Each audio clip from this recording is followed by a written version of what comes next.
hello, everyone. Greetings. Hey, Favor Johnson. Welcome, guys. Welcome. My village brothers and sisters. Greetings. I'm excited to be here with you guys today. Romario with infectious laughter. Welcome. Good to see you. I've missed you guys, honestly. Brand new to food, my darling. Welcome. Highly favored, welcome. Make una enter, make una selves comfortable. Carry your joko, carry your bench, carry your chair, whichever one you get. If another person no get, abeg share with your village brother, share with your village sister. Biko, make una enter. Welcome, make yourselves comfortable. Hey, una don dey wait since una no vex. Na 5:15 na, una no vex. Oya take champagne. Ma send una champagne. Una take champagne. Abi palm wine. In fact, palm wine loading. Make I send una champagne. Make una take whole body. Eh? Oh no. All of una don dey wait for me since. Una take champagne, una take whole body, abeg. Una welcome. Juliet, welcome. So good to see everyone. How has your week been? I hope you've been having a great one, guys. I hope you've been having a great one. I hope your week has been good. It started out strong. Yeah. Today is what, Tuesday or Wednesday? I think today is Wednesday, right? I think it is. I want to believe it is. I think it is. Yep. Today should be Wednesday now. Yeah. Wanna take champagne, champagne. Yeah, champagne. Oh yeah, I'm gonna share. Una welcome. Now schnapps that they drink. Okay, I don't know whether look and see whether schnapps supposed dey here now. Schnapps supposed show up for here. Now Nigerians, now you understand schnapps. The drink of the elders. Now welcome. Greetings. Thank you all for showing up. Thank you to all my wonderful new subscribers. Welcome to the village family. Make yourselves comfortable. There's love here, there's healing here, there's favor here, there's all the good things that you desire, as you wish. From your lips to God's ears, whatever you wish for. So here we are again, another day, another Aluta continua. We are here pushing forward. I'm sure you guys are aware of everything that's been going on. How many of you saw the interview with Mr. Atedo Peterside? Pa Atedo. I need to put respect on the man's on our elder's name, Pa Atedo Peterside. How many of us saw that interview? Because it's one of what I lined up to show you guys today. If you saw that interview, please let me know. You can say yes in the comment section, because I think that's very important for everyone that hasn't seen it to have the opportunity to see it. That was a very insightful interview, and I think that we all need to watch and listen to what he had to bring to the table, the explanation and all the facts that he had. We cannot overlook it at all. He came prepared. I like people like this, man. Apparently, he's the owner of Anand Pole. I think, is it Anand or Anand Pole? But anyways, I digress. But you guys know what time it is. It's still LP time. Today, AY had Badebo on. I wanted to actually, I had a few questions, but of course, it didn't get to my time. It didn't get to me, whatever, but that's fine. I did put out my question. Hopefully he gets it. Please, if you're in Lagos, please vote LP, vote Badebo. He has all it takes to bring some sanity to Lagos. There's a lot of work to be done in Lagos, but at least you have the foundation. He's brilliant. His wife is brilliant. I mean, I don't know what else to tell you. You have to see to believe it, right? Oh, brand new, you were there. Oh, awesome. Hey, brand new to food. Wow. Yeah, you saw me and my brother on the show. Oh, yeah, we did. But it was just unfortunate. I think the guy that he called the first, they spent too much time talking. I thought it really ate into the time, and I wasn't very happy with that. But what do you do? But I mean, I have to give kudos to AY. I really have to, because he apologized. He was humble enough to apologize, which I really, really appreciate. I like people who understand that, people matter, who are in touch with the people. And AY showed that today. My respect for him has gone up a notch just by that act alone. Taking the time to consider those that have been waiting, because I think we're like the first four to come in, and we didn't get to ask the questions that we needed to, and they were very important questions. Thank you very much, brand new to food. Yeah, it was live and direct, like, what exactly. But all the other people that called in, I didn't see, they didn't have questions apart from that one man just showed up from nowhere. And next thing, I was so mad. But hey, it's not, it is what it is. But I have to say, thank you so much to AY for bringing us in and apologizing.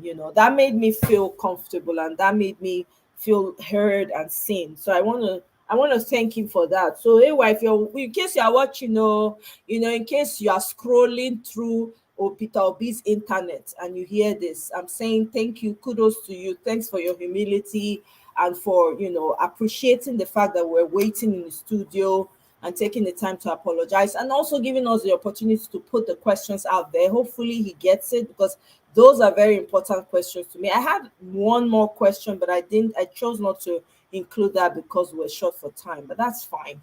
Hopefully I'll get another opportunity. Nelly, welcome, welcome, welcome, welcome, welcome to you guys.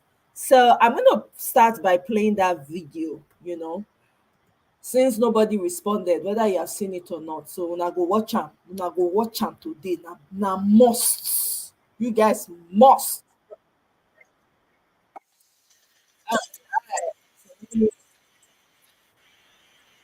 Pause that and share. And when you see my screen, please acknowledge if you can see my screen. Okay? Acknowledge it.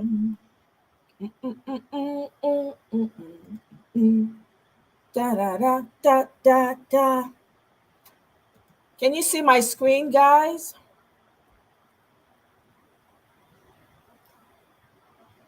I need a yes. I need a yes. I need a yes. Yes, yes. I need a yes. Pam pam pam pam pam pam pam pam pam pam. Okay, so you can see it. So, okay, let's get started then.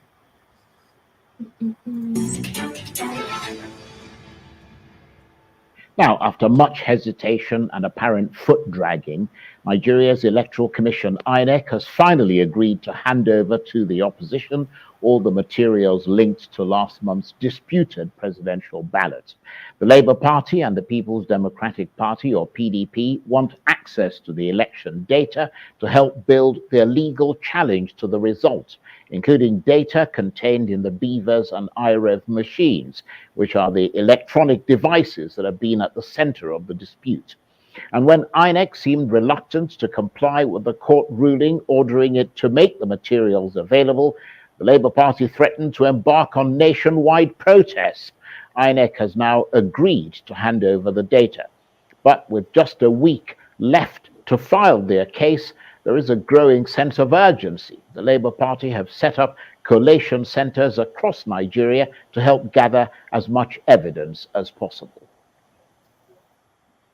Well, for his perspective on everything about that ill-fated ballot, let's speak to the founder of ANAP Foundation, Atedo Peterside, who's also the founder of Stanbic IBTC Bank. And Mr. Peterside joins me now from our studios in Lagos. Thank you very much indeed, Mr. Peterside, for joining us. You've been almost sepulchrally silent since the presidential election just over a fortnight ago. This is the first time you're speaking publicly on television since that ballot. Why have you finally agreed to speak now? And thank you, Charles. You know, but by my nature, I find it difficult to speak about anything without doing my homework. So I needed time to do my homework, get information that's available in the public space from all over the country. Nigeria has 36 states. So now I believe I've done my homework, so I can speak a little. I am exceedingly eager to hear what your homework entails. But before we get to it, I mean, your political affiliation is a little bit murky. At one point, I believe you were a member of the Social Democratic Party, the SDP. Are you still in the SDP? Oh, yes, I'm still a proud member of the SDP, so please don't get confused, Charles. Well, I'm glad we cleared that up because, of course, you publicly endorsed Peter Obi on this program ahead of the presidential election. I mean, I wonder if you went out and actually voted for him on February the 25th. Oh, yes, I said I was going to vote for Peter Obi, and I voted for Peter Obi. I was one of the luckier people. I came out on Saturday morning, the polling booth near my house in Victoria Island. I saw the crowd, the youth there. I joined them. They told me to go in front and vote, that I was an elder. I was accredited successfully by Beavers. I voted and left and put up a tweet that it took me all of 5 minutes to vote. And later on, I just came back to get the results, you know, at the end when they were counting. And in fact, I believe you have the result of my polling unit using Nigerian parlance. I'm among those who managed to deliver our own polling unit. We've called that Exhibit 1A, so we can see it on the screen right now. Tell us about that. I think there's always a little delay. So what you see in Abuja will probably show up here in Lagos a few seconds later. But I think the Exhibit 1A was the results from my polling unit. So even though I cannot see it, I have the results with me. I mean, my polling unit, the result was, there were only just under 100 voters. Labour Party had 51, APC had 26, PDP had 15, and APN 1, ZLP 1, and 3 votes were voided. So Labour Party won and got almost double the votes of APC. And that was in Victoria Island in Lagos. The polling unit is the one called Ozumba Mbadiwe, or polling unit number 240801031.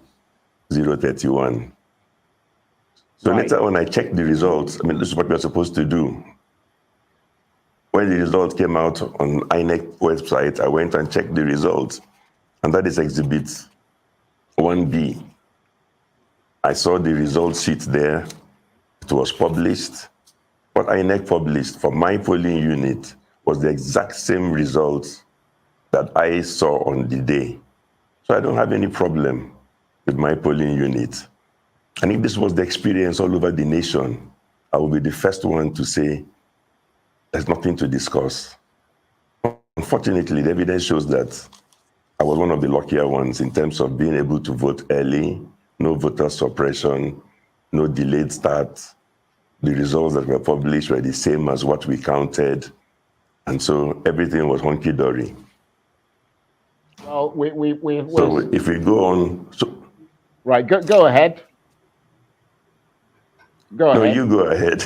Well, I was going to say that, I mean, we're seeing all kinds of polling booth results now being uploaded or displayed on social media, I think uploaded on iRev as well. I mean, how satisfied are you with the presidential election results as declared by INEC? And if you're not satisfied, why not? This can't be right. Trouble with your taxes? I'm April. You know, filing your taxes doesn't have to be complicated. With Tax Act, filing is simple. I'm not satisfied because I saw too many irregularities. And please, all the information I'm using is in the public space. The information I'm using is available from INEC website in terms of the IREV and the result sheets versus what in some cases the parties and the polling agents insisting is the result. And I will give a few examples. You know, if you show Exhibit 2A or something like that, and because it's not, and don't forget that there are whistleblowers. A polling agent might be 22 years old. If you bring out the wrong results, he starts screaming, begging everybody to come and look at what he has put up or what you have put up. So I don't know if you're able to show Exhibit 2A. All I'm seeing is on your program, I'm seeing myself. We can see it on air, so you can tell us about it. It's on air at the moment. Well, okay. You may not see it, but it's on air. If you can see it, yes. Okay. The Exhibit 2A shows you somebody from Rivers State. Just an example, I could have gone anywhere, but Rivers State is also my home state, so why not? So people there have my telephone number, they have my contact details. They have the right to scream and say, look, Oga, come and see what's going on here. So what do you see there? A young polling agent is screaming. In my polling unit in Rivers State, he says, Labour Party got 223 votes. APC got 8 votes. Let's just stop there. The other parties got very little. So I repeat, Exhibit 2A, the polling agent is screaming, Labour Party got 223 votes. APC got 8 votes. When you go to Exhibit 2B, that is published by INEC on the IREV. Now, it's possible this polling agent is wrong, but the results are reversed in Rivers State, where he says Labour Party got 223. INEC has uploaded APC 223. Where he says APC got 8, INEC has uploaded for APC 223. Now let me explain something about Beavers. So some people don't know. The one important thing Beavers does is that all the votes must add up. So you must always make a minimum of 2 changes. If you make only 1 change, it will not add up, unless it was somebody that scored 0. And even then, if you change 0 to 0, only then will you have the same result. But you must make 2 changes. So this polling agent is screaming that they reversed the results. Labour Party is saying got 223, APC got 8.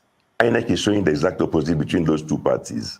So the votes are balanced. And when you look at the image that INEC actually uploaded on IREV, you can see on the right-hand side where they put where they put the words.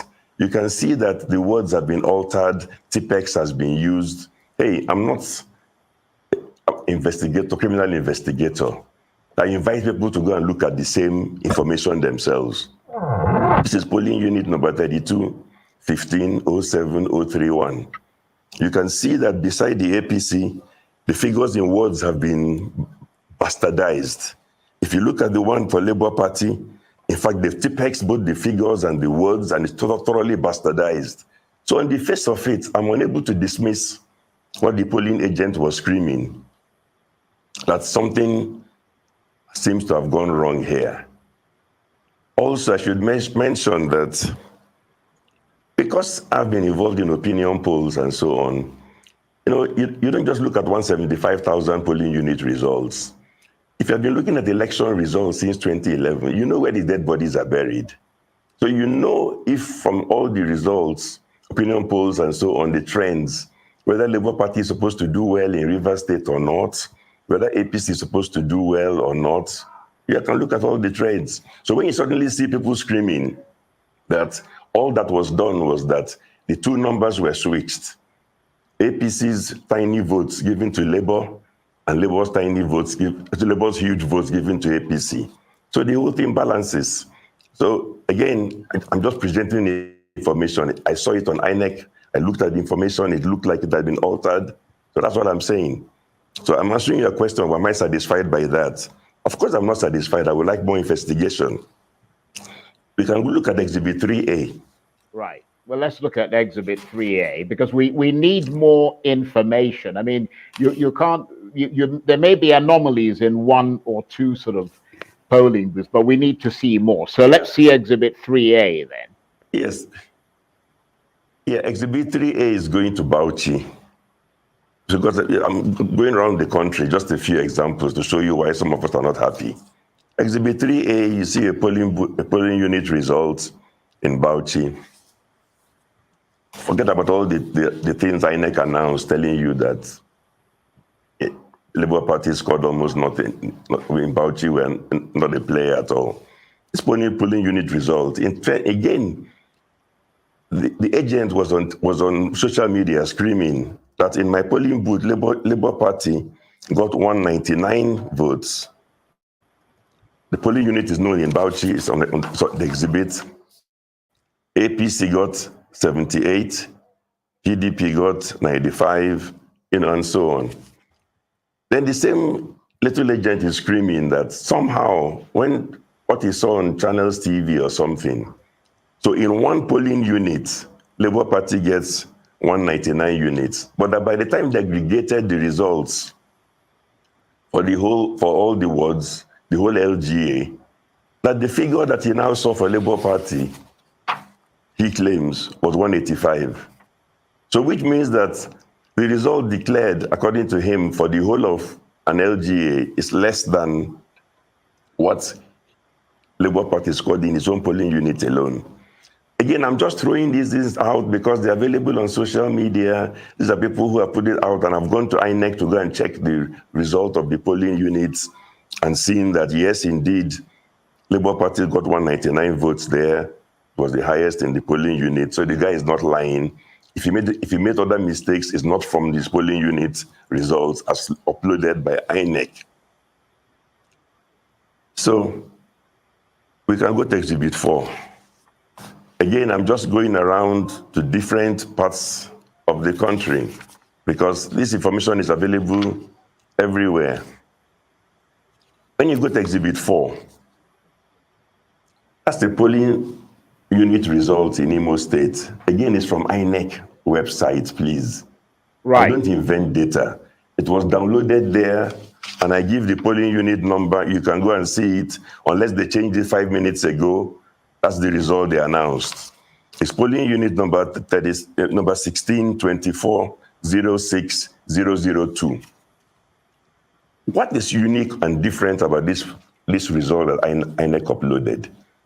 If you look at it, Exhibit 4, you will notice one thing. It was not signed by any single party polling agent.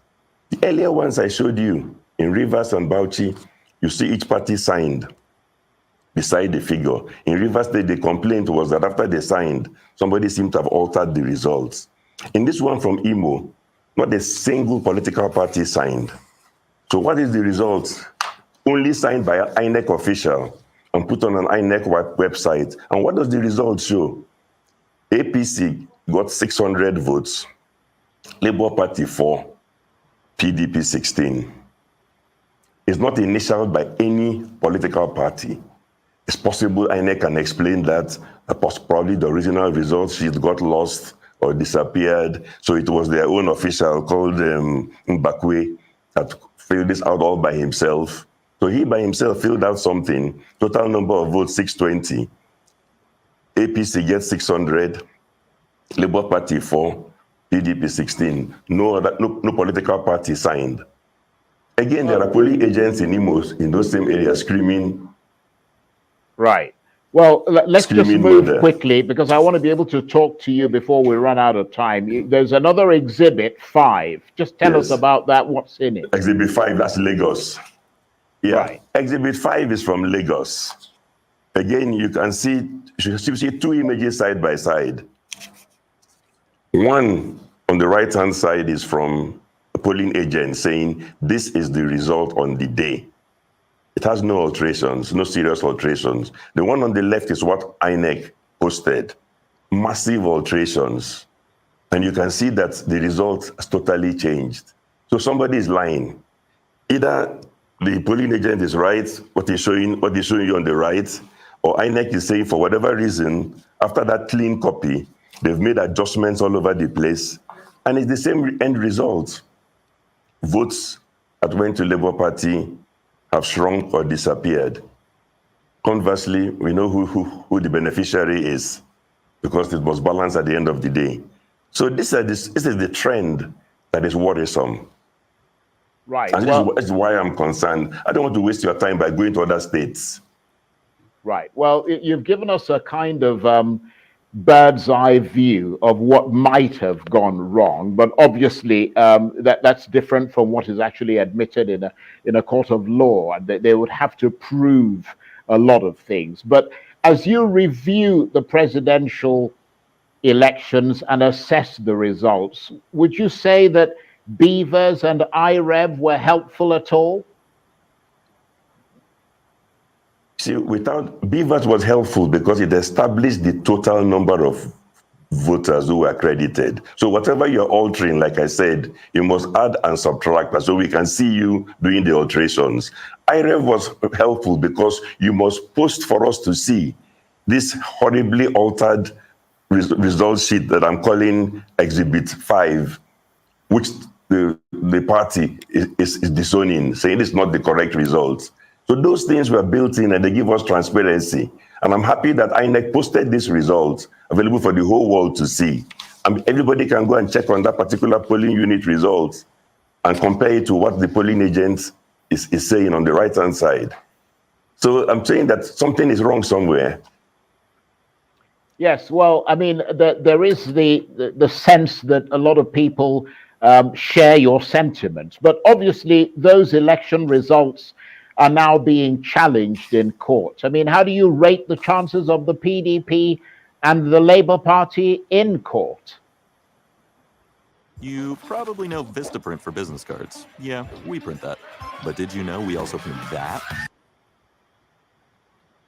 You know, I'm not a judge, but I can only talk about the evidence that I myself spent time scanning through result sheets. But you see, there's a pattern, and that's the one that's disturbing. All the examples I showed you were votes of Labour Party transferred to APC face of it. PDP votes left untouched.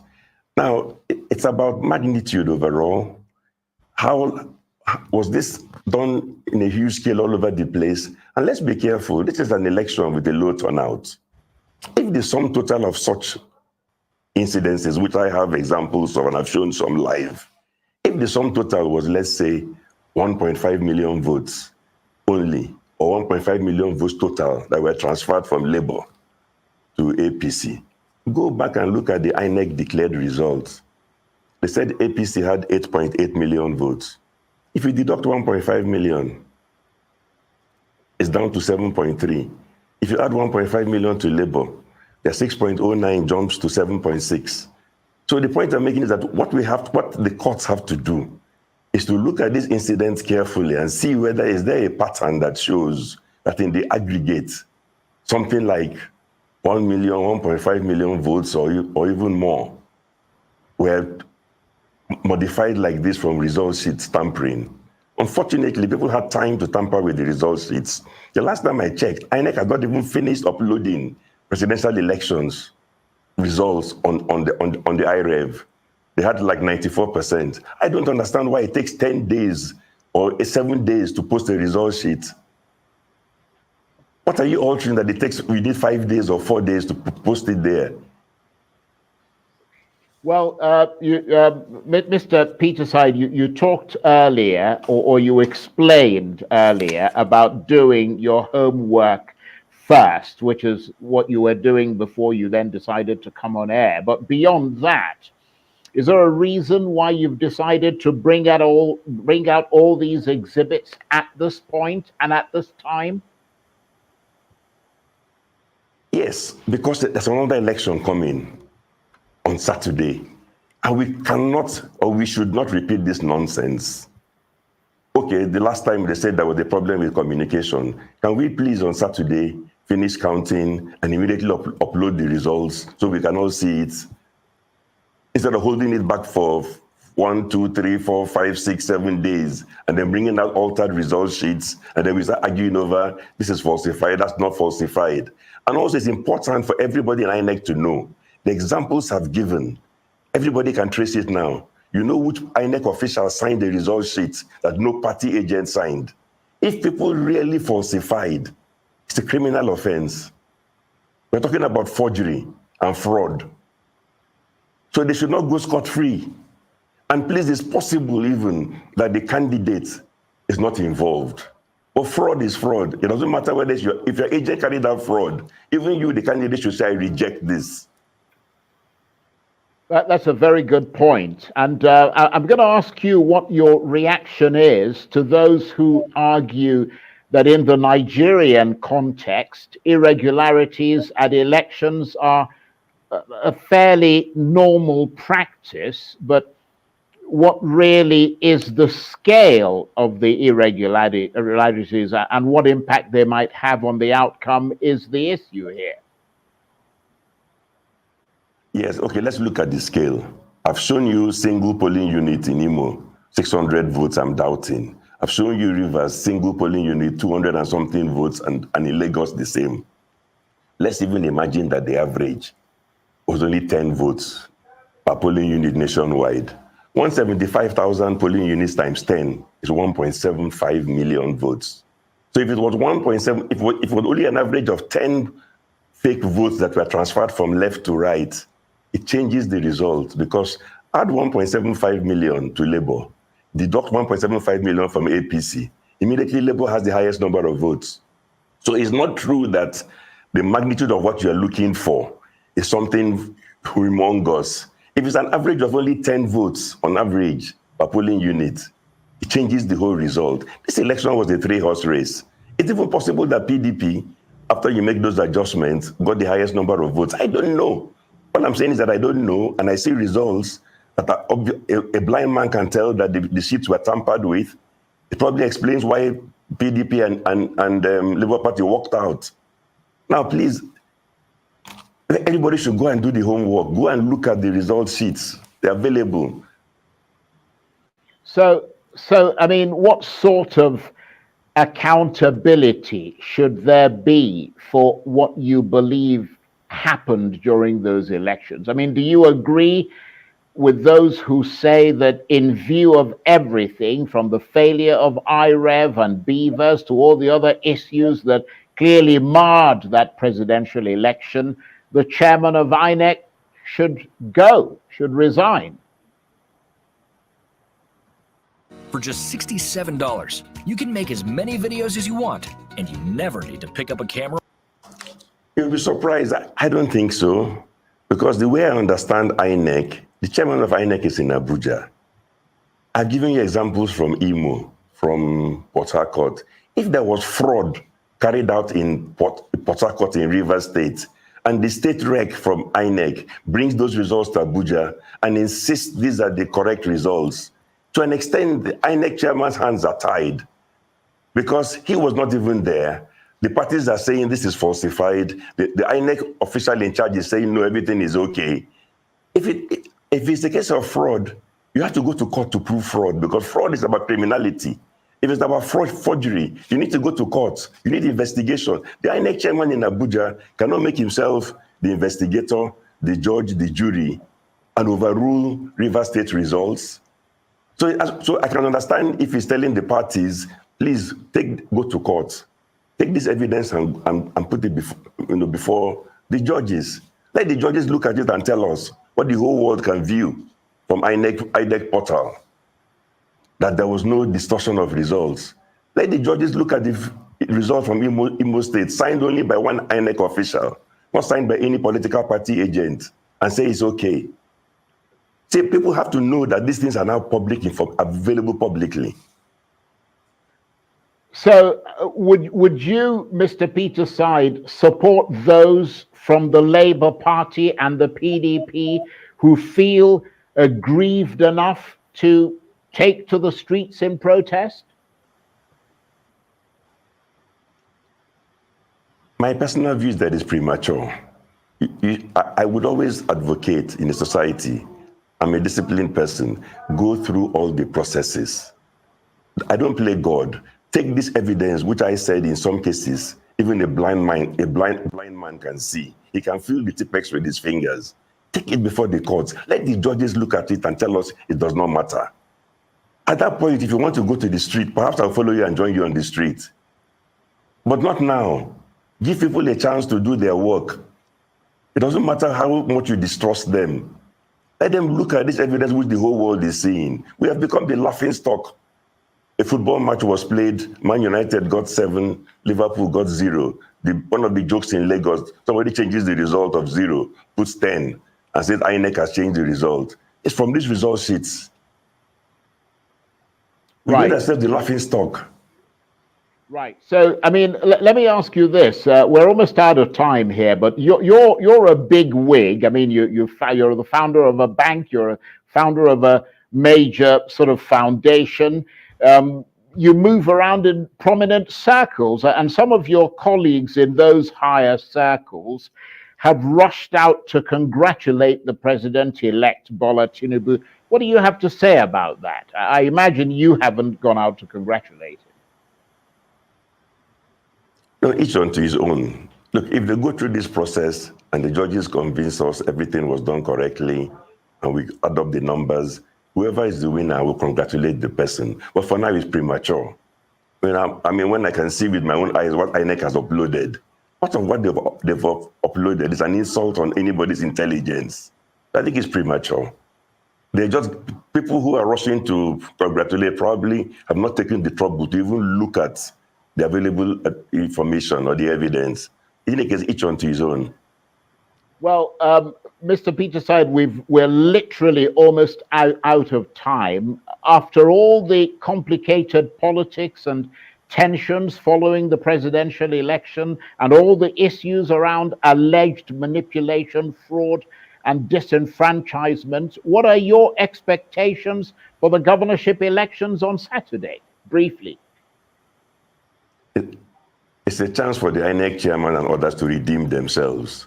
He should insist everybody should upload the results immediately after voting. We cannot have 1 or 2 states hold back the results and start tampering endlessly, claiming they could not transmit the results. So I mean, INEC cannot fail twice. So first time you can give them, you can say, okay, they were trying out new systems. You can't repeat the same mistake now, for goodness sake. On that note, I want to thank you very much indeed for coming on Arise News and talking to us and choosing Arise News, and also for a very informative chat. Atedo Peterside is the founder of ANAP Foundation. He's also the founder of Stanbic IBTC Bank, and he was talking to me there from our studios in Lagos. All right, people. I don't see you guys heard Mr. Peterside Atedo, correct? The analysis on point. I thoroughly enjoyed this interview. I mean, like, it was like listening to a teacher, honestly. We have all the evidence. Ah, God. INEC supposed to put their head down. That chairman is supposed to put his head down in shame. We no raise them up again. Because the whole world is just like, wow, this is so terrible. The cheating was so bad. There's no way they can get around this. Welcome, Obina. How now? How are you? Good to see you. I can't hear you. You're on mute.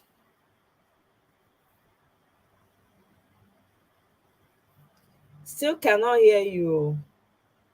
I know they hear you. Can't hear you at all. Yeah. I don't know why. I can't hear you. Can you guys hear him? Because I can. Hello? Okay, much better now. I can hear you now.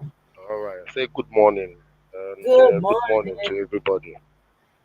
Greetings to you. Yeah, God bless you. 2 days.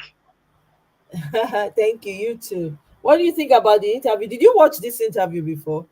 Yes, I came across it today. They say you should speak louder or speaking I say, louder. yes. Can you hear me, everybody? Can hear you now. Okay, I say yes. I came across it today during the day. Okay, you watched it. You saw the Yes, interview. yes, yeah. Okay, what do you think about it?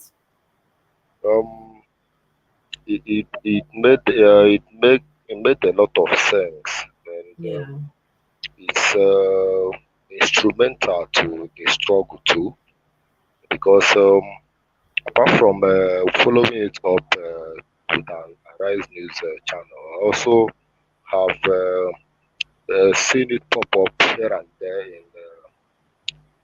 individual channels, like private channels online. So, and the responses and comments of people Right. concerning that interview. So, and it has been positive and it remains positive in line with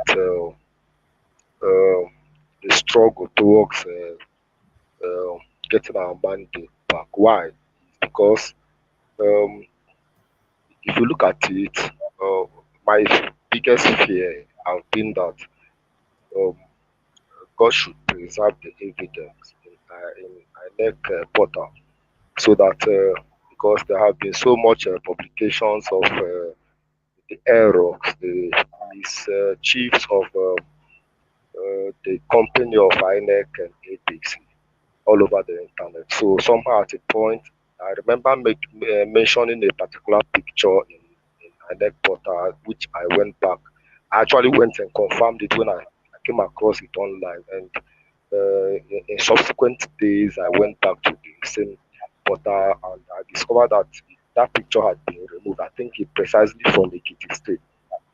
Okay, So there's my biggest too close to the mic, so they are not understanding what you're saying. okay, can you It- hear me now? Can Hello? you do without the microphone? Can you just speak directly in the phone? Because that's, I don't know. I think it has to do with your headset that you're using. If you can just take it out, it might have to require you Okay. sign. It's much better, I think. What do you guys say in the comment section? Can you hear him better now? I can hear you. I'm just trying to make sure. Okay, now it's much better. You know, you talk with that. Your speaker. You get us be. Okay, go Okay. ahead. Okay. What I'm saying in essence is that one of my biggest fears have been, INEC tampering with the evidence in their portals, because they have made a lot of unforeseen errors by uploading some cheapest results, cancelled results, and to the point of even uploading photographs, a lady's picture, one of the IRFs. So it has been my biggest fear, so that they will not tamper with the evidence. But seeing such a publication like this very man has done with iRise News, at least it has been there, so that even if INEC goes back to remove it, it has been put out there, so that the whole world and the judiciary can actually pinpoint the fact that, yes, somebody has spoken something about this and other. So it's actually a positive move towards recovering our mandate back. So I'm actually happy about it, and um that is it. Thank you. Absolutely. No, you're actually right about that, because the truth is that when I was listening to him, he was like a professor in a class. The way he analyzed everything, I thoroughly enjoyed it. And that's the evidence is just too much out there. It's just too much. You have too many cases like that all over, all across. The blatant one is, remember where he was showing the one from Rivers, the way they swapped it. Is it Rivers now? What one of the evidence, the exhibits he showed? It was just ridiculous. They just swapped Labour Party votes and gave it to what's his name? Yeah, Agbado. Hi God. Hey, they can't come out of this one. No, nothing is to. Hey, can you mute your microphone? Okay. You know, it was just too blatant. Their cheating was so sloppy, in fact. Hey God. Jay, welcome. Oh. We can't hear you. Oh. Now we cannot hear you, Jay.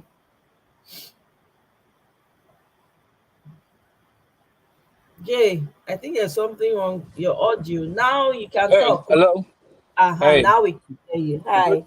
good evening. How are you, Mr. May? Greetings. Greetings. I'm good. Yeah, How are you? I'm doing great. Sorry, That's I'm awesome. driving, so it might be spotty at times. So Oh, I saw the video okay. uh last was it last night? Immediately came out. So this was Okay. the guy that did the poll that I was talking about the other day. And oh, right. Yes. Now, I've been waiting for him to come out and speak about this election because he seems to have, when some people speak, they use the same information that everybody's been saying. When they say their own version, it kind of sticks. Yeah. This guy was able to express what everybody's been saying in a much clearer way to the world. Exactly. With And exhibits. And I think this is actually the way the lawyers are going to present the evidence in court. They're going to present it side by side and say, "Look, look, look," and going back to what the gentleman said earlier about INEC changing the result and the part. See, the thing is this: when they passed that electoral act in 2022, I don't think they knew exactly that they would be working for Tinubu. They didn't know that. They probably, if they knew this was this was an afterthought, like in the whole charade of what they did. Right. If they knew, they wouldn't pass it. That's number one. If they knew, they would bypass the BVAC. I mean, they wouldn't even let us use BVAC. They would say, okay, for this election cycle, there's no BVAC. They would say that.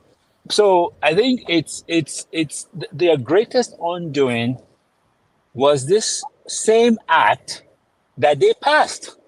Mm, There's just no way you can. It's almost like you set a trap for yourself. That's right. basically what's going on here. They cannot rig the election without leaving traces. That's just not going to happen. And like Mr. Peter Side said on the, he said, look, the calculation, it has to add up. You can't just manufacture numbers from anywhere, and just say, hey, APC, we're going to give you 100 votes. They have to take it from somewhere. And for them to do that, they have to cancel from another place. And Right. that's their biggest problem. And just because they're so desperate and because the money or the funds for the rigging has been paid. So they have to do it at all costs. It's not, even though this thing looks bad, they still did it. Now, it's a gamble. It's a gamble at that point because guess what? You wanted us to announce you as the president elect. We're gonna go ahead and do that. On the condition that look, if they fight this thing, and they probably would have told him, that look, this thing's gonna be tough, but we're So look gonna at do it. fire. Can you Hmm. hear me? Can you Yeah. hear? Okay. So INEC probably already told him like, look, this is gonna be tough, but we're gonna do it and he's gonna tell them, just go ahead and do it. Just do it. I know what to do. We'll go to court. We'll go and settle these people, and don't worry, I'll take care of that side. I know them. Don't worry. But he doesn't know that the evidences are gonna be so glaring. Yeah. And the Supreme Court or whoever is hearing this case will have to damn all consequences and be ready for the worst thing to happen to Nigeria. To say that they are seeing numbers that are being tipexed, then you're gonna say, oh no no no no no no, the tipex number is the more that's correct. How be can you corrected. make that argument? Any logical, sane human being. And this is not going to be in one place. This is not like a one form. And Why? I've heard people say, "Oh, what about?" I've seen a Labour Party get this massive vote. They're also rigging. No, guess what? Even if some people did this for Labour Party, it's not anything close. Yes, let's put everything on the table. We're gonna take away whoever vote does not is not looking good. So if Labour Party is the one doing the nonsense, let's take that number away. But guess who's gonna lose the most? Is APC. If you're Yeah, gonna but take away Labour from Party did not even rig, so we don't no, even. no, let's pretend. Let's pretend they found because there was one form somebody showed and said same agent signed for all parties, which is suspicious. Okay, fine. But what I'm saying is those people that did this for Labour Party, they were not sent by by Labour Party. They probably did on their own. But guess what? Even if we take that away, APC is gonna be the loser, the biggest loser, because 90. I mean, we don't even know how many polling units. I can bet you at least 50,000 polling units are out there that they've altered. At least 50,000 polling units. So they're the one they're gonna lose. So they will put it everything on there because that's what that guy, the media, what his name, media Alake or something like that. You see Right. them shouting and saying, they are the one rigging. Even what's his name, Reno Mockery came out and said Obi is rigging elections. Come on, I mean, They I don't don't have even listen to anything him else anymore. to say. He's all over the Exactly. place. He's Yeah. all over the place. Yeah, he's 1 minute he's here. I saw a tweet from him. I think was it yesterday or now today. It was like a breaking news. Peter Obi. It's now like tilting towards Peter He- Obi now. Like Peter yeah, Obi River next. State. Exactly. I'm Yeah, like, dude, stay one place. Why are yeah. you all over the place? You're trying to look for money. Don't worry, you have to go and look for work like every other hardworking person. Okay? Go get a life, dude, and stay in one place. Oh man, the guy irritates me. I don't know why people even acknowledge. People ought to unfollow that kind of person. Honestly, I instead of know. you deplatform them, just unfollow them massively. They won't have voice anymore now. Eh? Yeah, and sadly, I think a lot of our people have been brainwashed. They are short-sighted. That's what I call them because and I like I always said, I'm on a lot of these platforms, and you need to see the decadence. I mean, they're so messed up. They're not even seeing. They can't even agree that the election was not rigged. They cannot even agree that, oh, this thing was not done properly. They can't even say. I mean, I would try to bring them down to the basic level. Okay, I would say, okay, can you just let us all agree that, okay, so can we say that, okay, this election was not fair and fair? They won't even agree to that. That's how bad things are. And I would say a majority of them are racial. I mean, I don't say racially, tribally influenced, right? Because it's all about my guy is winning, my guy is in charge. Yoruba person is the one in charge. So Exactly. as long as that is what is going on, anybody that supports Obi, they will say, oh, they will call him Omali. They will say you are Yoruba person supporting Igbo. What are we talking about? And I like the way Obi said this in the press conference. Look at London. You have a prime minister of London who's what's his name? Sunak, Yeah, Indian. The yeah. society is gonna move on Of after course. him. You're The talking about society, also the mayor. Mayor is Pakistani. yes. And Sleeping guess what? France, I helping remember UK. they shouted, "Oh, he's Muslim," when they elected him. But look, London is still London today. So this whole idea of we need to stop this nonsense in Nigeria. It's so depressing to hear people in this 21st century are holding on to these bigoted ideas. Guess I what? mean, who can be worse than what we had? Who can be worse than the Fulani headsmen that we have? What else can be worse than that? For God's sake. Let me ask them. It's terrible. They will It's tolerate Fulani headsman, but they won't tolerate a smart Igbo man. They will exactly not, you that know, person that has all it takes, or everything, literally, it takes. humble guy, humble in Very all ways. I think our people are just used to suffering. they They are are suffer ahead. they, Some they've of got them to are. be You're supposed Nah, to use is something knock their head. is that there's an African proverb that Ah, says it goes like this. It says when you're trying to fight for freedom for Africans, so you got to use one hand to fight the oppressor, right? yeah. But the other hand, you got to use it to defend against the people being oppressed mm, because they will always fight for the oppressor. that's true. Yes. Always. That's just how Africans are, and it's sad. Yeah. They Yes. will always fight for the oppressor because why? The oppressor is in their own tribe. For Yes. God's sake.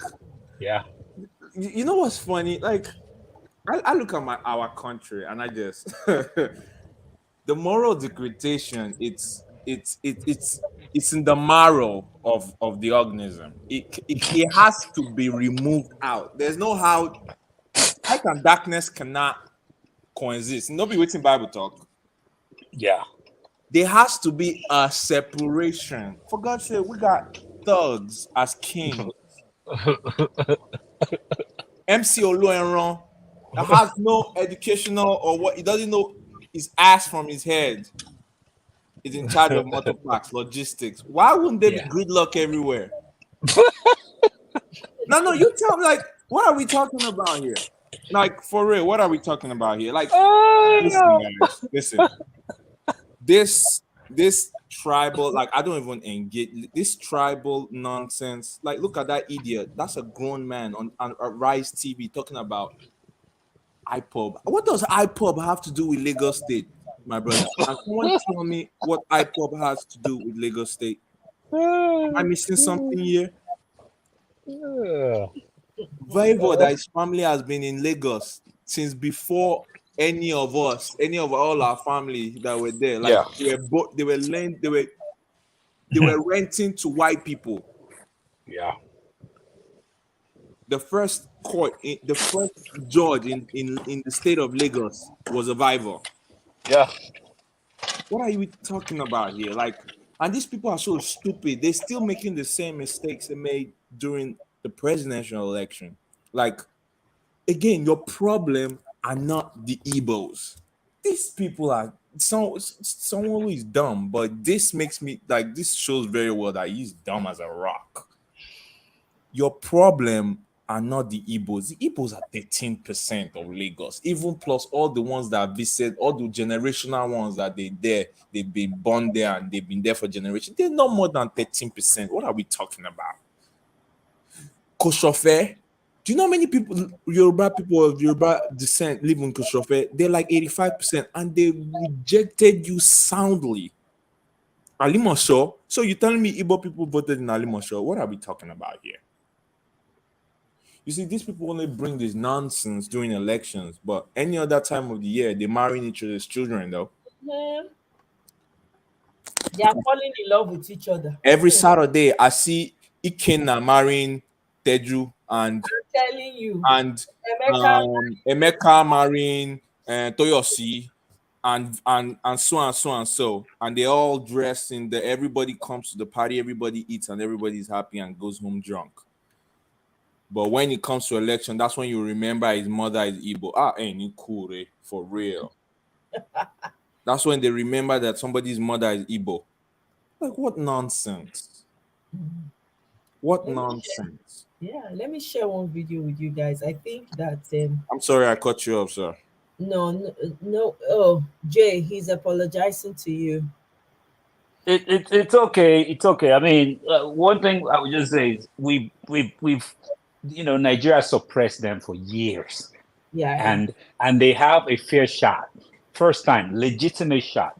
Why can't we just all support them just to bring them into Nigeria?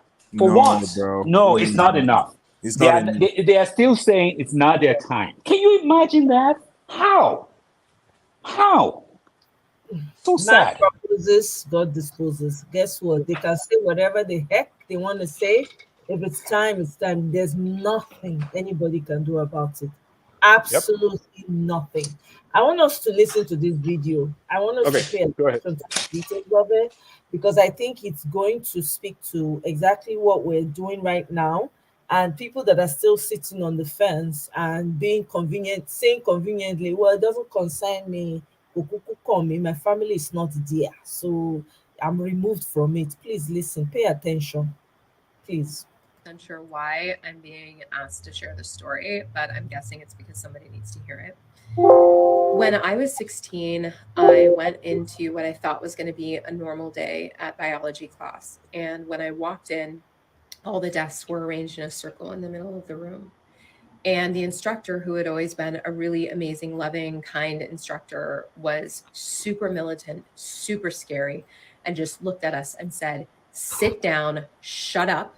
You are not allowed to move, to speak at all. And anyone who does will immediately fail my class." And we were all stunned. I get like, just thinking about it, because I was a straight A student and grades were really important to me. And I was just like terrified. So we're all sitting there silently, nervous out of our minds. And in the middle of this circle that we were all sitting in, there was one desk. And on this desk was a bowl with a goldfish in it. And he looked at us and he took the goldfish and he put it on the desk and he walked out and he shut the door. And we all just looked at each other, just like, what do we do? You know, like, obviously it violated like everything inside of me to like watch this fish die. And also, I heard the instruction: if you speak, if you get up, if you move, you will automatically fail the class. And so we all sat there looking to each other to do something because we didn't want it to be us. And what was a very painful, it felt like an eternity. It was probably like 2.5 minutes later.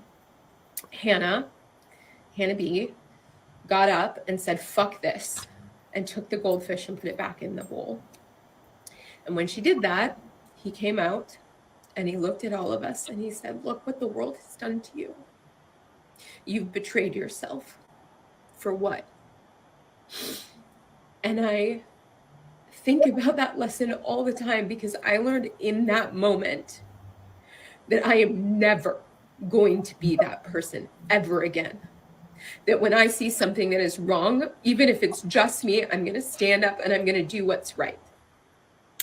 And I've done that over and over again in my life in very scary situations. But I'm sad for people who haven't learned that lesson, because there are so many things that are wrong that if you're too scared to make a difference, you won't make right. I'm not 100% sure why. Okay. That's it. That's the video. I hope we got all we needed to get from it. These people are so evil, right? Listen, again, like, it's funny because they think this came from out of nowhere. You're aware they built a like a free trade zone with the new seaport in Lagos. They took people's land, you know that, right? Of course. And gave Absolutely. them nothing. They just Yeah. took it. Yeah. And this is Nothing. why I'm wondering why people don't like them. And I'm like, what? Like, do you think Yoruba people? Like, I grew up. Yoruba people are not zombies. For the love of God, Yoruba people are not zombies, bro. Just because you're from their clan, so you steal from them, you take their money, and you expect them to vote you because why? You Yoruba, like, what is that? The reason why that happens, and that has been that people have allowed that to go on so long, is because of what this lady just explained.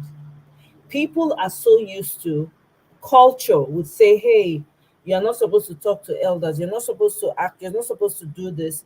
There are steps involved in doing this. There's that oppressive way of doing things Now, I'm not against not respecting your elders and everything, but I also believe that when something is wrong, it's a natural response. You need to be able to stand up and say, "No, that is wrong." But Now, because they even in respecting your elder, there's there's a a clause way, in there. Even exactly, Yoruba will say agbaya. What does agbaya mean? When the elder is not respecting himself, it is acceptable for the kids to call him agbaya. That means he is disrespecting his own age. You know. exactly. You understand? So I think the important lesson here is, and we need to take this away with us. It doesn't matter who the person, it doesn't matter whether we need to get rid of the whole concept of tribe. It's affected us till this very moment that we are in. It has subjected people that ought to have been in front, leading the way, ensuring that things are okay. It has relegated them to the background. Some of them have died literally poor because they would not give up their values, their integrity just for a morsel of bread. So they rather just, live their life quietly. Whatever they get to eat, they eat. So when we have a society where people are used to mediocrity, this is what happens. So a lot of people are suppressed. And even when they ought to come out now, and another thing is the good people are supposed to stand up and fight back, and I still don't blame some of those people because of the brutal way that these people deal with them. There is no reasoning with these people. You say anything they're not happy or they're not pleased with, they just snuff life out of that person. When you keep doing that consistently and you have no repercussions whatsoever, people start to run and hide their heads. Remember during Abacha's time, this what happened.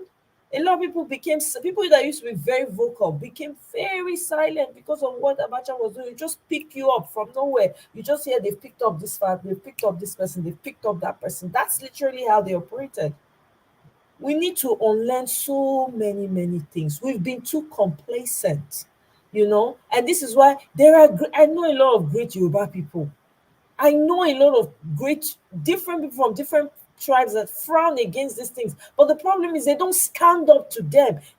Before Tiff Noble got to where he got to, there were people who knew what he was doing. So my question is, why did those people not draw a line with him at that time? But no, they would. To be fair, is the lady that was his first vice deputy. She did though. She did. But who listened to I don't her? know her name. She was just a silent voice. I think what's her name? Yeah, she really doesn't like him, bro. Like Yeah. she really doesn't. Like every opportunity she gets, she tells the truth about him for real. Yeah, I forget it. She was an only child. Yeah, our family is like is an old family from Lagos as well. Yeah, Deputy Governor Kofoworala Bokno. Yeah, That's The Bucknors, yeah. really, yeah, The old family as well in Lagos. yeah. So you see, but a lot of most of it, but she was just one voice. So imagine if everybody was shouting at the same time she was shouting and saying, "It's true, oh, it's true. We should not let this man get away with this thing." So do you think But he would have gotten to where nah, he he got? paid everybody off. He's a mafia boss. Like Yeah, he done that's paid everybody off. Tenuje. It's a Tenuje that put them in trouble. So they paid you, you turn your eye because you're satisfied. Selfishness. It's about me, my family, and I. As long as we're okay, everybody else can go and jump inside the third mainland bridge. As long as my own family, that is the result of what we're seeing right now. Because Selfishness. he used those resources like captured for Lagos to not go ahead and capture the country. It's those resources he used from Lagos for years, 24 years. Um, Hello. Go ahead, Obina. Yeah, basically myself personally, I feel very much uncomfortable discussing tribe because I don't see the point of bringing tribe into whatever I'm going to be discussing with whoever I'm going to be discussing that with because um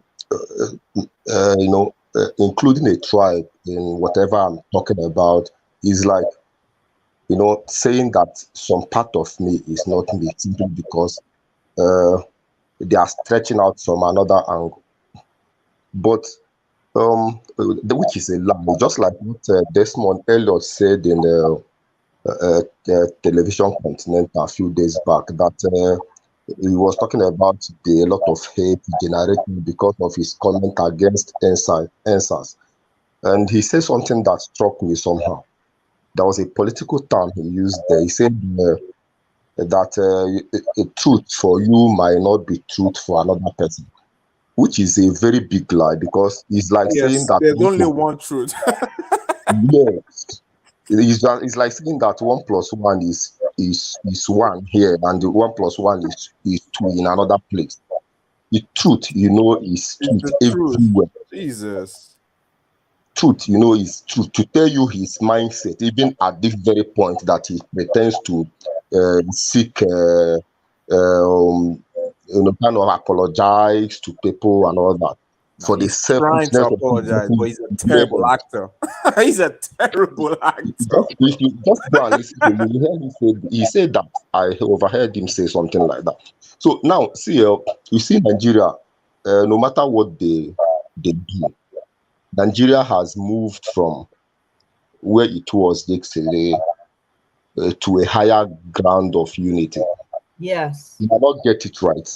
We might still struggle to bring closer some of our brothers who seem to be falling off even at this moment. But no matter what they say, Nigeria has moved to a higher ground of unity.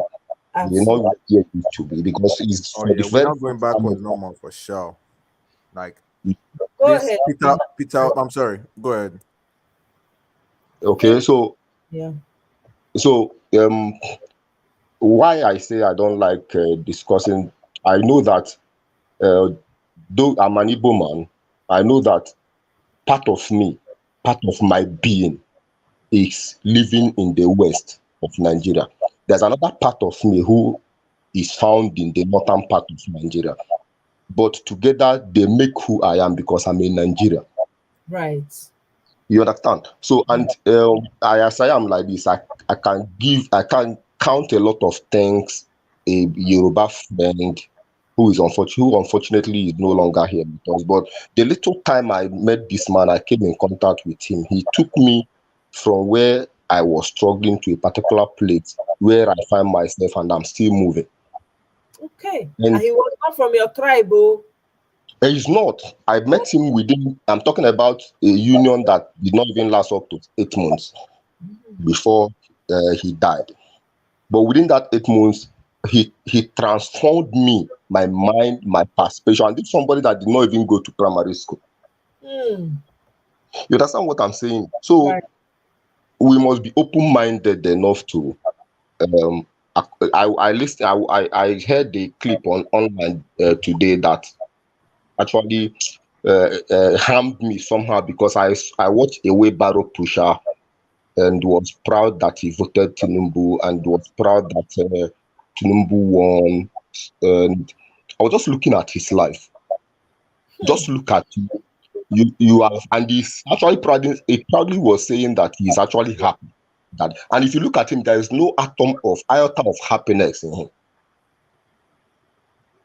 You are pushing a wheelbarrow, and you have had a family, wife, children, and you are still struggling on the street of a wealthy nation like Nigeria, a great nation like Nigeria, and you are saying that you are happy because you voted and somebody whom you know that he ought not to be there if things have gone the right way ought to go. But what in conclusion anyway, like I've said, we have seen change, and that change does not, there is something I think economics do say. They say that change comes but incrementally. They don't just appear whole like that. We have moved from where we used to be, and we are still moving, and God will take us there. Thank you. Thank you very much, Robina. Son of Ubinu. Oh my God. This rich spirit there. Yeah, You man. always You come up know with I'm a son of the soul, though. this The Edo blood runs in me. What do you want me to do? So you went and dug up the name that the Yorubas called the Bini people. The Yeah, that's the name they gave us for good reason. We angry people. Ubino people, many people who get angry. Isn't Yeah, that what that's what they called us. I mean, it's not changed. who we are though? I mean, it's not. I mean, we're really resilient of a people, though. We're resilient, so Ubino is not the appropriate name, is what I'm trying to Yeah, say. But I that get was the because of the land. It was because of the actual land they named us that. Because of the actual land, because it's densely populated. right. Yeah, I think that's why they named it. But we'll never know. We're not there. The story behind that name Ubino is that because Edo people, we Mhm. don't take years. We're Oh, very you think that's why? yeah, this is the story behind it. That's what Oh, I'm telling okay. you. Like they were like, man, their anger when they get upset. If somebody does something that's not right and is we're very, very like we're in your face, like Mm. what will point to you and call you out and get angry with you. So because of that, they were Oshiomhole found out the hard way. yeah, they were afraid of the anger that came from the Edo people. At Yeah, that time, it was known as Benin, so the Edo kingdom. They yeah. were afraid of that, so they named it the land of, And you know, of Rubino. Go ahead, go yeah, ahead. before the what's it called, butcher the Yeah, Portuguese, but that's another story for another day. another But story. the what what's it called? These people. Oh, what Mhm. did I want to say? The election. You heard they doing, so there's a Yoruba festival called the Oro. Oro, I Yeah. heard that. Oh, please, So thank God. I'm just happy the you brought that up. the How convenient. Please talk about that. so in a normal Oro itself is, like I said, is a Yoruba tradition. When I was back in when I was still a youngin, living in Lagos, they usually have it. But it essentially it's a festival that, okay, women can't come out during the time frame of the festival. It's basically a festival to chase out the evil spirits. Evil spirit plaguing the land. If you believe in stuff like that, which the Yoruba people did, they do that. They cleanse the land. You know what's funny, right? Before the said festival is done, they usually consult. Back then they usually consult the Ifa, the priest. It tells them, okay, it's going to be from so time, sorry, the date. So do you know that last week was when this oral was meant to happen? It was meant to happen like from Monday to Saturday last week. But Mhm. when INEC when INEC postponed postponed the election, guess what? They themselves For the decided. first time I've heard in my entire life, an Oro was postponed. Ah, hey, Wagbami. Hey, did they postpone Oro now? These people, all in the name of Sonwo-Iku, because you want Sonwo-Iku to be governor again. They don't even hold anything sacred anymore in our culture. Nothing is sacred anymore. Yep. They have made it. No, it's not in our culture. Let's be very specific. In they have made the culture in the West, the now Yoruba. They made it nonsense. In Edo They State, the have. culture that the Oba of Benin holds, it still stands. Of course, they've made amendments to some, but it's this thing is happening in the way you don't hear postponement of a I've certain never heard that in my life, Edo lie, it won't happen. that they postpone So Oro. Like, what is going on, guys? Like, no, it's why? Why? convenient. Because of what? What are we gaining from this? What has Tinubu Where's the hospital? Where are the schools? Where's the highways? The blue line is only in my country. What is only in my country? They will invite somebody, they will say the commissioning project. The project is not complete. Buhari came to commission the blue line. The blue line is not complete. Nobody has used it. Nobody used it yesterday. Nobody's going to use it today, and nobody's going to use it tomorrow. And they've commissioned it. What kind of, like, I don't. The impunity needs to stop. Like the impunity that somebody will do the wrong thing in camera and you say there's nothing you can do about it. we cannot have a country like this. I don't want to retire here. I don't. Even though I like my life over here, I don't want to retire here. I want to have a home. Like other countries are sending money back home to invest, to make more money. When we do it, we send it into a black hole. Straight up. Straight up. It's a black hole. It's never coming back. It's convenient for them to do that because they're trying to discourage people from coming out to vote. That's what it is all about. So when they moved it to the Saturday, they just want a lot more people not to come out. Do you understand? To vote.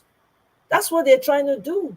It's all, and they paid. Let me tell you, they paid money for them to come up with that, to say where the Oro is so and so time. This is how much they have cheapened their culture. They don't even know that they are bastardizing it themselves. No, they don't need anybody to do it. They don't need, that's why there's no respect for the so-called obas now, mostly in the West. The only Oba, they should collect that title from all of them. It's a disrespect to the throne of Benin. Because let me tell you, most of the people sitting on those thrones, right? They're not the real people that ought to be there. They've been bought and sold. Most of those people have been installed. Remember, we have criminal kings. Exactly. That's what we have right now. All those people you see, all those obas you're seeing, apart from maybe even I heard allegedly, nobody should quote me on this. So the Oba of Ife is not even supposed to be the one, apparently. That's what I heard. Rumors, allegedly. So in case anybody's listening to this, but most of the Obas have been the tall guy there right now. That guy. Yeah. Right. I remember Obashijuade in Ife. That was a real king. Obashijuade was a real king. Yep. Yeah, he was like a deity. They really respected him. You don't see his face. He doesn't come out. He only comes out certain occasions, and it's very rare. Very, very rare. You hardly, the only Oba that is legit as we speak today in the whole of Nigeria, Oba of Benin. I don't know about any other Obas. I'm sorry. That's just the truth. Most of them they just made a joke of all of this, and it's not supposed to be, because they select them as opposed to the lineage, that's those things that they do. I'm not, all those things they put in place and all of that, they have turned it into a business. So it's only someone that would align with them politically that they will put in that position. If you don't align with them politically, they will remove you and put someone. Which Oba was it that married the Jamaican, and the woman came out and started narrating how the man was sleeping with literally anything that moved? I forget. The woman was all over YouTube one time. She's from Jamaica, and how apparently the man at the time when they lived together in Canada, the man was into credit card fraud and all of that. It's crazy. It's crazy. An Oba, credit card fraud. I'm telling you, we suffered. Embarrassing. Like, really? These are the type of people they're installing as Obas, and it's shameful. It really is shameful, Now they conveniently put the Oro Festival in Saturday to scare people away from voting. That's the whole purpose of this thing. Nah, it's not gonna work. It's not gonna work, bro. They're gonna get trounced. It's gonna be more than 1 million, I'll show you. They're gonna get because they're so stupid, right? They still think the Igbos are their problem. Exactly. The Igbos are their problem. That's how stupid they are. Exactly. They don't care about that, So, and then somebody sent me a video today. Apparently there was what's it called? Let me see if I can find that video. I wanted to play for you guys. It's on my WhatsApp, but I'm just going to let you guys listen to the audio. I couldn't download it so I could show it here, but I'm just going to let you listen to this short clip really carefully. Let me know if you can hear it, okay? The Minister of Works, Babatunde Raji Fashola, who is also the former governor of Lagos State. Can you hear it? Okay. He's from Surulere, Lagos in Nigeria. the Speaker of the House of Reps, Honorable Femi Gbadabiamila, is from Surulere in Lagos. Now, a project that was approved for the Federal College of Education, Technical, in Umunze, Anambra State, a project that was approved for that place in Anambra State. This is in Igbo land, right? Not in Lagos. Igbo land was hijacked and was taken to Surulere Constituency 1, which is the constituency that Femi Gbadabiamila represents. Can you believe that? So when we start seeing people agitating for Biafra, right? When people start agitating for Biafra, these are the things that cause it. How can you hijack something that was earmarked for students in a different region, a different state, but because you are the speaker and you can and you have somebody who is the Minister of Works, who is also from your part, you hijack the project and you bring it to your own area so you can use it to campaign as a constituency project. Unfortunately for them, the case was discovered by somebody and then he made a video about it and then it went viral. Now, this is one that we know about. I want you to imagine the hundreds of projects that have been hijacked like that. So when my previous video, I said it, Nigeria cannot move forward. Nigeria cannot move forward because we are being ruled by criminals, by people that, you know how long Femi Gbadabiamila has been in the House of Assembly? He has been there since 2003. Since 2003. I want you to, 2005, there was no social media as crazy as this. 2007, there was no social media as crazy as this. So if he has the guts to be doing it in 2022, 2021, 2023, imagine how many he has done in the past when there was no social media, when there were no camera phones. Imagine how many he has done. You understand? And these are the people that are bringing another person to come and become president. These are the people that are running the current government that has run Nigeria into the ground.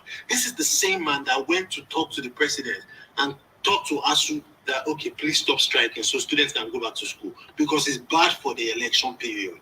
But at the same time, he deceived ASU. They gave them half salary. He deceived them so they can get back to work. Deceit, lies. Like I said, we're not here.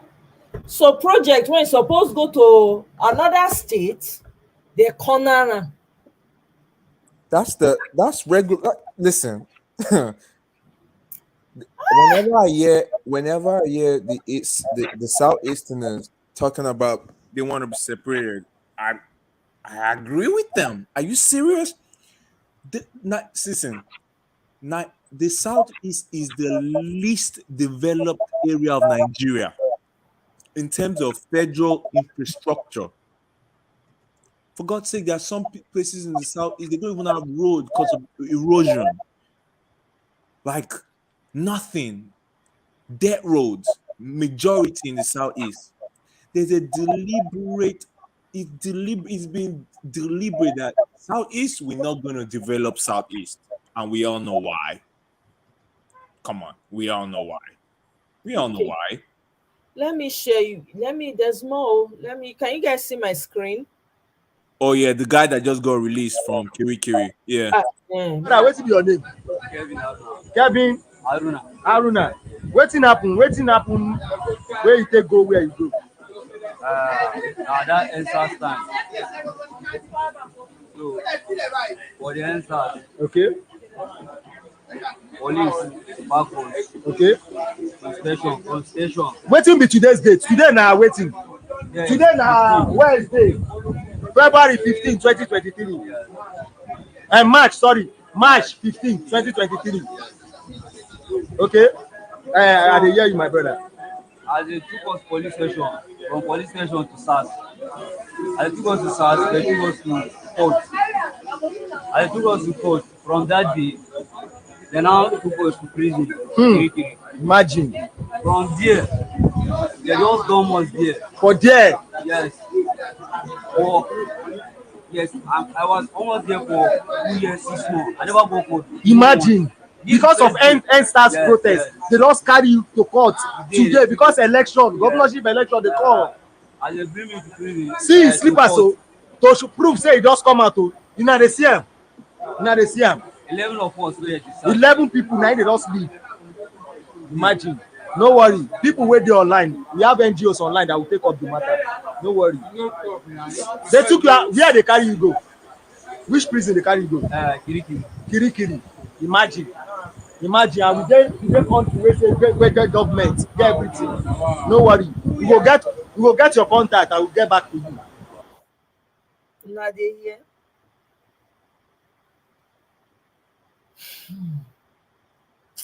Of course. Listen, what impunity is regular order in Nigeria. That's us. Hello. That's us. That's us. Yeah, that's Nigeria. We are ruled by impunity. So the fact that somebody that was not charged in 2 years was just rotting in jail, yeah, of course, because it's been done before. Mazi Nnamdi Kanu is in jail as we speak.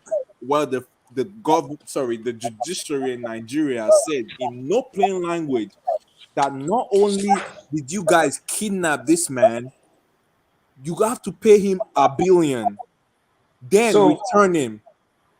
Hey guys, sorry. So I've been quiet for a little bit. I thought you were driving, right? No, I sorry, I had to quickly go to work, and that's okay.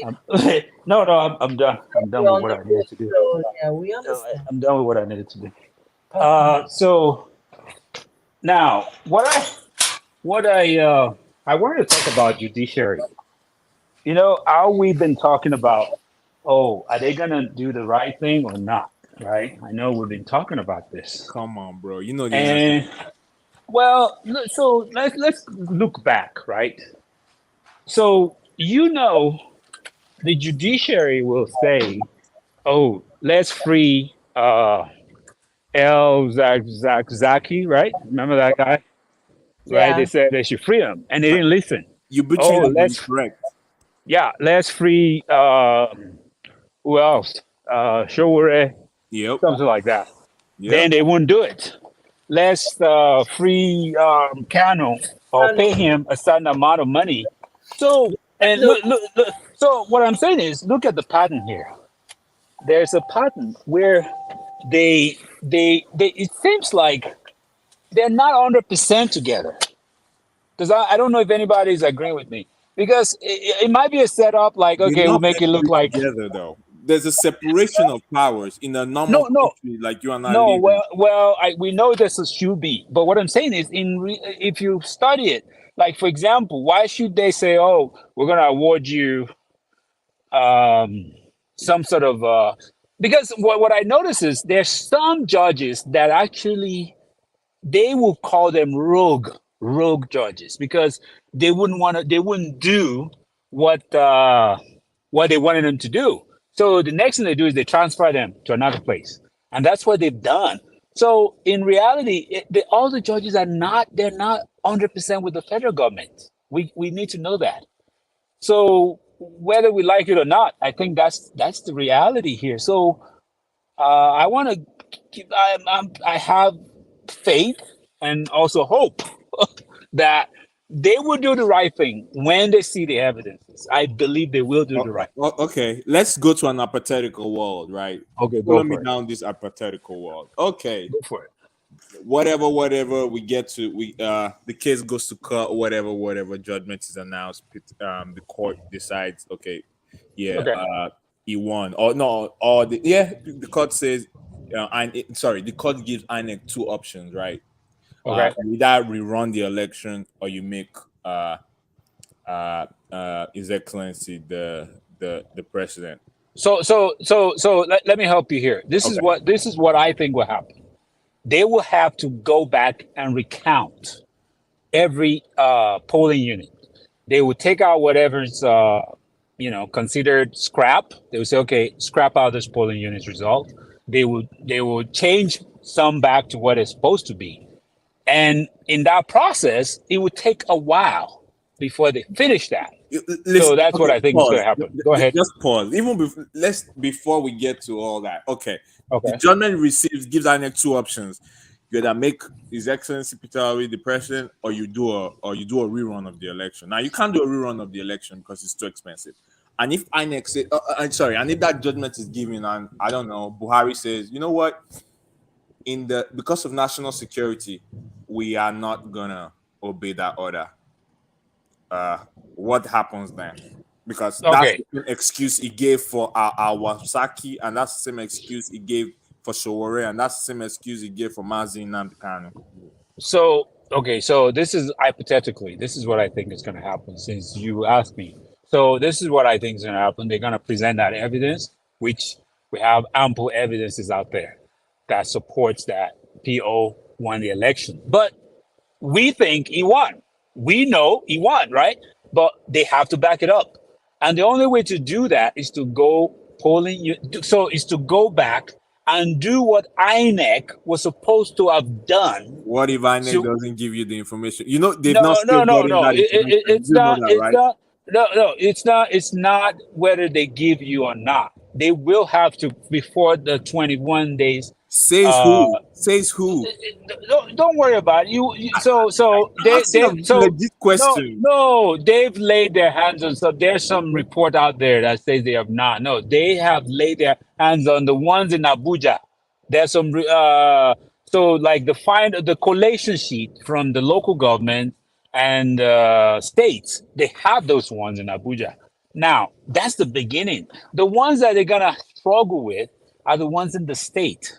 Those are the ones that he said, "Oh, we're gonna have to coordinate. We have to do a Zoom call." Relevant one, because the one in Abuja is a forgery. No, the one in Abuja too is relevant. You can't say that it's not, because you know why? Because the polling unit agents for Labour Party have already collated the number, so you can look at that form right off the bat and say, "Look, they said we have 10,000 votes in, for example, Bauchi State. But our polling unit agent said we have 200,000. So that's easy. That right there, you know where you're going for. You're not gonna. Your results will tell you where to go focus on. And the thing is this: it's not every state that, and this is my own personal feeling, that we can go and challenge. You have to look for, and look at that master. Right. You got to look at the master sheet. Look at where your report, for example, Lagos State, for example, let's use Lagos State. We already know that the number should have been at least close to 1 million. Now, on that sheet, it's showing 500,000. So we know right there, we're going to Lagos State to go look at all the local governments.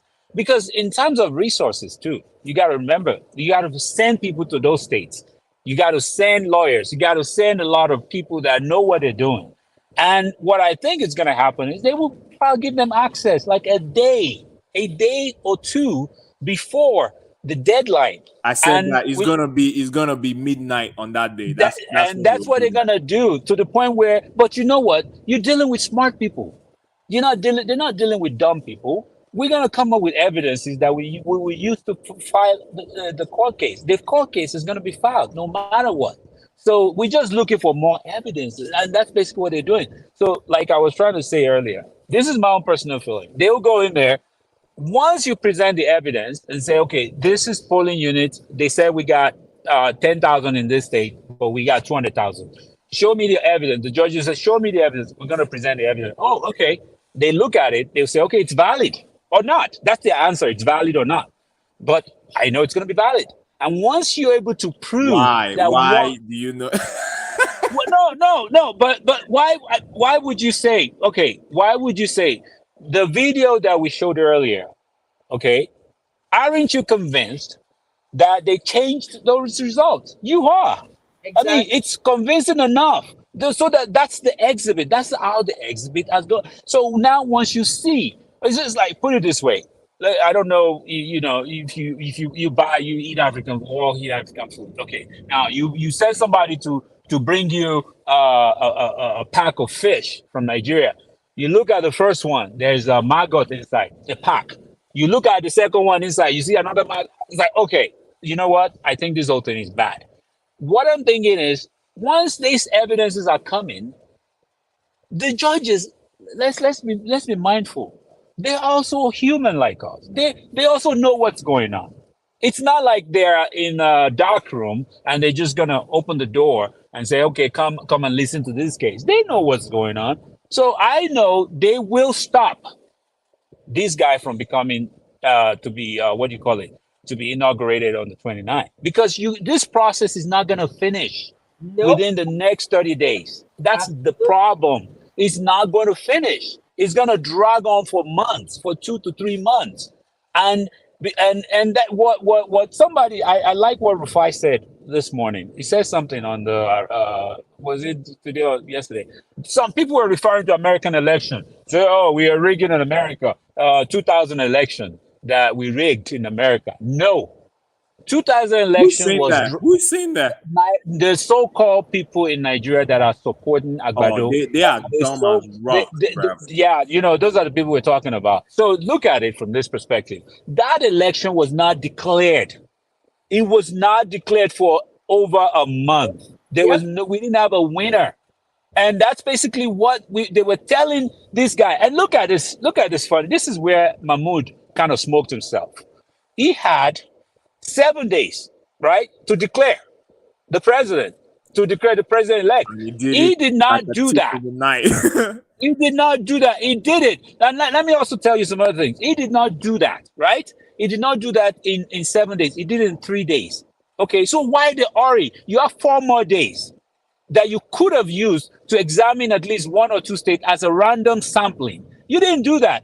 That's number one. Number two, you remember that we all woke up, especially we from here, we woke up in the morning of night, we saw president-elect, like, what the heck is going on? Now, do you realize you've got a video of it? How can Agbado and his team stay up at that particular 3 a.m.? All dressed, all dressed to the team. If not for the fact that they were called, and told, hey, we're going to announce it at 4 a.m. Okay, so they all sat in is this how they've been sitting around all day waiting for every state to be counted? And you could say, oh, they knew the states, they already announced 34 states, so maybe they just waited around. No, it's a scheme, you know, it's a joke. Yeah, so what I'm saying is, you got to stop. First of all, you need to stop the process, because he's boxed himself into a corner. Oh, you know the job he did. Like, for example, when Dino said, slow down, we sense there's a problem. That's number one. I mean, evidences are out there that says that things did not go well. Can you just let us calm down? Let's compare. Okay, let's pretend like you had cyber attack, like you said, or you had problems with IREV. Okay, let's just make sure it's whatever it's on from the polling units is exactly what it is. But it still wouldn't let the law says you can actually stop the process and review. He didn't want to do it. Let's imagine that it was the 6th day or the 7th day. He could have just said, okay, today's 7th day. We have looked at everything, and this is the stupid mistake. They are not smart because they are analog. It was not a stupid mistake. It was on purpose. Mahmoud Igbowo, like, he is. No, what I'm saying is, look, you know that it's your law says, okay, 7 days to announce. You know that people are challenging you. Well, even if you want to steal, you know where you are going. You still kind of push it to that 7 day. Look, we've waited. This is the 7th day. We have to announce the winner. Okay, this is it. This is the winner. But we announced it like 3 days. Is that okay? The agreement was simple. The agreement was simple. To announce it, I know. Yeah, that's it. So you remember what he was paid to do, and he did it.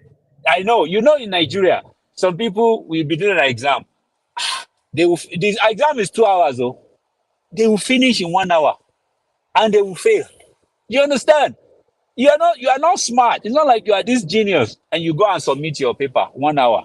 So that's basically what he did. He had extra time to go back and review the result. He never did, and he decided to announce it within 3 days of the election. The problem is okay. So he's been paid and he's delivered the service, but there's a problem, as we can all see.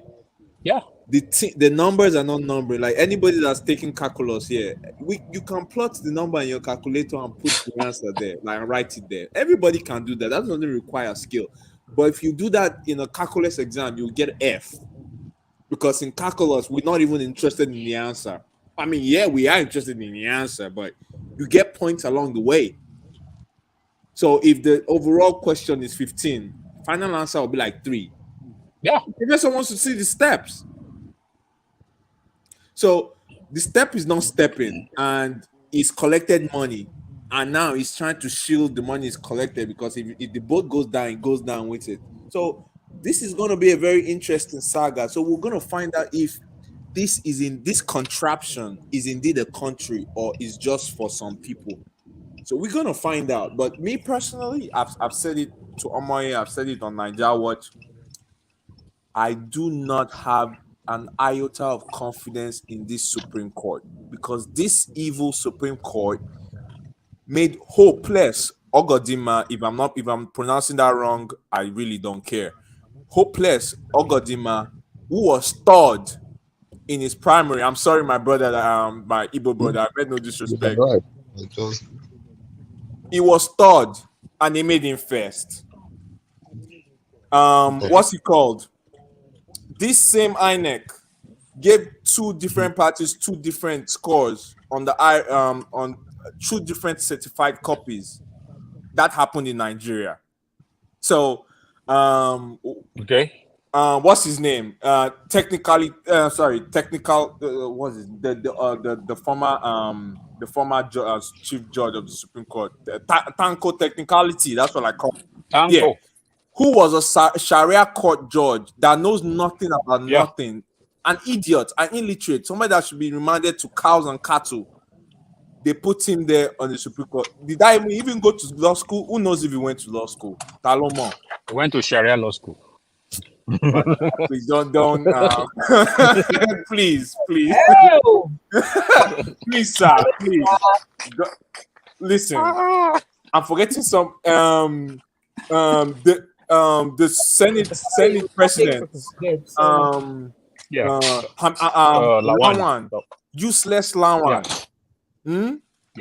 Who contested presidency in front of you and I. We're all alive and we all saw him contesting the presidency with multiple interviews, just for him to in fact, he said he was not going to he went to court, and the appeal court said he lost, that he can't run for 2 offices. He said he was not going to go. He was not going to. He said, I am not going to go to the Supreme Court, that I accept the judgment. He said that with his own mouth. Guess what happened? They call him from Abuja. Evil. This APC are the ones that went to Supreme Court on his behalf. But okay, I get where you're coming from. Let me also give you another perspective. So you know that some of these cases are sectional cases.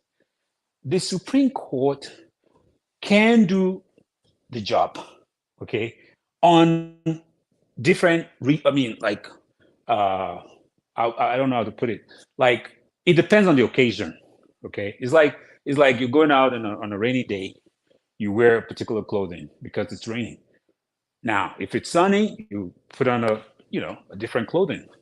What I see is this: it depends on the type of case it is.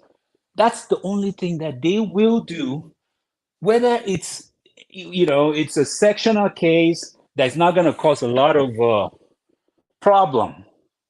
They won't care what to do.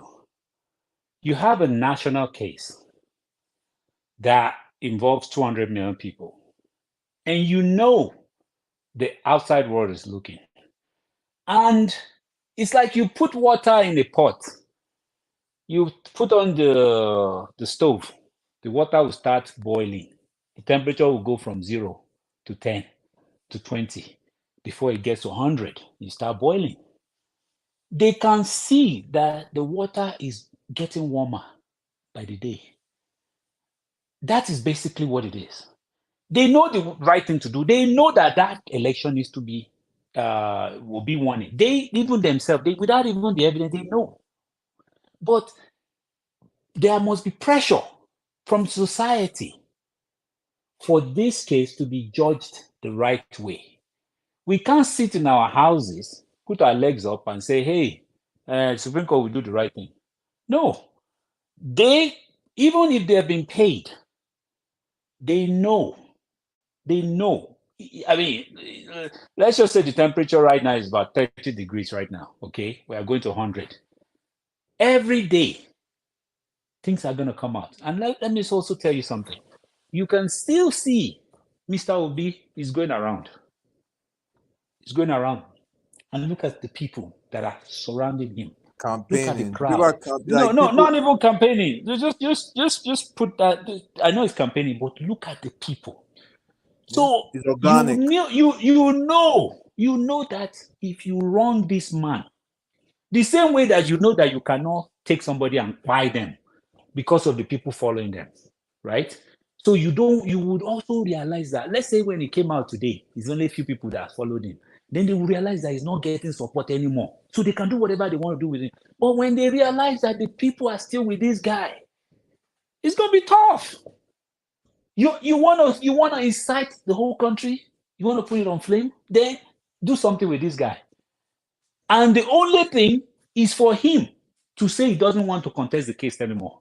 That's the only thing that can save Agbado. Let me play a video Go ahead. for you guys and for some of the people. Nelly, my darling, I'm going to play for you so everybody can also listen to it. This is from Niger Watch. He played it earlier, and I think it's very important for us to hear it here as well. It's a video by a very young, vibrant man from the civil society. Let me see. Okay. Let me know when you can see. Oh yeah, I saw that. Bro is brilliant though. Man, so I saw the video too. You saw it too. Okay, so for the people in the comment section, now play. You still gotta play. Yeah, I love this take. Sharp guy. Can you guys hear? We deployed over 2,700 observers. Why is the volume so low?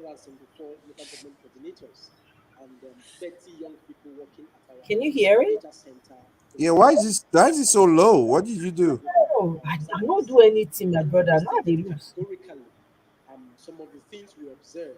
I've been from maybe not from Niger Watch. Immediately after the press conference, we started getting threats. Play from Arise though. You can play from Arise, but it's long though. Okay. I think the full. I'll just stop it at some point where I think it's. I actually went and watched the whole thing, to be fair to him. Okay, so let me just go to Arise because it's kind of low. I don't know why. Arise News, Civil Society, whatever. Bear with me, guys. Okay, got it. This is all right. I'm gonna share this now. You've talked about the Nadeco one, right? They've done expel to Oh yeah. I found that funny, to be fair. Let me know when you can see my screen, guys. You can see. I can see your screen. Okay. Can you see the video on? No, it's just the news day. Just showing Arise News Day. All right, so that's what I mean. Okay, let's go. Coming here.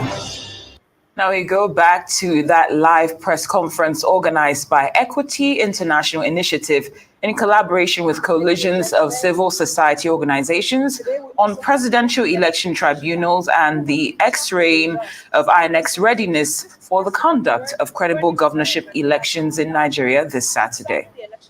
Election process in Nigeria. We have with us Barrister Friday Ilogunam, a legal practitioner with us. And now I'll be handing over the mic to our country director, Ambassador Chris Iyama. Can you all hear it?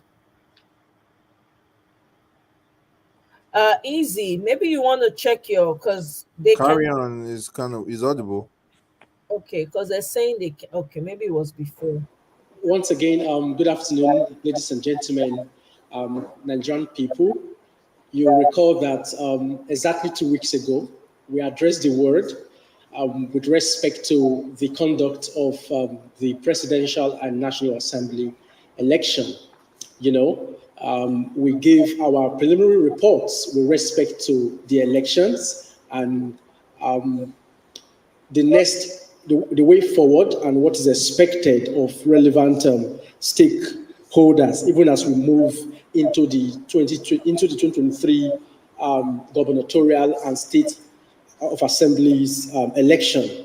So it's a great pleasure and privilege for us once again to address the world with respect to some of our findings, even as we head towards the gubernatorial and National Assembly elections, and in particular, the cases before the Election Petition Tribunal, that's the Presidential Election Tribunal.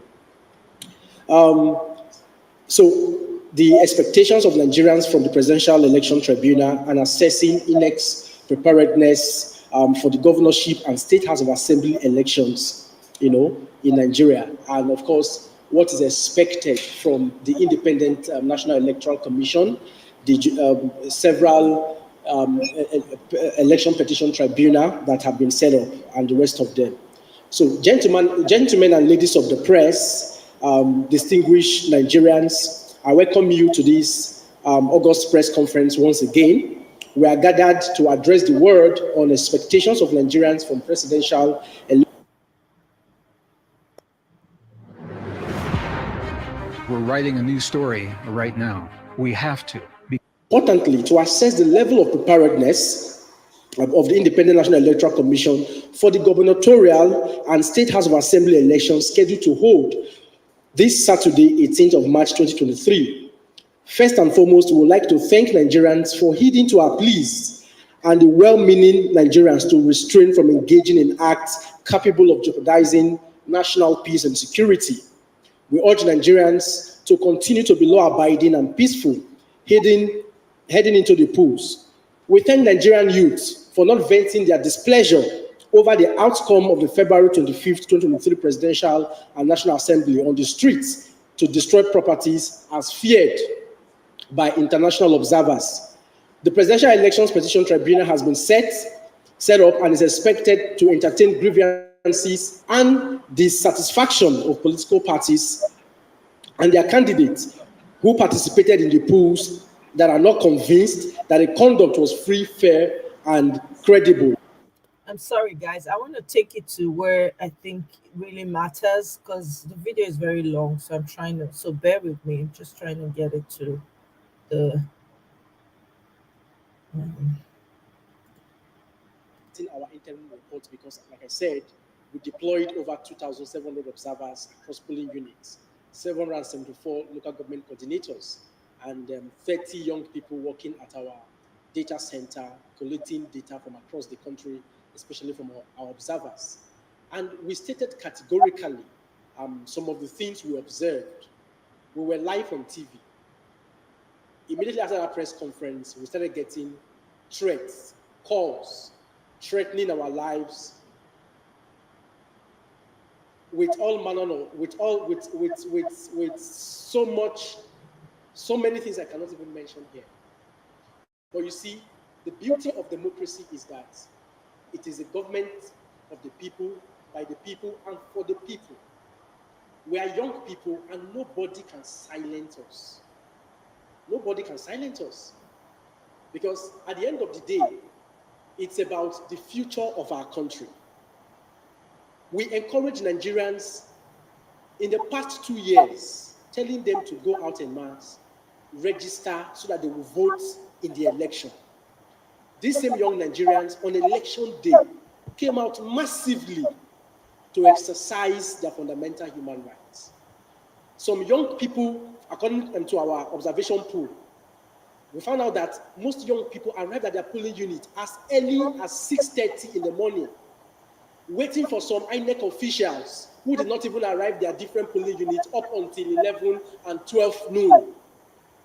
At the end of the day, some of these people started accreditation, started accreditation, voting commenced, and some of them even ended their polling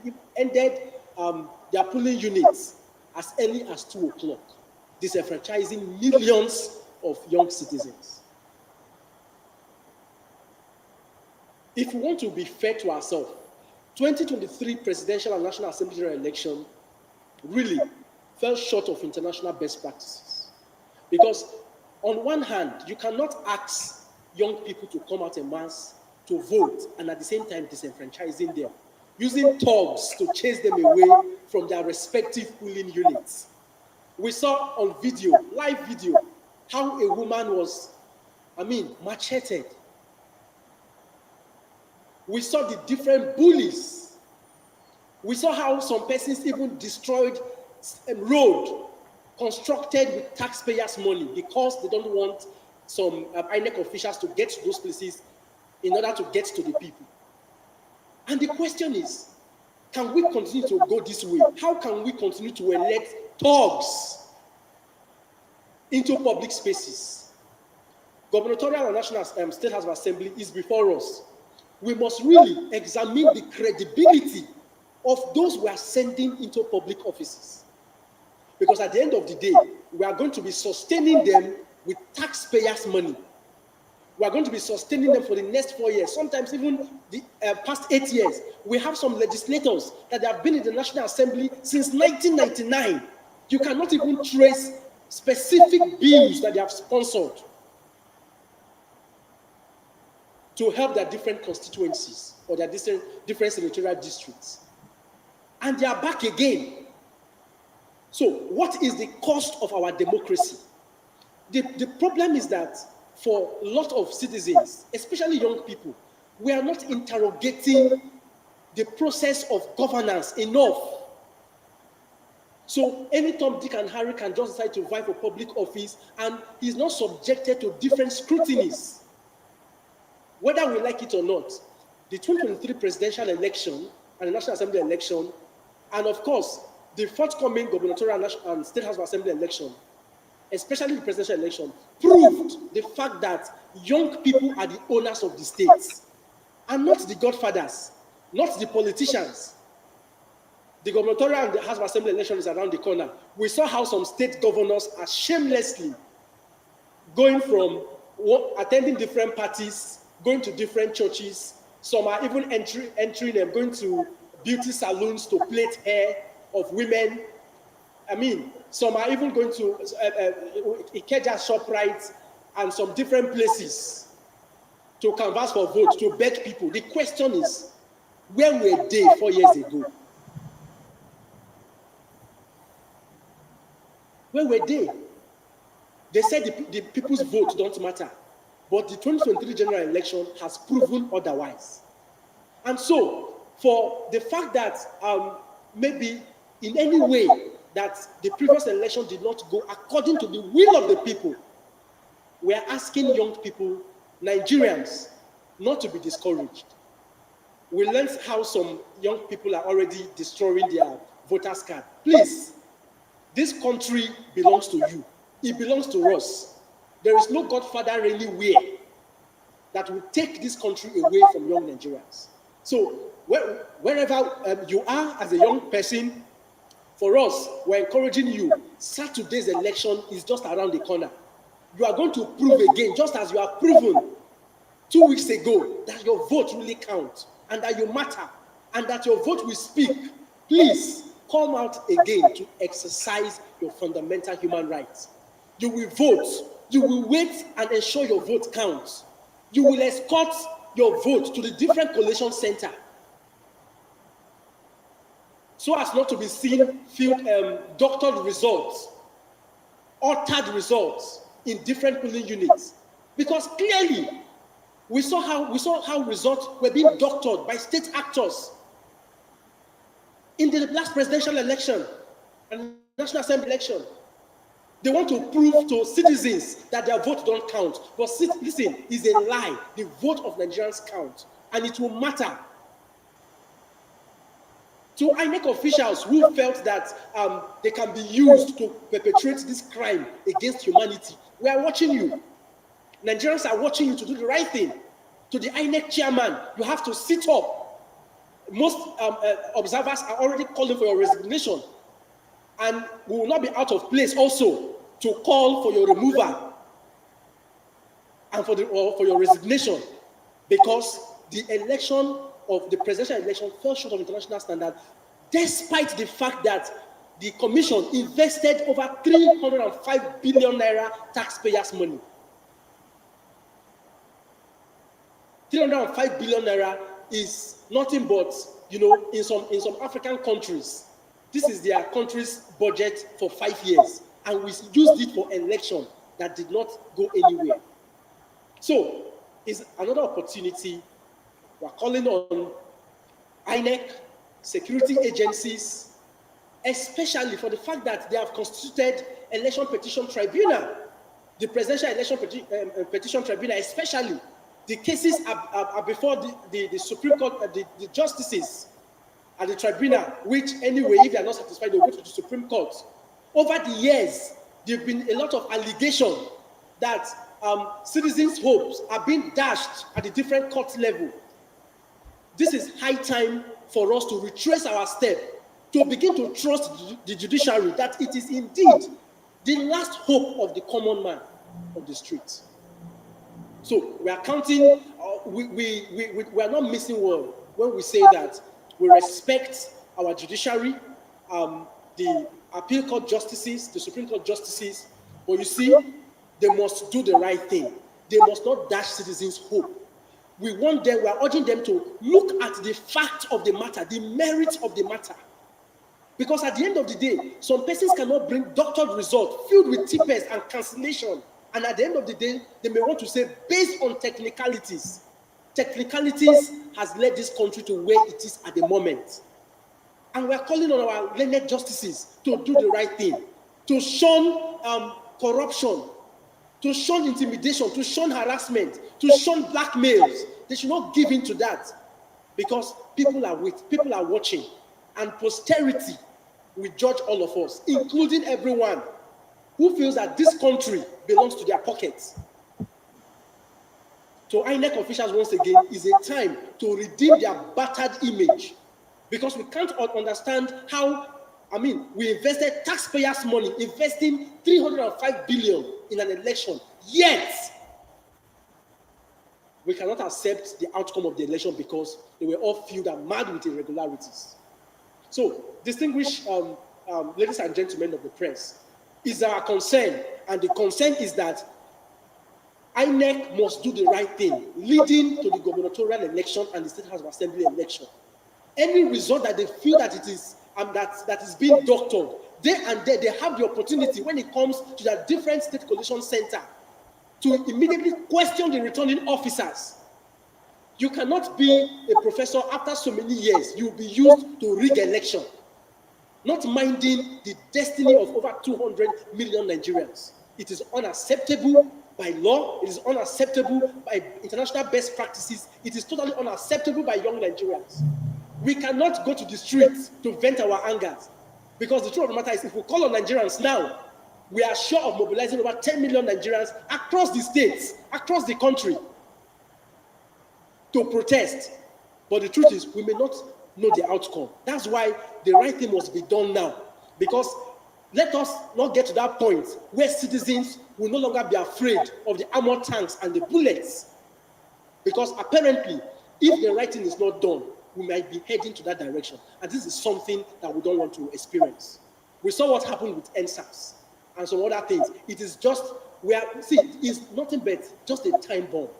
We don't want this thing to consume all of us in this country. And that's why people, respected government officials, people that we trust, people that we know that ordinarily they should be able to do the right thing, should do the right thing for the interest of justice.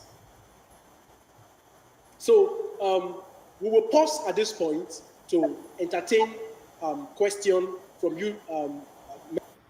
Okay, that's it, my people. That's the young man. You heard what he said. Over 10 million young people in waiting. Over 10 million. These people are not ready. They don't care anymore. They're not afraid of including their... myself. Go ahead. I say They're not afraid. including myself. Okay, it's Jason. I've muted him. Go ahead. Obina, go ahead. I think it's the network. I think it's my bad. Hello. Yeah, we can hear you now. You good now, bro. I'm saying that there is a 10 million Nigerian youth waiting to be mobilized, including myself. I'm also very much Exactly.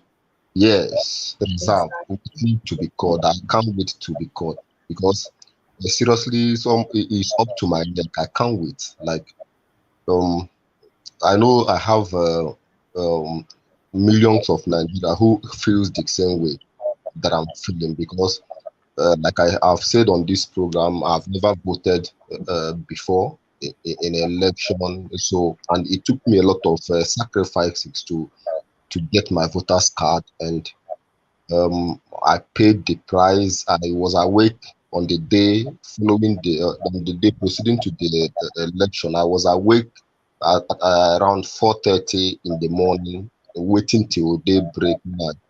I headed to my polling unit. So I can't pay all that price, and somebody will be somewhere by the corner mixing up that effort. So we are waiting. It's not that we are stupid though.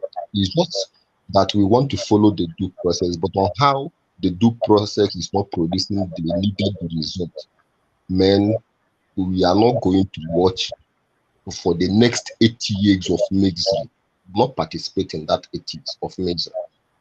In That's my fact, not even for him for May 29 to come and it will not even happen. Nah, That that's not gonna happen. not happen. This That's is not not gonna what happen. they are playing with. No way.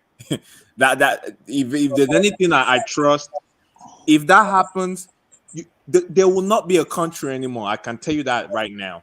There's not gonna be a country because it will be ungovernable. Exactly. It will literally be ungovernable because look at the math now. It was less than 10% of the general population voted for him, and I put the voted in quotes. So you wanna lead when less than 10% give you their consent. Like, how does that math want to work? It's literally it's impossible for you. Like, I don't want to. You turn Nigeria to Syria, bro. Like, for real, and it's not gonna happen. The country is too beautiful. We're not gonna go down that road. We're not. That's the thing. So that's why we are just following due process now, according to our principal. We dey waka Yep. follow am for back. They follow and they do due That's process. the only reason why this shit is not on fire, bro. Because the man Yes. came Yeah. out and said he wants to set. I keep on. He wants to set an example. Which, Yes. if you actually look at that statement, it's a profound statement. It's The powerful. example, because there is no example for us to look up to right now. Who are we looking up to? Nobody. Nothing. Zero. Zilch. Corrupt. All of them corrupt. From the Hey top to guys, the bottom. can I When you say know something? oh God, Sorry. go on.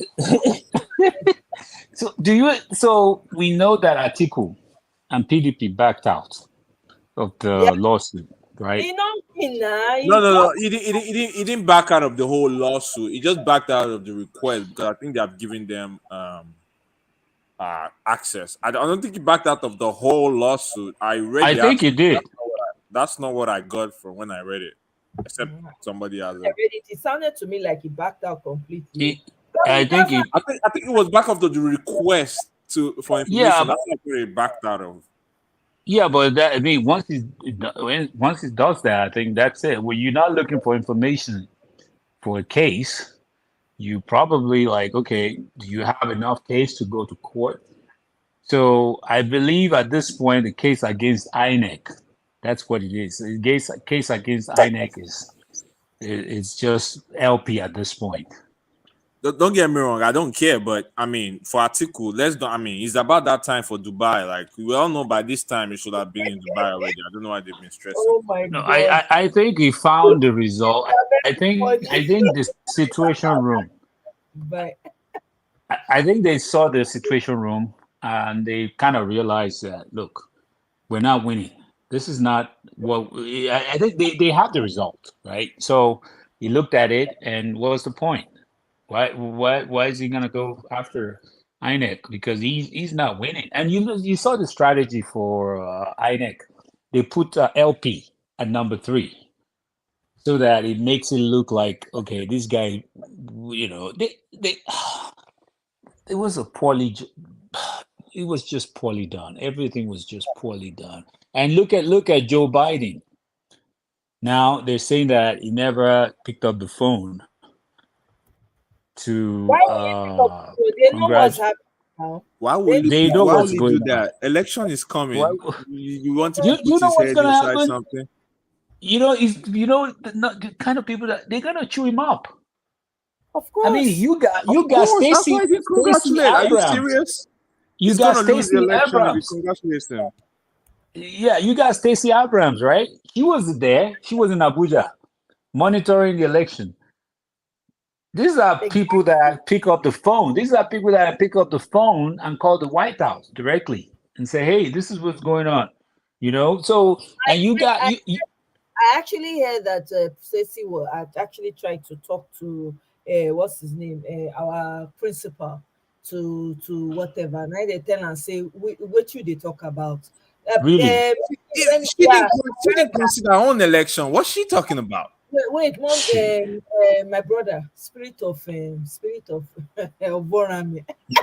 My bad. Somebody they ought to. Yeah, No, for real. They really pissed me off, for real. Okay. All right. One second. BBMJ has requested to speak, and I lost her before she jumped out of the studio. BBMJ, welcome, sis. How far now? My sister Video and enjoying the wonderful rain that is driving all the dirty flies. He's driving the dirty flies and the Tifnimbu and the Sonwoke and Sonwoile. Are you serious? It's raining over there where you are? Ha! All day. I had to go and look for my Nigerian corn to buy so I can enjoy the rain. Do you know it poured heavily in my side? It was so heavy with the wind. I just say it won't in my house before head. And you know the people for this side, small dots. When small dots go come on, so they go they holla say the place one like say all the rain for this life don't fall finish. So it fall for this side yesterday. Anyway, let's go back to the topic before. Sorry, me I came with water. Excuse me, Joe. My brothers and sisters that are 61 watching and only giving 45 likes. They say charity begins at home. It is somewhere Please give us the like button. It's not hard. It's just press it and it is done. That is how we begin to show the like that we have. I beg on now. You guys should think of the fact that Omoye has been on this thing right from before it started. And every day, she gives us her precious time. She gives us her precious time. She comes out, whether it is only 2 people listening or 3 people listening, but we support her. And the best way we can support her, all of us not going to feed this and a super chat of $100. But we can at least support with a thumb of a like. Please, please, please, please. We all want a better Nigeria. Now here they take start. As you take like me for the Obodo Yibo, let's start it here. I've not met any of you before. I've not met Omoye before. But we all have the same values. We all appreciate the same morals, which is why she's here talking. I'm sure she's got better things to do, but she decides to do this. So the least we can do is to please increase the likes. That's all I came for. I didn't come to contribute because I have something doing, so I cannot jump in here. I wish I could, but at least I can holla because it is now 55. Let us shoot it to be 100%. It's not hard. 1 second. Go out, come in, point it, period. That's number 1. Number 2, the reason why this water has to enter everybody's body. Has it occurred to you that you cannot just walk to any embassy and collect your passports? My sister, that one. I have a friend that I just saw today. That when they said the passport people were going to meet somewhere and she went to do her thing, it's over a year. They collected money from her. She did all the biometrics, DNA, over 1 year. She's even yet to see paper saying the passport is ready, let alone the green passport. What did she tell me this afternoon? They told her she has to come to Washington after she spent close to 350. 350. She has to come to Washington and the person that told her said, look, That is what I had to do. And these people that collected this money, there were over 250 people that day. I won't forget. We went all the way to LA. All of us went to go and queue. And now to be told you still have to. So this is a kind of thing that needs to be changed. But it will not be changed if we have that goat in the name of bats as a person that is going to be ruling people. That is quarter to finish. So please, let us start with the liking, and supporting. leave the country in the hands of Boko Haram. God bless you. And have you noticed the Boko Haram people? Nobody don't hear their voice. So all of a sudden, Nah, they don't start though. The half time don't finish. They don't kill people. They kill 14 when it people. was Jonathan's time, they could hear Boko Haram even in space. I beg on now. Now here I take the start. You love me, I love you. Let us show the life now. You don't reach 56. Please, let's complete it. That is all. That is all the water I came for. Oh my, back to you. So much, baby. Thank you, sis. I appreciate it. Thank you so much. Una don't hear, una don't collect wutu from Somebody said he backed out of the request to inspect the election material. Yeah, that's what I read.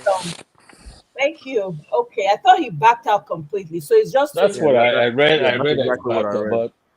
But either way, he's a loser anyway. Once you do that, you're kind of exactly. You've already given up anyway. The fight, absolutely, exactly. So let me share a video with you people. First of all, make we laugh. Make we first laugh. I beg. I need laughter in my life right now. Hold on. Make we laugh more. Yeah.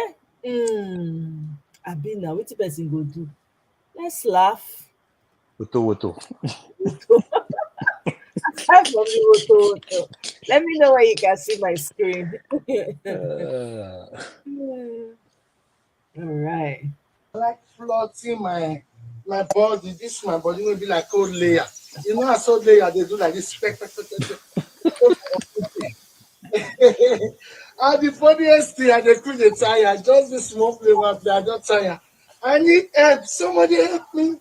Help me. I love you, man. I love to play, but I quit tire. I love you. Man, go rest before person one they expect. I like floating. Oh my God, I love that. I don't know why. I like it, guys. So, anyways, let me play this video from Una Baba. yeah. Let me play. We could see wonders that are happening. They are currently doing wonders. Things are happening. It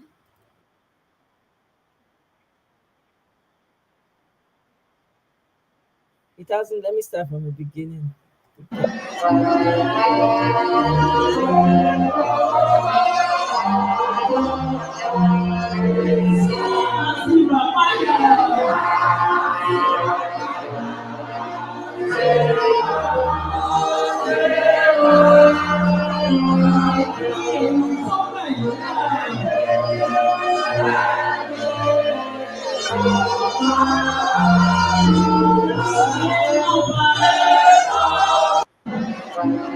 When I see It's just clownish. When I see Like, now, what are we doing, bro? in the mist. It's it just doesn't make any sense. I mean, just looking at him, he's not even fitting in. You can just see that it's the forced action. I'm telling you, forcing himself. It's just not. Serious. This is not natural. Exactly, it doesn't come natural to him. Mr. Theobalad, welcome, my brother. Onyegbe, good to see you. You're on mute. Fine. Good evening. Egbefure. That's awesome. Good to have you here, my brother. Thank you so much. I'm enjoying the show. At least I said, let me, clock in. I appreciate that. You clock in well. That's good. So, initially, I wanted to ask the question regarding this article withdrawal, if it is the entire case or just for the INEC side. But with what I'm hearing, maybe it might be because it might be on the inspecting the electoral material. Right. That's but the truth remains to be told. How will I put it? They themselves know fully well that there is no states where APC reduced the PDP votes. Exactly. Which I'm aware of. If not, Reno Omokria, what was his name, would have been shouting it all over the social media and Twitter spaces. Sir, that's not a person, please. Don't no, please don't So bring that. it is that obvious. concept, Maybe please. what they might be challenging might be the fact that the process, like the fact that the APC candidate, the president-elect by the INEC, did not meet 25% in the FCT. I don't think and that the- would be the core of the case. That's a distraction, personally. yeah, But that's and my the electoral opinion. malpractices that are involved in the You, whole you, process. That might be you, in you their don't even own. understand. Sorry, you But don't even understand why PDP is. See, they have done what they wanted to do. Like they wanted to shift the blame from them because they participated in the rigging. They had their own part of rigging of the election. The vote of Labour Party was actually shared among APC and PDP. sure. So in order not to see silently, they had to cry a bit, then they will withdraw. Because if you go through even River State, they shared part of River State to themselves, Labour Party's vote. I came across one result where they maintained the number of APC votes, the original number, they maintained it there, but they had to, share part of the Labour Party votes to PDP. So they know what they are doing. They don't just want to sit idle and keep quiet because definitely they will dig up their own deeds too. So in order to not to remain quiet, they have to cry first, then they will withdraw. That's exactly what they have done because they know there is no place for them in the court. If they even go to court, court will also charge them because the evidence will be there. That is true. That is true. And that is the more reason this case is very, very, at least Labour Party have a very big chance of reclaiming this mandate if and only if the judiciary remain truthful, because if you watch very well, big if. yeah, subtracting like They don't have in a River choice. State, excuse me, in River State, they did say it to Labour Party in Lagos and some parts in the northern part and Delta State as well, where PDP Bauchi, Delta State, where PDP take more Labour Party's votes, and many other places like that. Subtracting that one away from APC and Labour, what's it called, and PDP, adding it to Labour Party, if they do those calculations, you find out that Labour Party is way ahead. That is the more reason when I listen to the analysis of that Peter side, you find out that there is a big case, and Peter Obi is so sure of winning this case. And my own point here is that the time frame by which this the tribunal will decide this case, it just I'm not really comfortable about, or I don't know, which I need to be educated. Like if they allow this people to be sworn before by May 29. No, the law says it must be done before They will inauguration. not allow Though. them That's to what the be law sworn says. in. No, guys. I don't think so. This is what is going to happen. You know that APC is not going to back down. They're going to drag it. Yeah. Everything that the LP is going to bring forward, APC is going to fight it. I mean, you see them already demonstrating. They But already there's a send their time frame crowd. on this. Look It's at in the it. law. Look at it. So if, for instance, like what somebody said here now, that if they decide to escape the case before May 29, whatever the court says then, maybe not okay, this election Peter Obi won the case. Immediately, the INEC will now issue another certificate of return to Peter Obi. They will be the one challenging. Yeah, but this is But what I'm thinking. after they have been sworn in, they cannot issue another certificate. Even if they issue another certificate of return, I think they will have to go to Supreme Court and they will still be in power while they are challenging it. I don't know. No, I don't think. See, here's the thing. This is my opinion. I feel like so let's just put it this way. If let's say Agbado, let's say he won 20, let's say he had 25% in 28 states. All we need to do right now is to challenge it.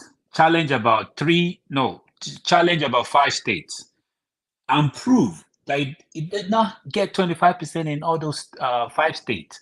Once you disprove that 5 state, guess what? is down to 23 states. That means the requirement has been taken away. Once you take that requirement away, guess what? That certificate, you have to retrieve it. And that's basically the first step. We need to first of all stop I the think it's president-elect. 26, not 28. It's 26 based No, on. I'm just giving an example. No, just give an example. Let's say that's what it is. So if it's got 26, we need to just peel away. So for example, River State, for example, Yes, we even know. Imo State. Yeah, so you know that it does not have 25% in Imo State. We know it does not have 25% in River State. So that's true. So once you do that, that is down to Lagos. 24.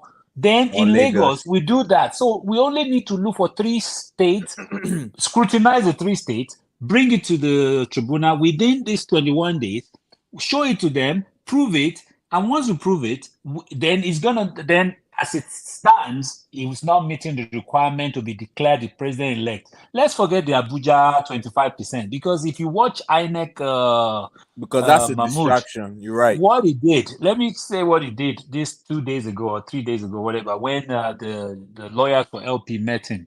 Yeah, he He said was they talking. 37 It's states. 37 states. Yeah, that's what he said. 37 states. I caught that where as it's well. going.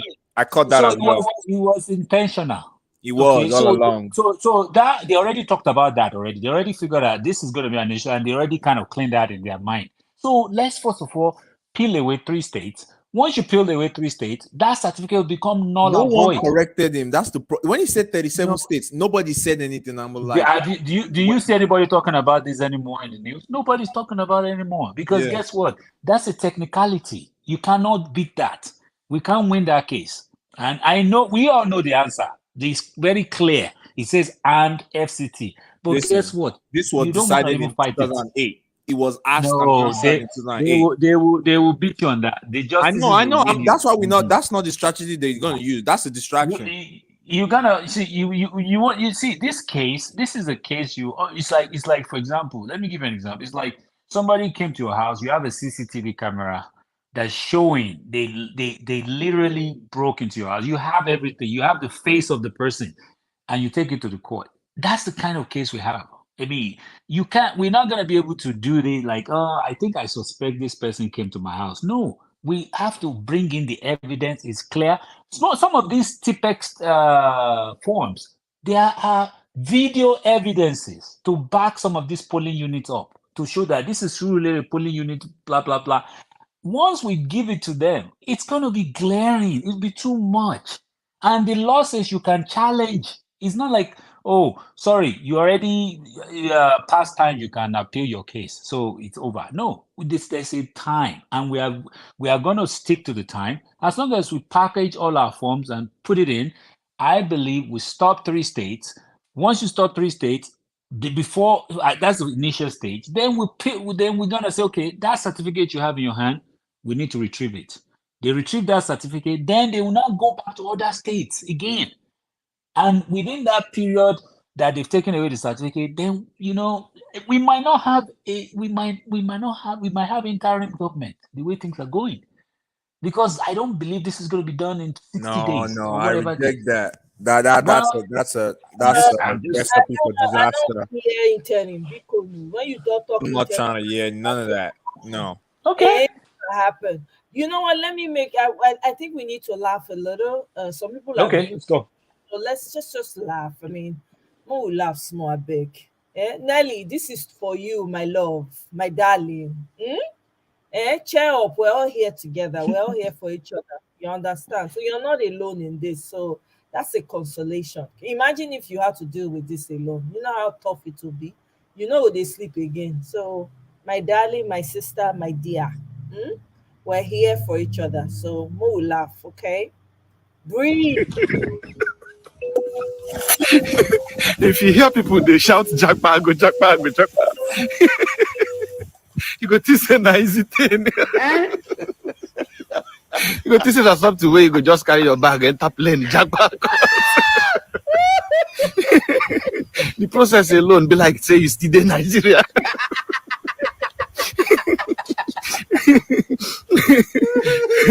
Now just embassy I pass. So.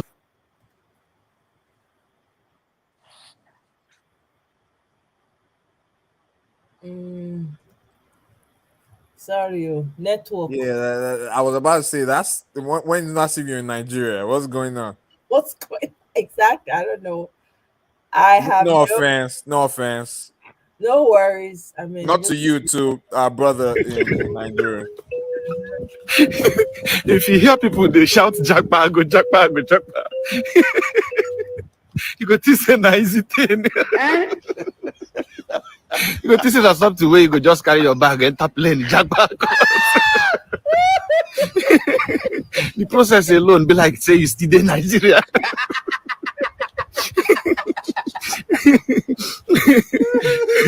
Now just embassy I pass in front of embassy now I pass.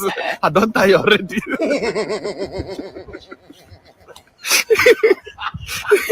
The crowd where they be like say Rehan Bonk you want to do crusade for healing and financial purposes. I see crowd tired. I know say no busy work. You have to have capacity. I've been they follow the shout say I go jackpot for this country. Use and the threaten federal government. Like say if they do anyhow, I go just jackpot. As if I carry one witch, I go take this out here. That crowd they discouraging. Me, I follow the talks in Nigeria, I go better beg. Hey! Make I go back my house, go join prayer for Nigeria in distress. Mama mia. I need prayer for Nigeria in distress. Somebody said you should pull up the constitution, and I'm see guys for the comment section that said, guys, you pretend as if you don't know the country you're from. Come on, this is Nigeria. Like the impunity is our constitution. You're talking about section 8. This is Nigeria. Ain't nobody care about all that. Nobody obeys court rulings. As I talk to you today, the IG, the Inspector General of Police, the EFCC chairman, who else? There's somebody else. As I talk to you today, they disobeying court order till tomorrow, and there's nothing that will happen to any of them. Chief Justice did not disobey court order. Emefiole did not disobey court order. Waiting to them. Hello. So stop talking about constitution A, constitution B. All that is nonsense. Hey, but brother, let me tell you. Let me tell you. You have to be Okay, able make to we read the isolate. Constitution now. You have I to hope so not the isolate. right one. Constitutes Nigeria's Constitution of 1999 with amendments through 2011. They amend something. Yeah. I don't see any amend. Anyway, what section? 134. 134. Okay. How come? Code of conduct here. Let's see. I don't see a section 135. Yeah, I'm looking at the wrong thing. Code of law.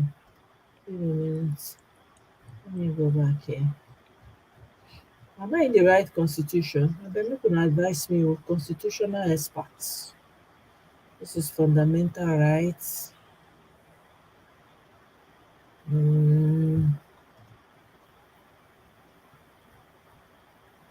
Two. Section 134 2AB. Are you referring to the Nigerian Constitution? I don't see a section. Let me go to the last election tribunals. Okay. National public officers for the purposes of the code of conduct. Let me see if there's anything for code of conduct for public officers. I don't see a section 134. Maybe I'm not looking at the right constitution. Perhaps. Okay, well, let me leave that for now. Let's not waste too much time. Just do a search with Control F. Yeah, but it's not up to 134 now. That's the thing. Mr. T, sorry, oh my God, thank God say you post something for private session. Good evening, good So morning, good sorry. afternoon, anywhere you're watching from. What you can, I mean, the pages may not be up to 134, but you can just do Control F and then put section 134 there. You should be able to pull it up with that, possibly. But I mean, the conversation has been so interesting. Section. If you open that document again, just do like Control F and then type section 134, and maybe they can pull it up. That's what I just did. It's not coming up with 134. I just did control. See, I'm in no reach. Okay. So it's either I'm in the wrong constitution because this one is 99 with 2011 I put amendment. up I don't know if you can see. I put up a link in the what's called in the private text. You should, I think you should play that. It's about the 10 things you didn't know about this evil document they call our constitution. I think it's very interesting. You should play it. It's 2 minutes long. Okay, let me see this. Let me see. Yes.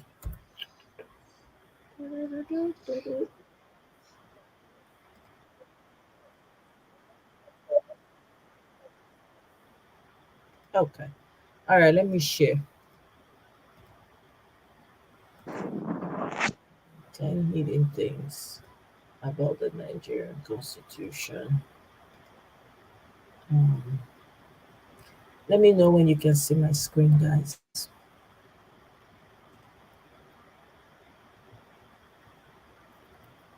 Okay.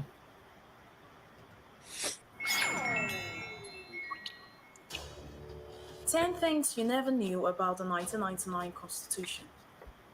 Did you know that the 1999 Constitution was promulgated by the Military Decree 24 of 1999? And to think of it, this 1999 Constitution was never subjected to a referendum. Did you also know that this 1999 Constitution was written by a selected few that never got the consent of the indigenous nationalities or its representation? Did you know that after writing the 1999 Constitution, it was hidden from the public until after the inauguration of President Obasanjo in 1999? Funny enough, this 1999 Constitution was not printed by the government press or any known printers in 1999.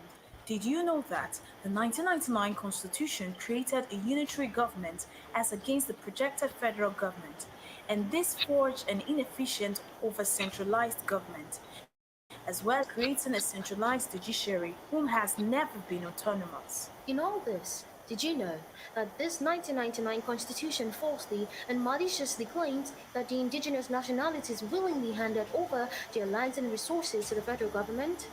And interestingly, did you know that the 1999 Constitution calls state governors chief security officers, but at the same time centralized all the security agencies and denies these state governors control over any of their security And agencies? finally, do you know that the illegitimate 1999 Constitution in Section 6, subsection 6C, absolves the government from liabilities regarding rights of the citizens as provided in Chapter 2, making this right not justifiable?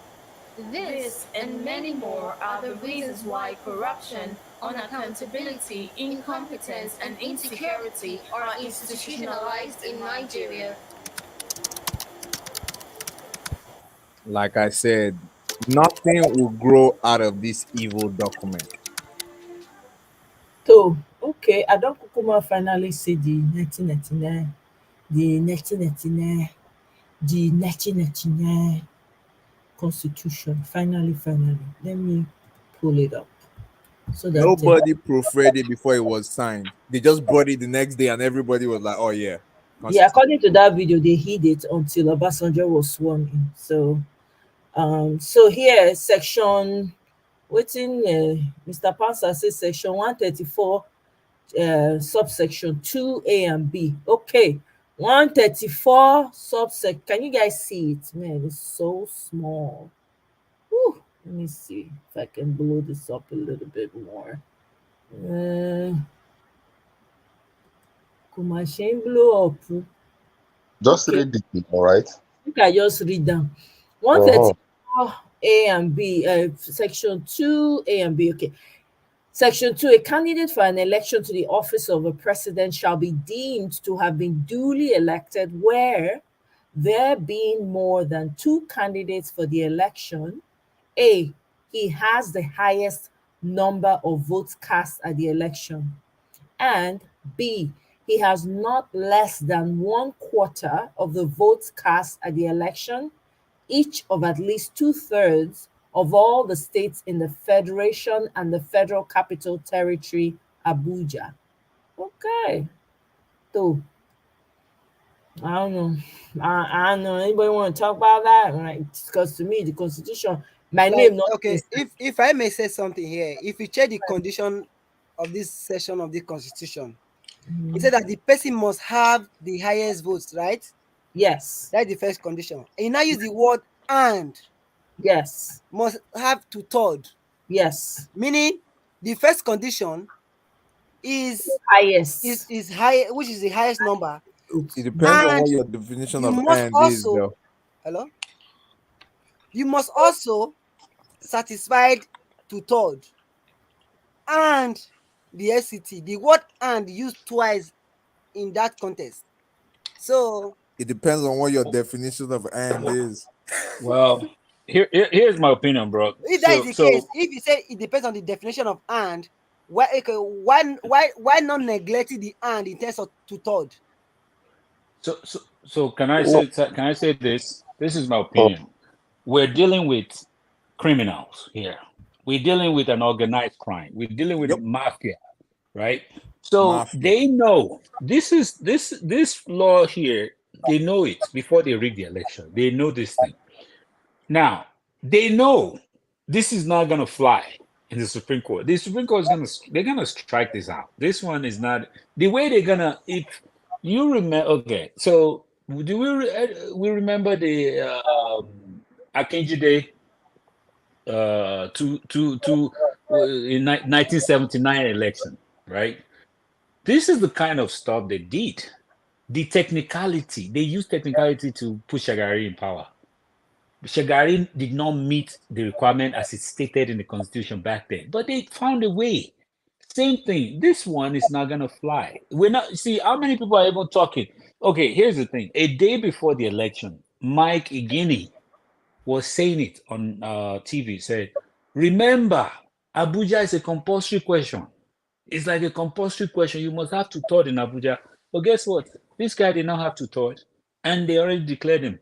So on this technicality, I think you can't win the Supreme Court on technicality. You will not be able to get through. We only choice we have is the Electoral Act. Even look at the Electoral Act. Look at the way they are twisting it. They're already saying that INEC doesn't have to transmit. They are saying that already. So all Yeah, this, they're saying that, but that's bullshit. In fact, that no, is I know. mainly written. But what I'm saying is you can't win the case on technicalities.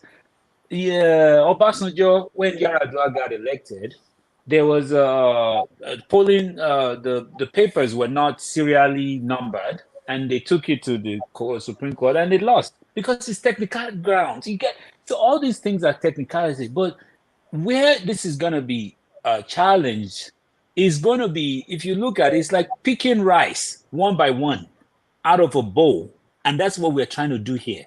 We are going to look at polling unit by polling unit. They want to make sure that even if we're going to overturn this, it's going to be a very, very difficult task to do. And that's basically what, if it's that simple that we'll go to Supreme Court and just say, okay, on technical ground, they didn't transmit the result. So guess what? The election is nullified. Oh, it didn't have 2/3 in Abuja. Oh, it's over. No, it's not going to be an easy case. And that's why I don't even think LP is going to be fighting all those ones. We're going to go to the result one by one. That's basically what it is. Thank you. Or just tell them to follow their own goddamn law as written. It's not that hard. Just follow the law INEC can you wrote. make. They are saying now that they are allowed. Remember, I don't know if you'll be hearing this. That they are I hear allowed them, to but decide. this has been listen. Before this law was passed, it was debated for nearly how many years? 2 years? Or how many years was this line? Like every line of this law was debated for like almost a year, bro. Every line was debated. So when I see Ahmad Lawan, a man deprived of any kind of integrity, there's no transmission. Shaking his finger. Shaking his finger. Like, what are you talking about? It's boldly written there.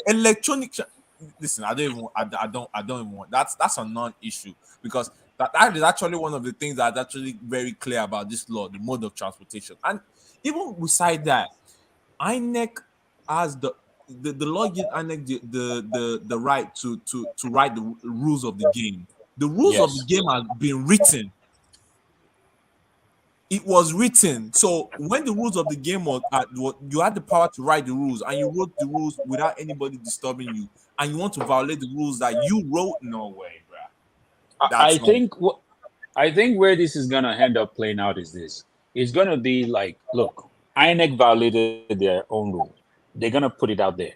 And when they violated the rule, they didn't just violate the rule, it affected the outcome of the election. But evidenced by Exhibit A. This is what we have in the polling unit. This is what IREP posted. So it's still going to go back to the fact that they didn't transmit it. That is offense number one. But that offense that they committed led to the manipulation of the results. And that's basically how you're going to phrase it to them. Yeah, and the But law says if there's a discrepancy, is the polling unit result that will be used if there's a discrepancy between the two. So this yes. law is actually very straightforward. Mahmoud is just deceiving himself. And that's what I'm trying to say. He has taken the money, like you said earlier. Oh yeah. And he has done his He's job. done his service. He's done what he's been paid to do. Announce him, and he's done that.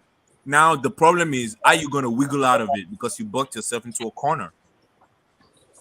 Well, it's like I don't okay. It's like somebody telling you, like, look, I can get you to the line, okay?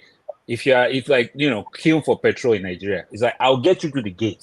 But once you get through the gate, you go struggle to find the right pump to pump your petrol.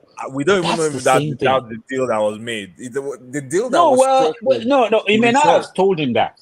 He may not have told him that. But what I'm trying to say is that Mahmoud knew this is going to be challenged. You're not going to go down, because you know what? You see, if LP was going to win by 1 point, you understand what I'm saying? If it was going to be a close election, it would have been easier to say that maybe the polling were wrong by one. In America, they make a poll and they say somebody's going to win, and they don't win. But this is not true. It was getting to the point where it was becoming, and the momentum was that LP was gathering day by day, was increasing by the day. So whenever they're gonna upturn that kind of election, it's gonna be too much. It's gonna be a lot of work, and that's basically what it did. It's not like they were looking for one state or two states. Truthfully, APC did not win more than 8 states if they transfer from the polling unit. But imagine from 8 states to now get 25% in like 20 something states. That's a lot of work. They have to really do a lot of erasing and tipexing. So I would say that he knew this is gonna be a hard thing to do for him, but he still did it because he collected a huge sum of money. And knowing fully well that, look, if we get through this stage, if we can get people to start, you can go around, do your tour, which is going around looking for acceptance. If people kind of see you on day-to-day basis, the people might not fight it and say, okay, it's okay. But at the end of the day, they know it's 50-50. There might be uprising. They know it's going to be a fight.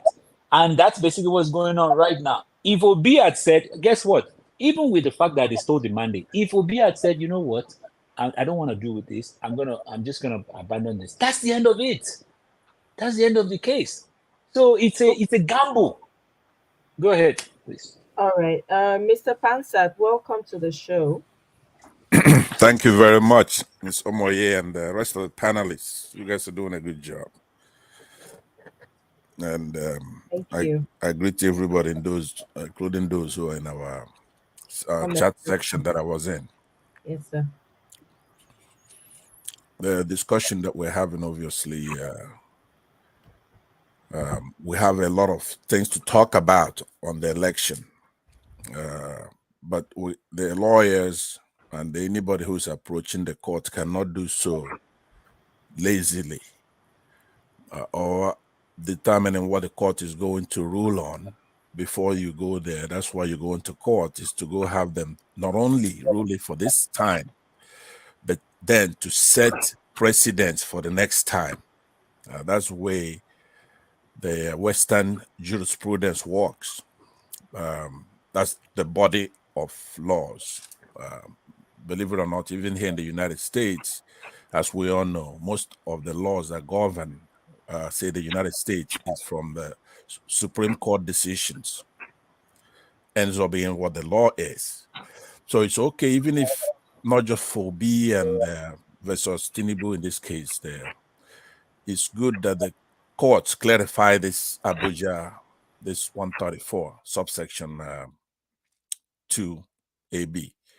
So we need to know that, because like I posted on the in that comment section when I didn't think I was going to be able to get on the panel, I said, if somebody says to you, come to my house, bring 6 books and the Bible, right? They didn't say bring 6 books, including the Bible, but they said bring 6 books and the Bible. It means that when you show up to my house, I expect you to have 7 books. But in those 7 books, the Bible must be in there in order for you to comply with what I had requested for you to do.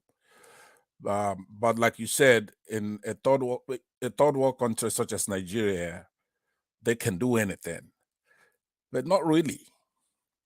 It ends up being that we have the best jurists, we have the best journalists, we have the best doctors, lawyers. Nigeria has the best of pretty much everything.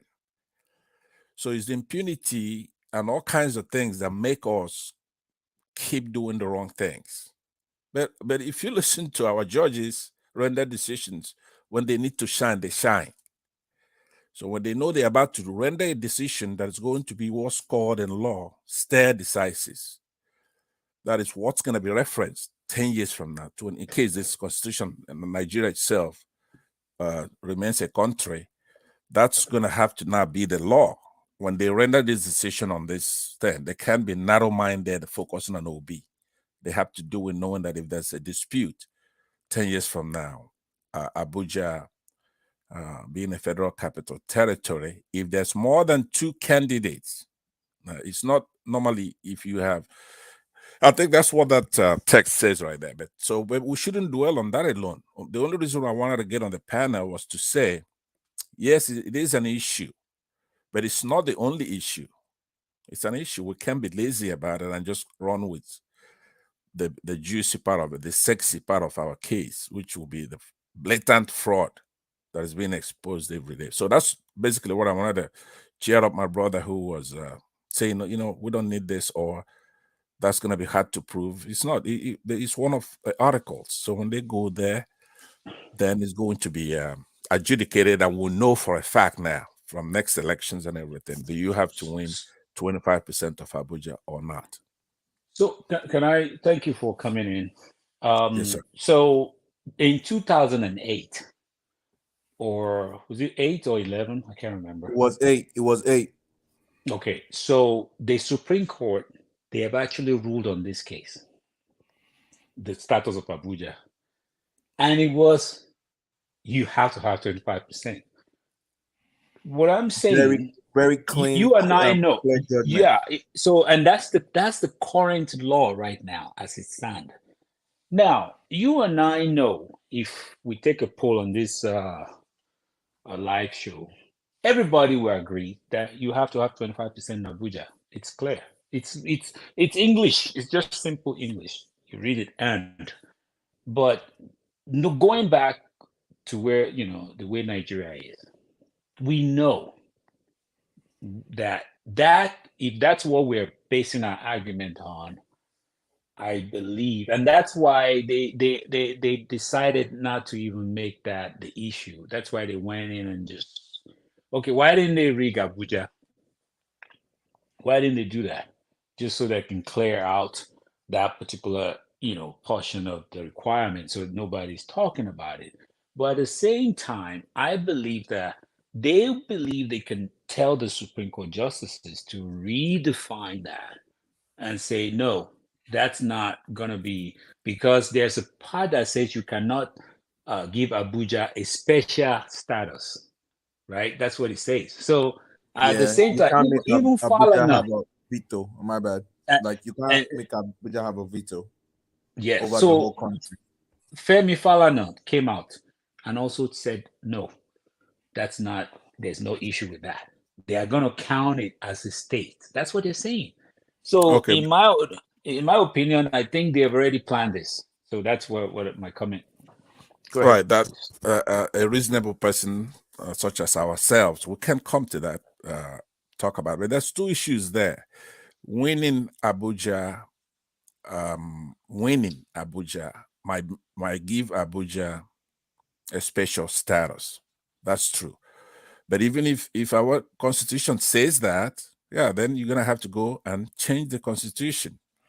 But Let me sir, just I land have a on that. question. I have a question. Let me land on this point because it's Okay. crucial what he said. Yeah. There's a difference between winning Abuja, which would then give it a special status, and getting 25% of Abuja. That doesn't give it a special status because that's the same thing that's applicable to the other states.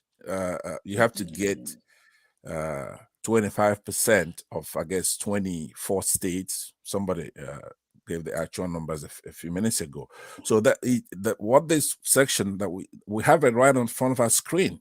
What it's saying is that you nobody can be deemed to have been elected if you don't get 25% of X number of states and Abuja.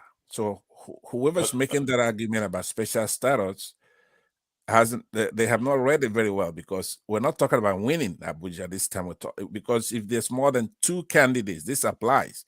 And we know there were 19, 17, 18, 19 candidates. So that requirement is already fulfilled, right?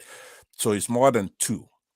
Now, the second thing, I mean, it's as straight as an arrow that you have to get 25% in X number of states and Abuja.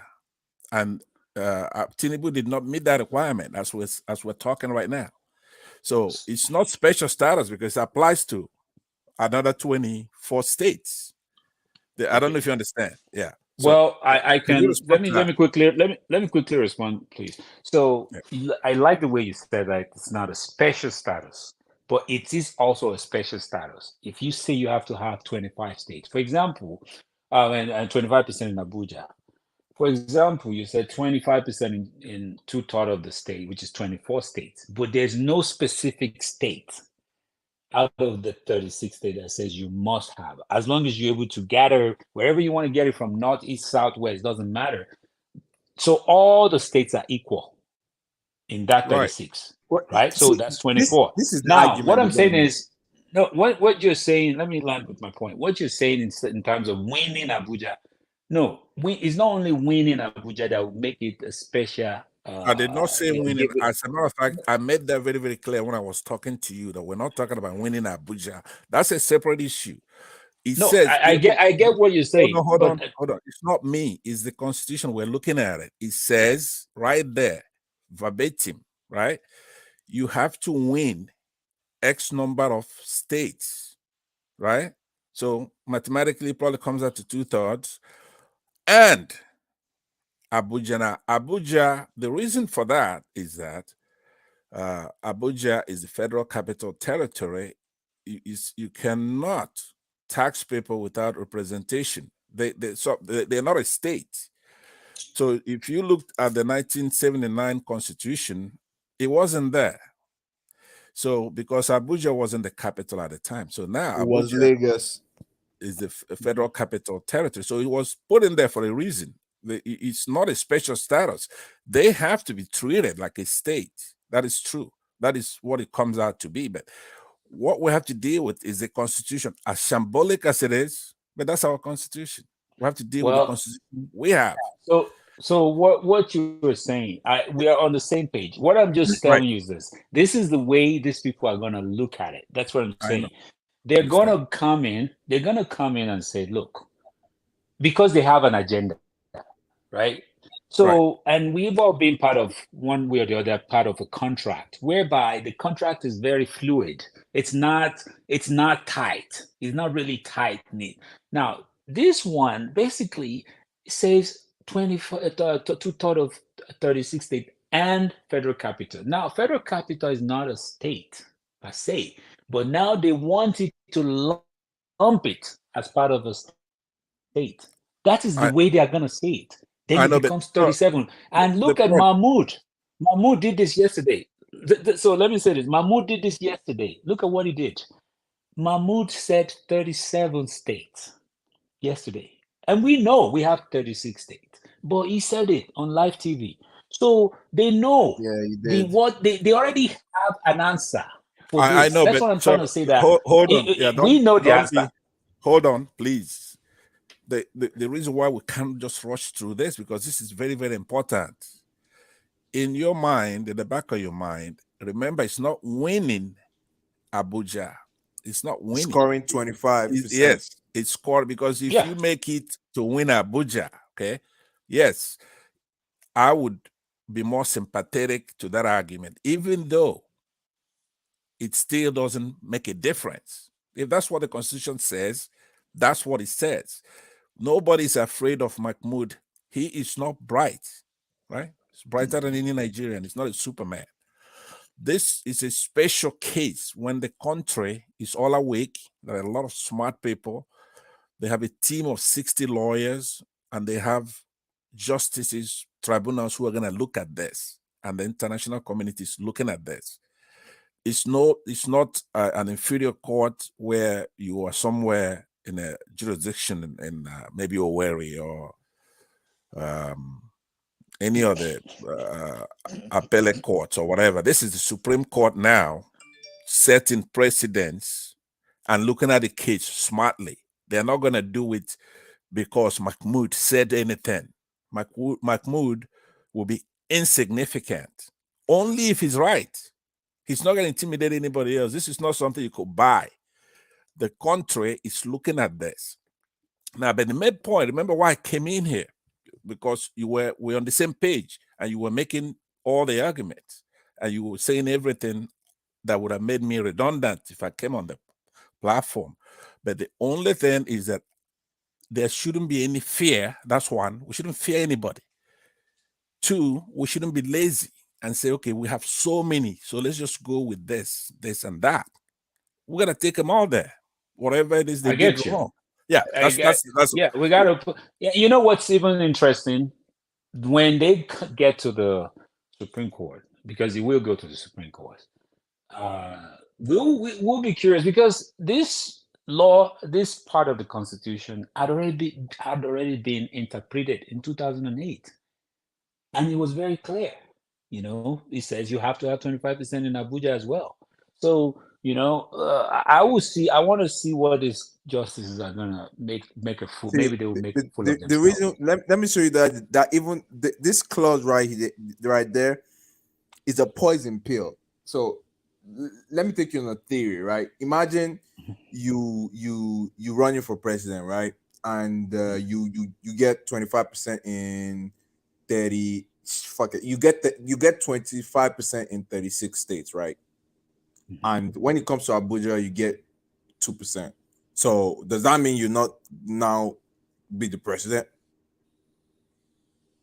Yeah, what it is like what it says. When there's two or more than two candidates, Okay, this is a there's special 5 provision. candidates. Pardon? I'm saying in that theory, there's 5 candidates. You can go on, sir. Right. Okay. So when you have that, you do have to score 25% in Abuja. Not that you have to win it. That makes it. I scored 25% in every other state, though. Right. You do have to have 25% in Abuja. So I can't be the president. Is that what you're telling me? That's exactly what he's saying, and that means you have to rerun it.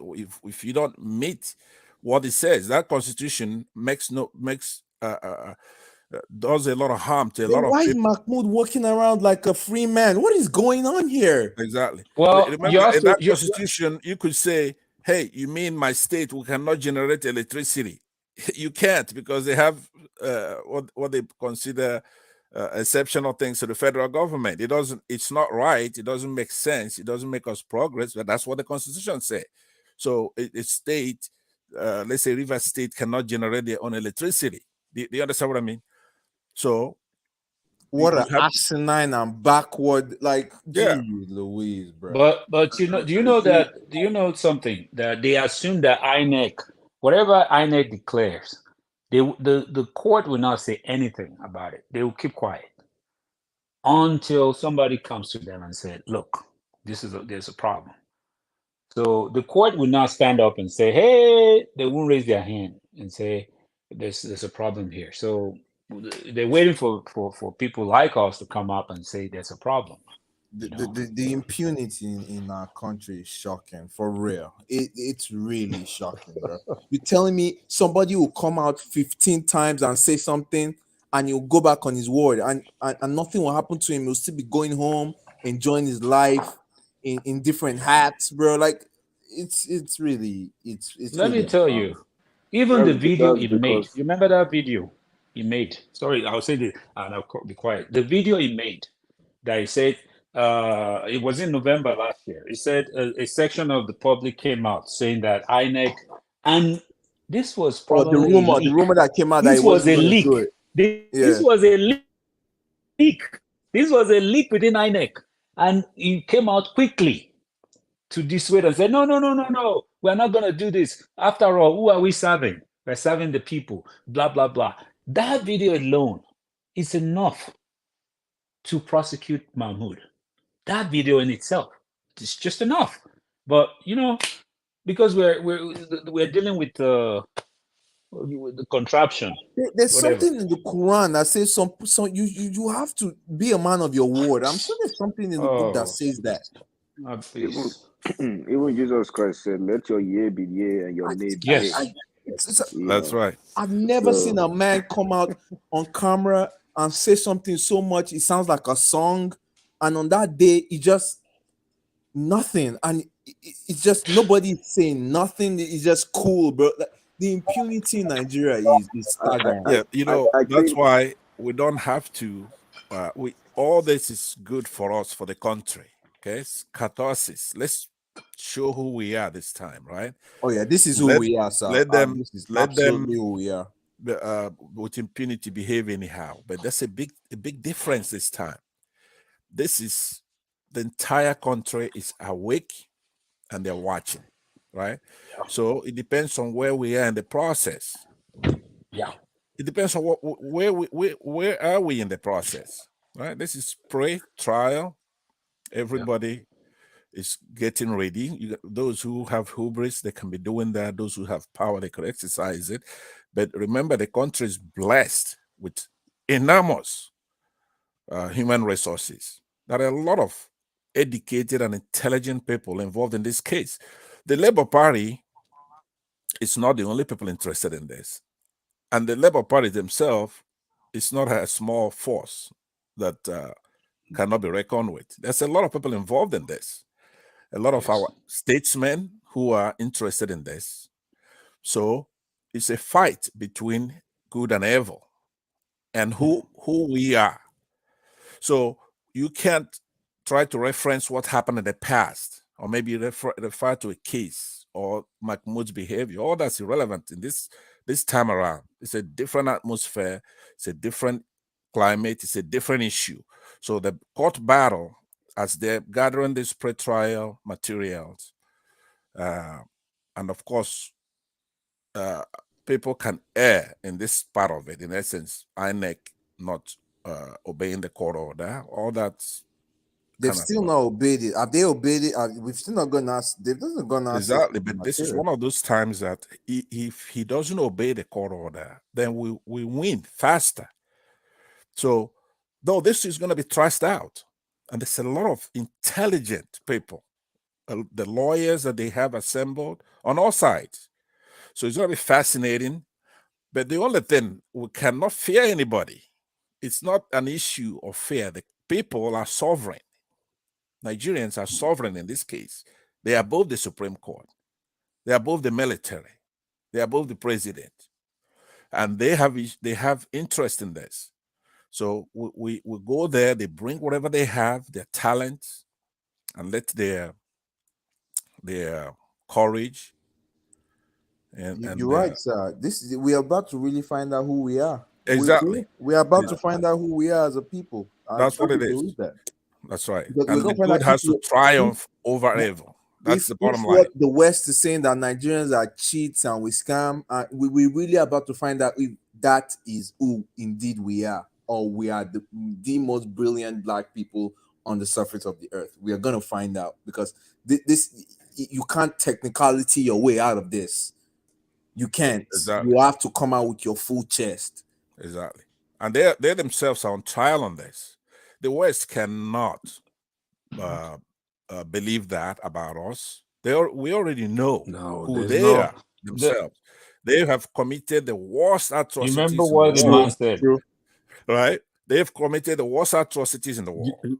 But set that aside. But this is where they have to do the right thing themselves. This is not this is 200 over 200 million people. So if they've been playing games, I know I've made the case over the last few days that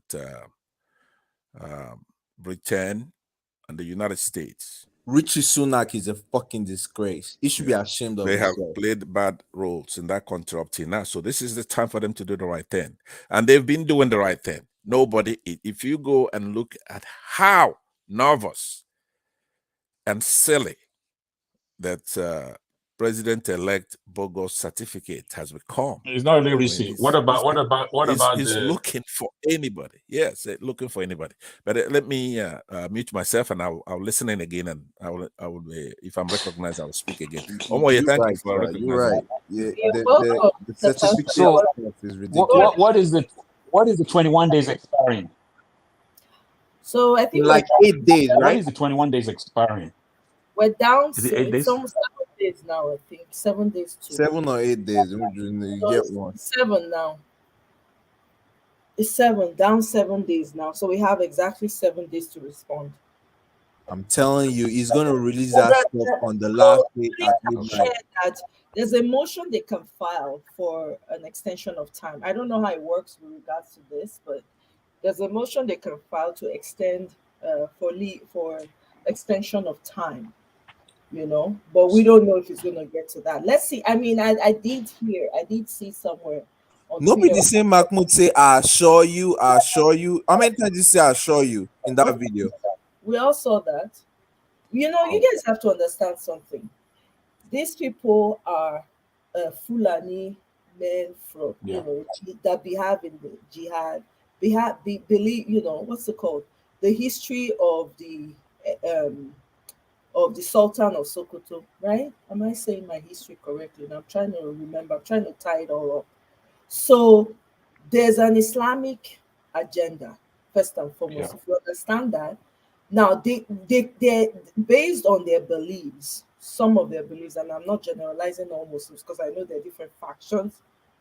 So some of them, as long as you can do anything for Islam in the name of Islam, whatever sin, whatever thing, whatever dirt you do, as long as you're able to win one for Islam, you are a hero to them. So it doesn't matter how you get your hands dirty.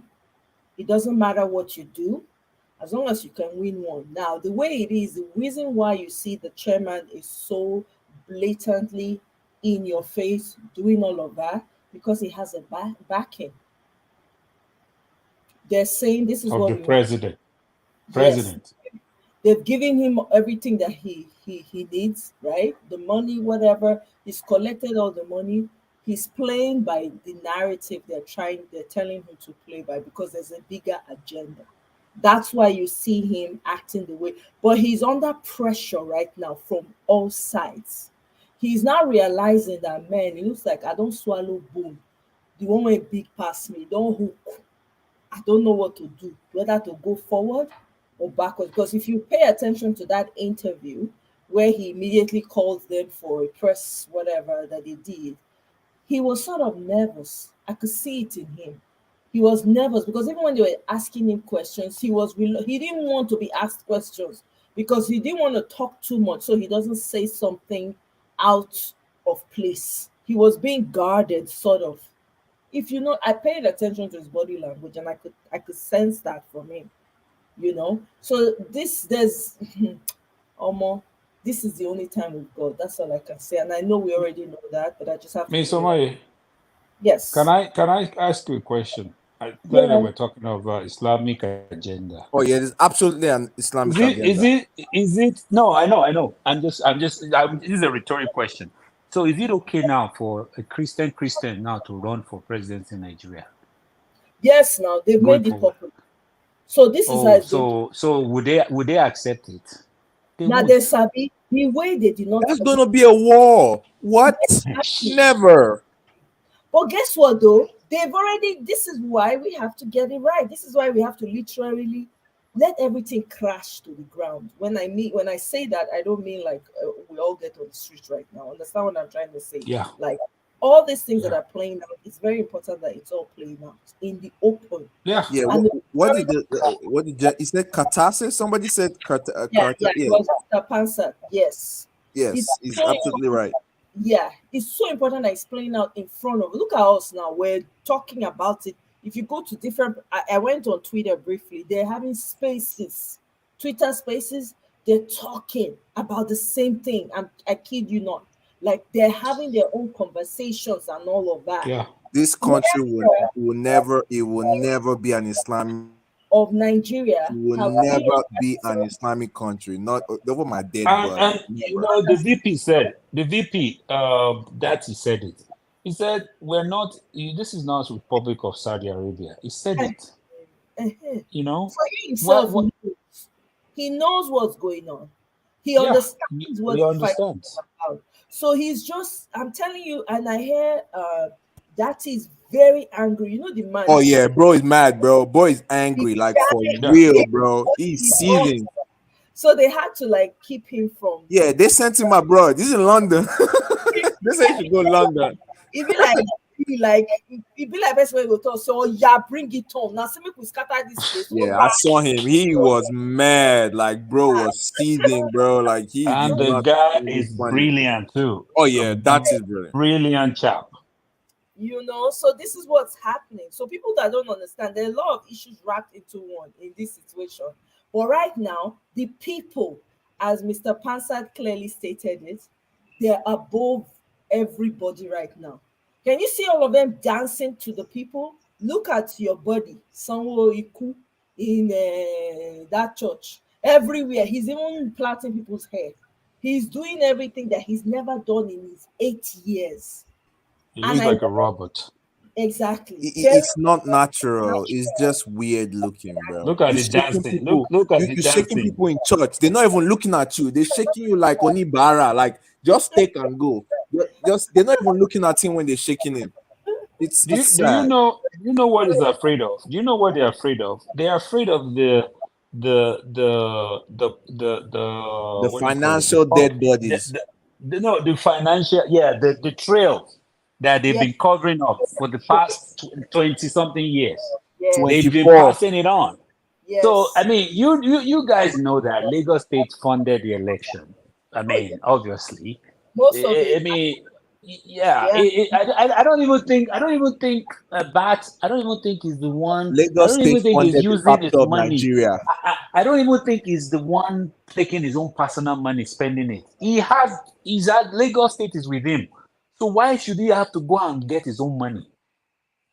He has money, but he's left power years ago, but he continually has access. What money cannot do, more money will do it. That's what he told the Fenny Ferry, that I know they don't like me, but what money can do, more money will do it. It's like for somebody to think that's the thinking of Mussolini, thinking of Vladimir Putin, thinking of like dictators. Like what is the meaning of this? This guy is worse than Abacha. This guy is worse than Abacha. Worse than all Believe the me. think about the Believe me. horrible leaders we've had. He talks it all. Yeah. Omoye, if you go to He- your what's it called right now, your search engine, just search the current cabinet. I'll just give you run through. So the president, obviously, Bokohari, Oshibajo, Mumu is the vice president. The chief of staff is Abaka Kwari. He ended that one ended in 17th of April 2020. Then Ibrahim Gambari, I'll leave you to know what Gambari. I'll leave you to know what his religion is. Boss No, I Mustafa, know. I'll I know. leave you to that. Boss Yeah. is the security to secretary to the government of the federation. That's Boss Mustafa. Is boss? And I the think boss minister, is a Christian. who? Boss Mustafa, I think, is a Muslim Oh, he Christian. is. Oh, see, thank you. Before I start, thank you. No, I need you there. The Minister of Agriculture, Sambo Nanuni, that one Oh, ended. you know now. Yeah, that one. No, that one ended in 1st of September 2021, followed by Mohammed Mahmoud Abubakar. You know where that one Okay. is from. The minister. Let me go to aviation. Hadi Sirika. You know where that one is from. Ministry of Communications, Isa Ali Pantami. You know where that That's one the is chairman. from. That's the chairman of everyone. That one. The Ministry of Defense, Bashir Salihi Magashi. I will leave you to know where that one is from as well. The Minister of Education, the first Minister of Education he had was Adamu, followed by Chukwuemeka Nwajubi, Okay. followed by Good Luck, whatever. That's a Christian, obviously. Then you go to FCT, Minister of the FCT, Mohammed Musa Bello, followed by Ramata Tinja Aliyu. The Minister of the Budget, Zainab Mohammed, left. No, she's still there. That's Zainab just Mohammed. terrible. No, I can continue. The Ministry of Affairs, Disaster Management, Salia Umar Farouk. The Ministry of Trade and Investment, Nihi Adebayo. I don't know where that one is from. The Minister of Information and Culture, you guys know, Laya Mohammed. The Minister, the Minister of Interior, Rauf Aregbesola, you already know. The Minister of Justice, Abubakar Malami, Injustice, that's what you call him, a useless man. The Ministry of Labor and Employment, Chris Ngige. And Tayo, Festus Kiyamo is there somewhere. You already know what that is. I can go on and on no more. I know. There's an Islamic agenda in Nigeria. It's But plain. you know the thing was, Took the yeah. time to place them carefully in. He wants to say something. Position them. So if we're not looking at it all round, we're just focusing on maybe it's modern tribe. It's the top of it is they want to make Nigeria an Islamic nation by all means They have necessary. more than 80%. They have More more than than 80% they have in placed the people cabinet. strategically. 4 years was not enough. They needed 8 years. So even when the people were crying and saying, we don't want boo boo no more, they forced him down our throats, right? So now they have, look at what the catastrophe that has bedeviled the society. For the past 8 years, people have been kidnapped, people have been Boko Haram besieged villages and literally wiping people up. They recently banned one of the Boko Haramists recently in the north. So you can imagine they have totally cornered every sector because their agenda is to take over the entire country of Nigeria. And the sad part is because our Western brothers and sisters don't understand, because they are also in for themselves. They want the economic power. So as long as they're relevant economically and holding on to Lagos and taking all the resources that should be shared amongst the different states so that they can also thrive. No, I just played a video of a contract that ought to have gone to Anambra, but what's his name? Fashola cornered Surulere. Did Surulere really enjoy the benefit of that? I guarantee you they did not. What the man did was corner the contract, pocket the money.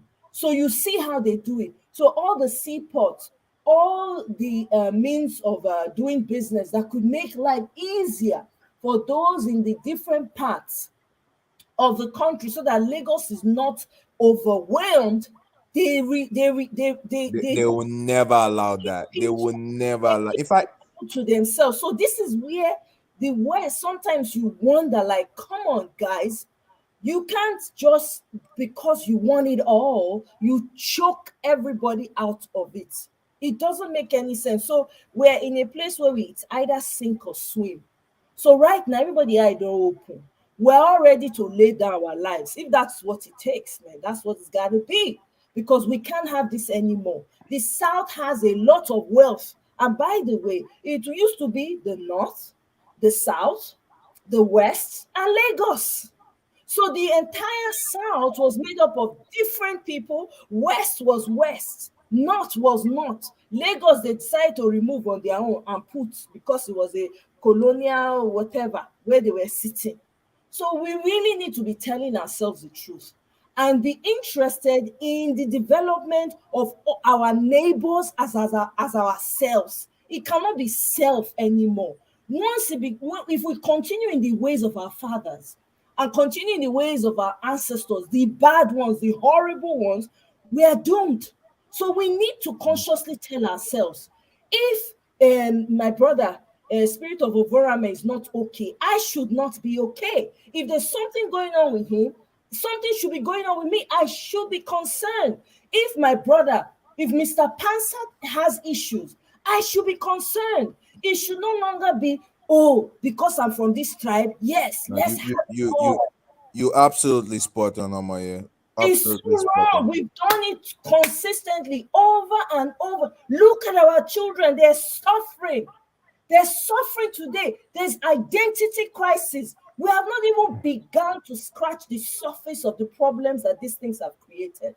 So we need to talk to ourselves in the mirror. Does You're it right, really because bother me if my brother, because when Boko Haram started, I remember when just they were wiping people, I created a page on Facebook.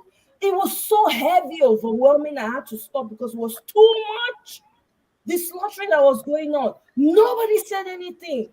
Now it got worse until it started showing up in front of people's houses. We need to say no. We need to start unlearning some selfish traits, self-centered, all about me and my family alone. Your family cannot be all right in a society where everybody is starving. Soon they will come for you. It's that simple. Yeah. you're right, Omar. You said the part about like when something happens to somebody that's not in our tribe. Because I remember when the Sunni leader, is it Sunni or Shia? The dude we were just talking about that got kidnapped by the government, the Muslim guy, the leader. I think What's his it's a name? Shia. El Zazaki? Yeah, Zakzaki. El Sasaki. Yeah. When he got kidnapped and his people slaughtered, how many people in the South said anything? I don't remember. How many people said anything? Exactly. Then they Yeah. took Sowore. How many people And in the North nobody. said anything? Nothing. So They took so Mazi Nnamdi Kanu. How many people, like, they keep on doing it, and it's because of like when it doesn't happen to us, we don't say anything, because what happened to that guy in the North, that El Wasaki guy? It's really horrible, guys. yeah. The man did nothing, bro. He What about literally did Sunday? nothing. What about Sunday Sunday? Igboho, I'm Sunday sorry, I forgot Sunday Igboho. Igboho. Yeah. He did nothing They else. went after him, but just because he challenged the Fulani Yeah, empire, and they decided it's just to drive. They drove from Abuja Exactly. What overnight happened to crazy, just to bro. come and Mr. attack. Zazaki? So excuse me, I'm sorry. What happened to Mr. Izazaki exposed? It exposed everybody, the United Nations, the entire Nigeria. Now, I don't care what the tenets of the Shia Muslims is, whatever it is. But to go out in an afternoon, because you have to know this administration just came into power 2015. Now, we know what the religious history is between the Shia and the Sunni Muslims, right? Up to international. between Saudi Arabia and Iran. Iran. But in It's Nigeria, still a fight time right now, though. You're right. exactly. So I don't care what we know that the Shia in Nigeria is the nemesis for the Muslim. I mean, the Sunni Muslims majority in Nigeria.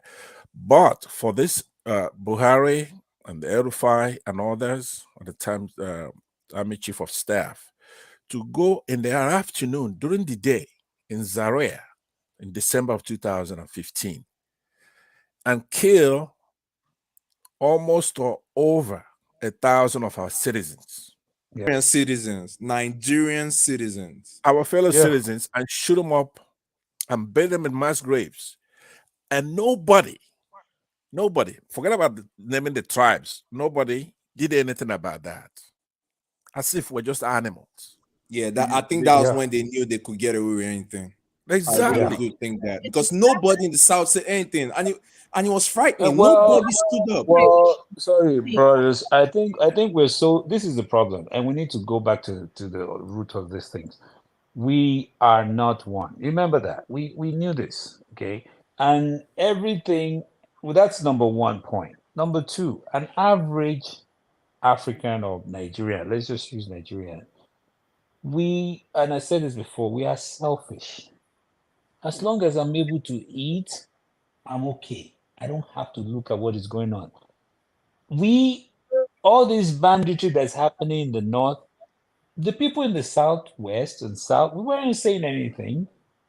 All the killings going on in the south, the southeast, nobody in the west was saying anything. But if it gets to your door, that's when you start talking about it. That is really unfortunate. We all should have bonded together, like what you said. Once they got away with that, that was it. We can do anything. Look at what happened in NSAS. The northerner, an average northerner, did not believe in NSAS. NSAS. We would not have even gotten to NSAS. We could have stomped this evil out a long time ago. Yeah, you're right. We all made a collective mistake in that era. As soon as it because happened, we didn't care. everything should be. Including me, I didn't care. I was like, okay. We didn't even. What An happened? average, do you even know the story? An average Nigerian doesn't even understand the story of what's going on with Ozazaki. And that's the problem. Everybody is just doing their own thing as long as I'm able to eat. And also, maybe just because they've been able to condition a lot of people in Nigeria that way too. Because remember, they weaponize poverty.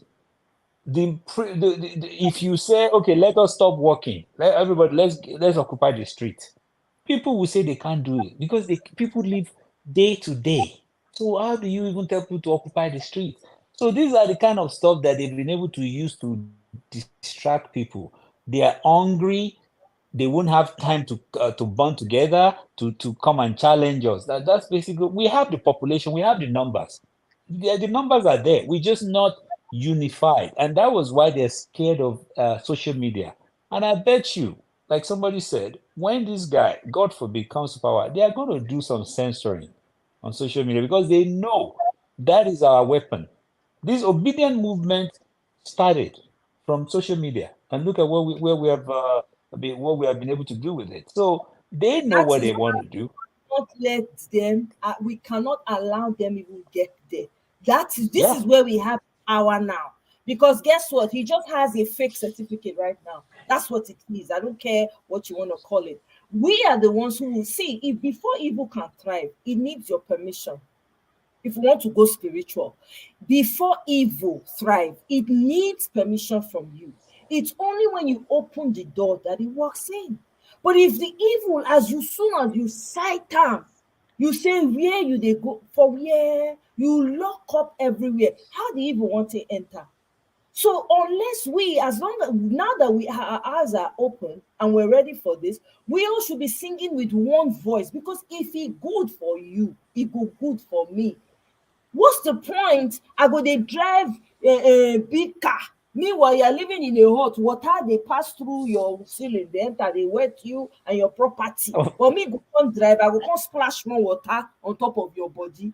Anything when you tell me that I go happen because you're talking from a place of pain. And that's what people have been used to doing in Nigeria. We now have to start telling ourselves, if we know now, We should be also educating others and saying, no, this selfishness has to stop. You're my brother. I may not like you. I may not like you, as in I don't get along with you, but the fact that something is happening to a fellow citizen, I should be worried. I should be concerned. I should speak up. The video I played, that's why I said, I hope you guys listened and learned from that video, because that video has a very important message in it. What are you doing in the face of evil? We've been too silent. This is why Nigeria is in the state it is in right now. A man marries a woman, he go beat the woman, enter ground, nothing happens. Look at what happened to that gospel artist Osinachi. That alone, I was livid. Like, what is wrong with the women in Nigeria? Why is there not an outcry? Why would this kind of thing happen? This woman, the husband dealt with her to the point where 3 children, I mean 4 children, nobody is just abandoned like that. No outcry, nothing. The society did not shut down. Look at the children that little boy that was killed in that high school in Lagos. Everybody, soon, quiet. Another one happened to another pikin for school again. Nobody talk. Another pastor, they abuse in congregants up and down, different things. Everybody just goes silent. Only one person cannot do it all. If Look, we're united the summary, in suffering, how can we be united in the love, in the fight? Yes, this, you see how impassioned, this is your second in a series within the last 10 minutes. You make that point. And everywhere you're on a panel, you, Madam Rita, and so many others, I mean, you make us proud. It's people like you, even like myself, when I'm upset, I've as much respect, mutual respect that you and I have for one another when we're in panel, and I'm upset, and sometimes I do go to the heart of the beast and I talk about tribal stuff. And you actually admonish me, you tell me, hey, every time you're speaking of a tribe and this and this. And that's the light. We don't need everybody in Nigeria to be a saint. Somebody like you, like the speech you just made right now, 2 of them, very Well touching, done. very impassioned, very truthful, right? But we have to take also notice of the progress we've made. It's been about 3 years now that Nigeria made a turn. I noticed it within 6 months that it happened. And it started from northern Nigeria, of all places. They turned, not because of this Muslim ticket, but at some point about 2-3 years ago, they changed. I noticed a difference. When somebody does something wrong to one of, let's say they have a wayward herdsman, traverse the southeast and go over there and rape somebody and do something horrendous, and he's apprehended and dealt with, albeit illegally, maybe street justice. They try to find out what happened and try to condemn it and ask for action to be taken, the law enforcement. That's usually not their style. So I noticed the reciprocity. When something happened to somebody in the north, the southeast don't just go to their neighbors and start delivering justice to them. That's no longer happening in Nigeria. That's good. Now, in this election, you notice that Afenifere is one of the staunch supporters of Peter Obi. The Edo people started Obi's open hands, welcoming, promoting Edo. So we've made a big progress. Look at Peter Obi's winning in most of the states. Nasarawa. There's hope for us, brother. There's hope. This is something that should have taken decades to when we start going in that trajectory, but it's all coming together simultaneously. What the gains we've made so far is only dampened by still the evil people. That's you're always going to have that in every society. But Nigeria, you understand, is the light of the black man all over the world. They don't want us to get it right. We have both internal and external enemies that don't want us to get it right. Because if we do get it right, what would all of us who are, a lot of us who are in the diaspora would like to visit them. There's nothing wrong with America. or Britain, but there's nothing like home too. We've got the climate, we've got the beautiful ladies there for a guy like me, right? We got everything we want back home. There's nothing like home. And then we're gonna be For a able to guy deal like with me these too. external enemies, people coming and taking our resources, setting our prices. So they don't want us to get it right. So, but that's a big shift, not a change, that is afoot, that's coming. So if we get this particular election right, because that is sacrosanct, that is unacceptable. Mahmoud cannot do this, and he knows he can't. So because we don't want to talk about what will happen if this happens, I would like to do that on my own. On my own show, I don't want to talk about it on somebody else's show. But I could tell you, it's not gonna be allowed. Whoever won this election is gonna take over. If nobody won it, they have to rerun it. They are not going to be able to pull it off. I can assure them that. So I conclude by saying this. One of the things that we have to is to embrace the truth, be courageous. Nobody's 10 foot tall, even if they started before us.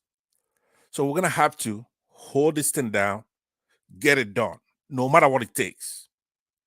And we have to, of course, look at that angle that you're discussing here. I've gone back, I've looked at a lot of your shows, your past shows, and it's dealing with the real human issues anywhere, but especially in Nigeria. But it's something that everybody can use no matter where you are.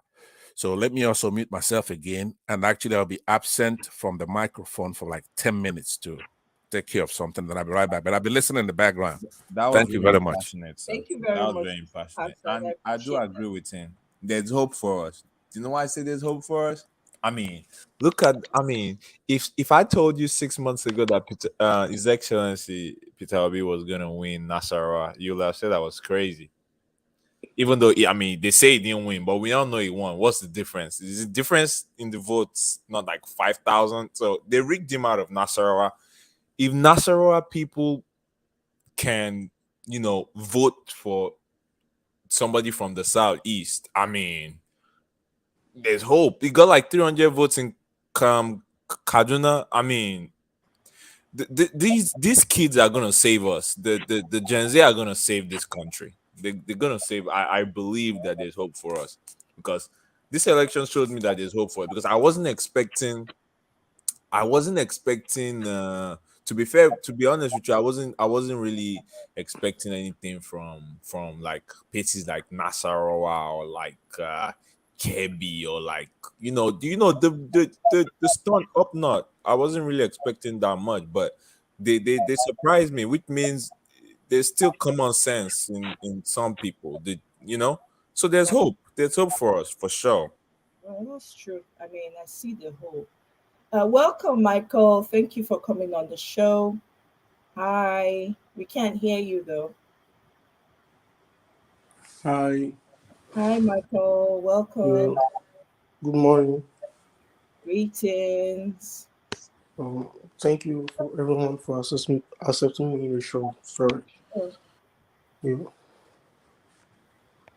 what do you have to say? His mic is Yeah. going. I'm a student in University of Nigeria, Nsukka. Okay. So yeah, I'm a historian. Oh, you are brilliant. Yeah. Yes, I am. Brilliant. Share with us. What do you think about our topic? So, have you been listening for a while? Yeah, I've been following for about 3 days now. I've been following the show. I've been listening to the show. Okay. So, what do you have for us today? What are your contributions? Yeah, as a historian, I've been. We should look back in history. Like there are countries that was, like Nigeria now. We have all these Islamic, members as a leader, and there is very impossible to have like we have the president as as a Muslim, Senate as a Muslim, and vice president as a Muslim. The possibility of Nigeria turning into an Islam country is that's 80%, and I'm very sure of that. And we should look back to the history of Turkey. Turkey was once an Islamic country, sorry, Turkey was once a Christian country, Yeah, but Islamic. Turkey was once a Christian country, but within almost I can't say a year, Turkey was turned into an Islam country. Yeah, in the last 5, you're right, bro. In the last 5 years, it was Erdogan, the dude right now, is the one that has turned like it was a secular country. Now he's making the laws more Islamic. You're very correct about that. Erdogan. Yeah, Yep. yeah. Before they tried, Christians in Turkey tried to fight. It was a kind of war in Turkey then. So that's the issue we have in Nigeria now.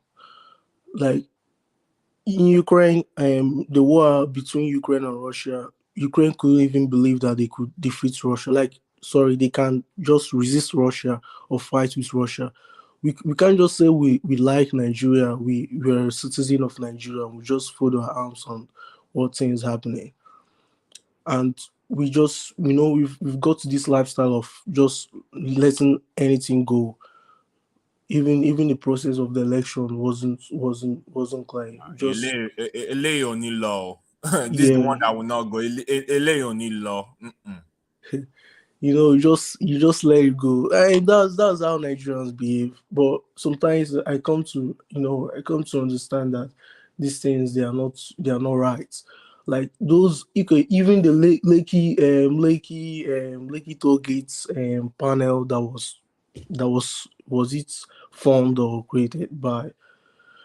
I sometimes I don't even know if they're still investigating on it and how bad it has They come to don't how finish. bad. They don't do report. They don't submit them to the who did they submit it to? Someone and he he turned the report into pictures and he gave Buhari like this country is a joke.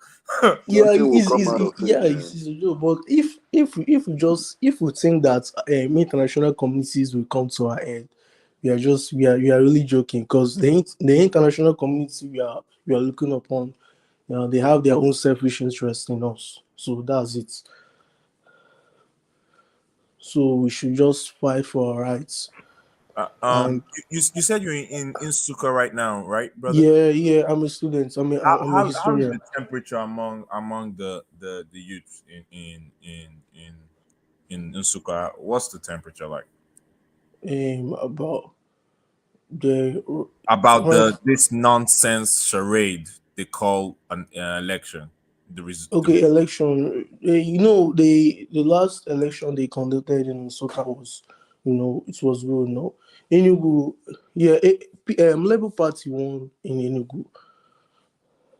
Yeah. So with the delay now and everything that's going on, what is the atmosphere like? How are people responding to this whole thing since it's in court and all of that back and forth? Yeah, people here in Soka are responsive, are responding positively. So, even they are even talking about when they get to vote in the governorship election, they shouldn't hear that their beavers is not working Oh, unless it's yeah. That's what they say. They don't want to hear that beavers is not working because it will lead to another thing, maybe violent, because they don't want to hear it that beavers is not working in any of the polling units. Oh, So that's it. that's gonna be a I if the only reason is for the grace of Peter Obi. That's the only reason the southeast has not descended into anarchy. I'm telling you because the whole country. Oh, it's not just basically the southeast. No, I know it's the whole country, but they have a right to feel extra yeah, grief. They have that's the absolutely right to feel extra grief because you can't tell them they are citizens of Nigeria and they're not worthy to you calling them minority in their own who who said they are minority who brought this idea that the Igbos are minority like where did this come from? Well, everybody I else is think I, minority. I Everybody, let me Yeah, tell you the truth, is everybody in Nigeria is a majority. You see this whole word of minority, we need to remove it from the dictionary and throw it far away when it comes to Nigeria because nations came together to form Nigeria. Standing alone, How? there's nation standing alone in every ethnic group. So when they keep How? throwing this thing around, it's all because they want to divide and conquer, all because they want to take resources, all because of economic power. That is why. What is South South, for instance? What is Southeast? It used to be South, North, West, right? That's how Yeah, when it's that's about true. That's true. Yeah, yes, yeah, you're they just very. set everything up, The, make it. I'm telling you, it's just an agenda of nonsense. So yes, if we know what we're doing, that's a mistake. that's the mistake. We need to understand that you are South, you are South, you are West, you are West, you are North, you are North. All this in between, it doesn't make. It's all for selfish gain. All for But selfish gain. Mr. Africa, welcome. yeah, thank you guys. I've been listening to you guys. It's been an interesting conversation. The thing is, I mean, I understand where you're coming from. The thing is, if you go back in history, I'm glad my brother here joining us, who is an historian. Like, you have to look at how was Nigeria formed in the first place. We have to look at the constitution. The major problem in Nigeria is the constitution. Now, a set of guys came together and put to paper, some few stuff Absolutely spot on, bro. some few stuff that satisfies their own personal gain, and they put it out there and call it the Nigerian Constitution. The people did not come together to write that constitution. No, we did not. It was written without our consent and So only revealed to us a day after OBJ was sworn in. absolutely. I think that's where the problem is. And once I know Obi is going to get there, and once Obi get there, I think the major thing that we are going to have to work on is that constitution. Like, if we cannot go with a They regional need government, to be a constitutional conference. absolutely. Absolutely. Every of the ethnic groups will send representatives and we will all decide on the chains that bind us together. This Yes. evil document does not favor you and I. It's our enemy. It does not like us. It likes the politicians and the overlords. Yes. And These animals. he said something about Turkey, and I'm not trying to scare any of you guys. I think that's kind of where these guys want Nigeria to be. Konishelo. My uncle, Over my dead body, will Nigeria be an Islamic country? Over my dead body, I will have to die first.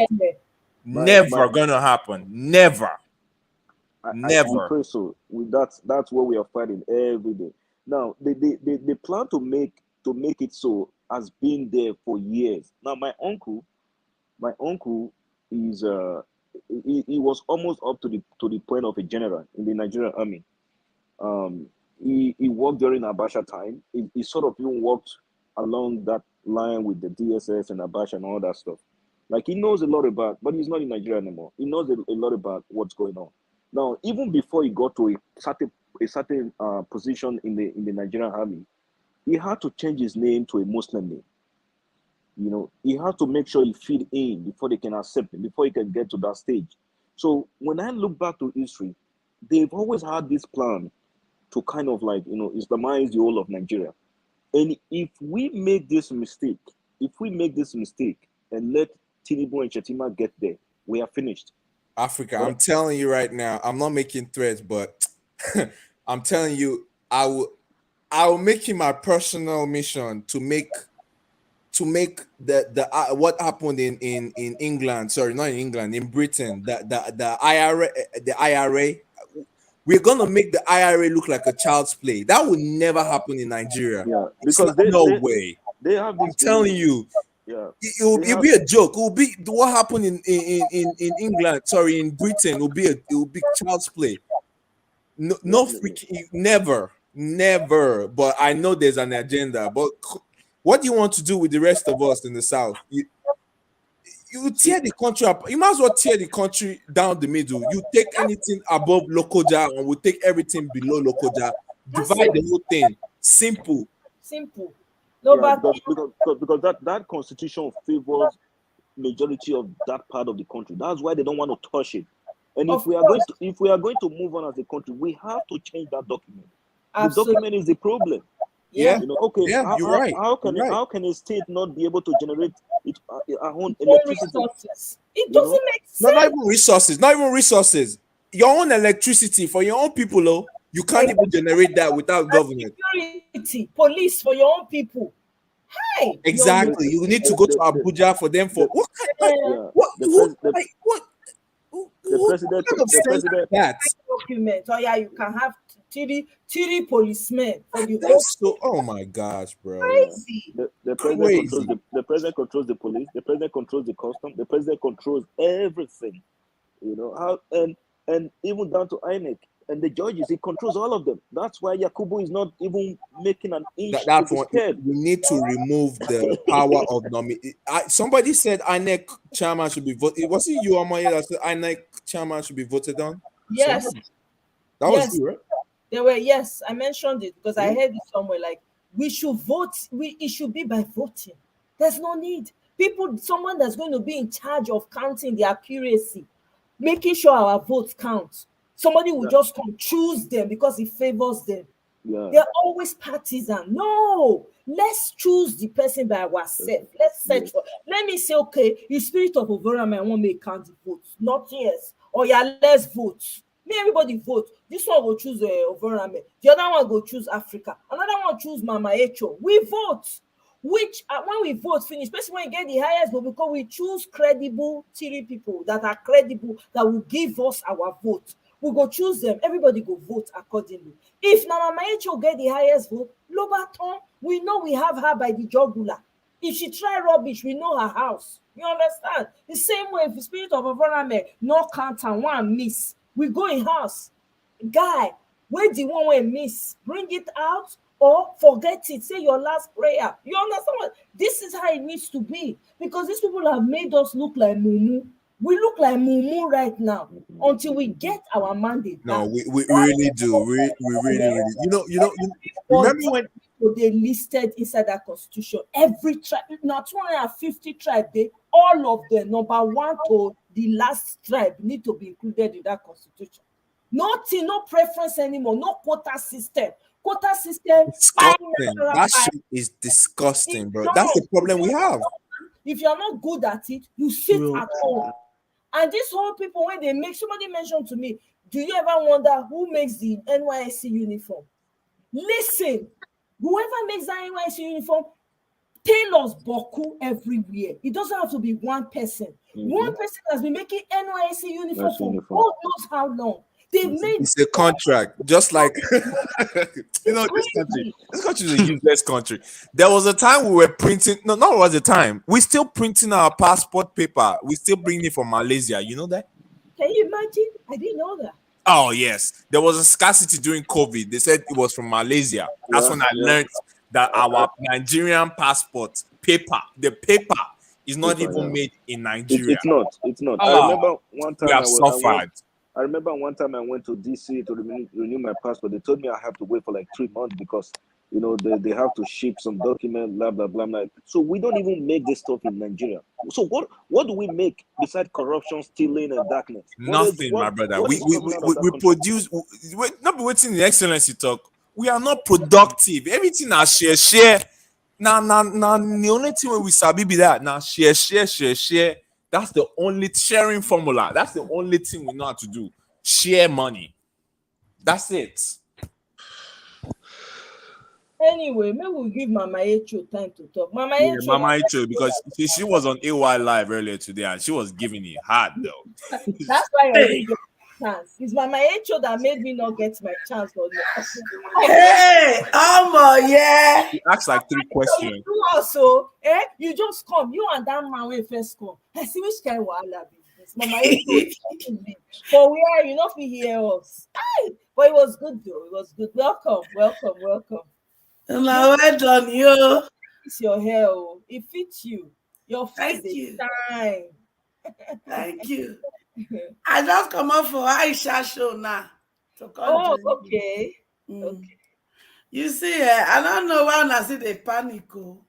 As No, far as panic. We just a talk. Panic. una mandate went there for two hand. Now coal of hot fire. And no person don't hold coal of hot fire for too long. He go drop her. Then Saturday. I go first of all before my pikin, I congratulate her today when I meet her for AY show because now be next governor of Lagos State. Whether Sanwo-Ogbo he like it or not. Mhm. If they like, make they go Kovu. Me too, I go Kovu for my children. Mhm. If they like, make they fly for there, I go fly for there with them. If they fly for night, I will dey there. If they wan go inside sea, say me I go follow the enter because my children they don overdue. We suppose to don get plenty alien monks for Africa, for inside Nigeria. Plenty Dangote. We suppose to don get there. But they delay that, they delay that, they delay that. Now, there's no more delay. We are here to take over. We are in a hurry to be in 2023 because currently Nigeria there for 1960 and backward. But my children want to be in 2023 in the global space. And they don't choose the person who go lead them. And they can't they thief that kind of man. Who does that? I like as that they everything what they do. All the lie that they try to modify. The more they modify, the more that they rob themselves, rob themselves. You see, the spirit of the innocent blood spill in Nigeria, they are doing their work very well. They are making them to confuse themselves. And that is what we are doing. As far as the court case is concerned, it is a done deal. Then come Saturday, children, I trust una well. Una don do am before. Una go do am again.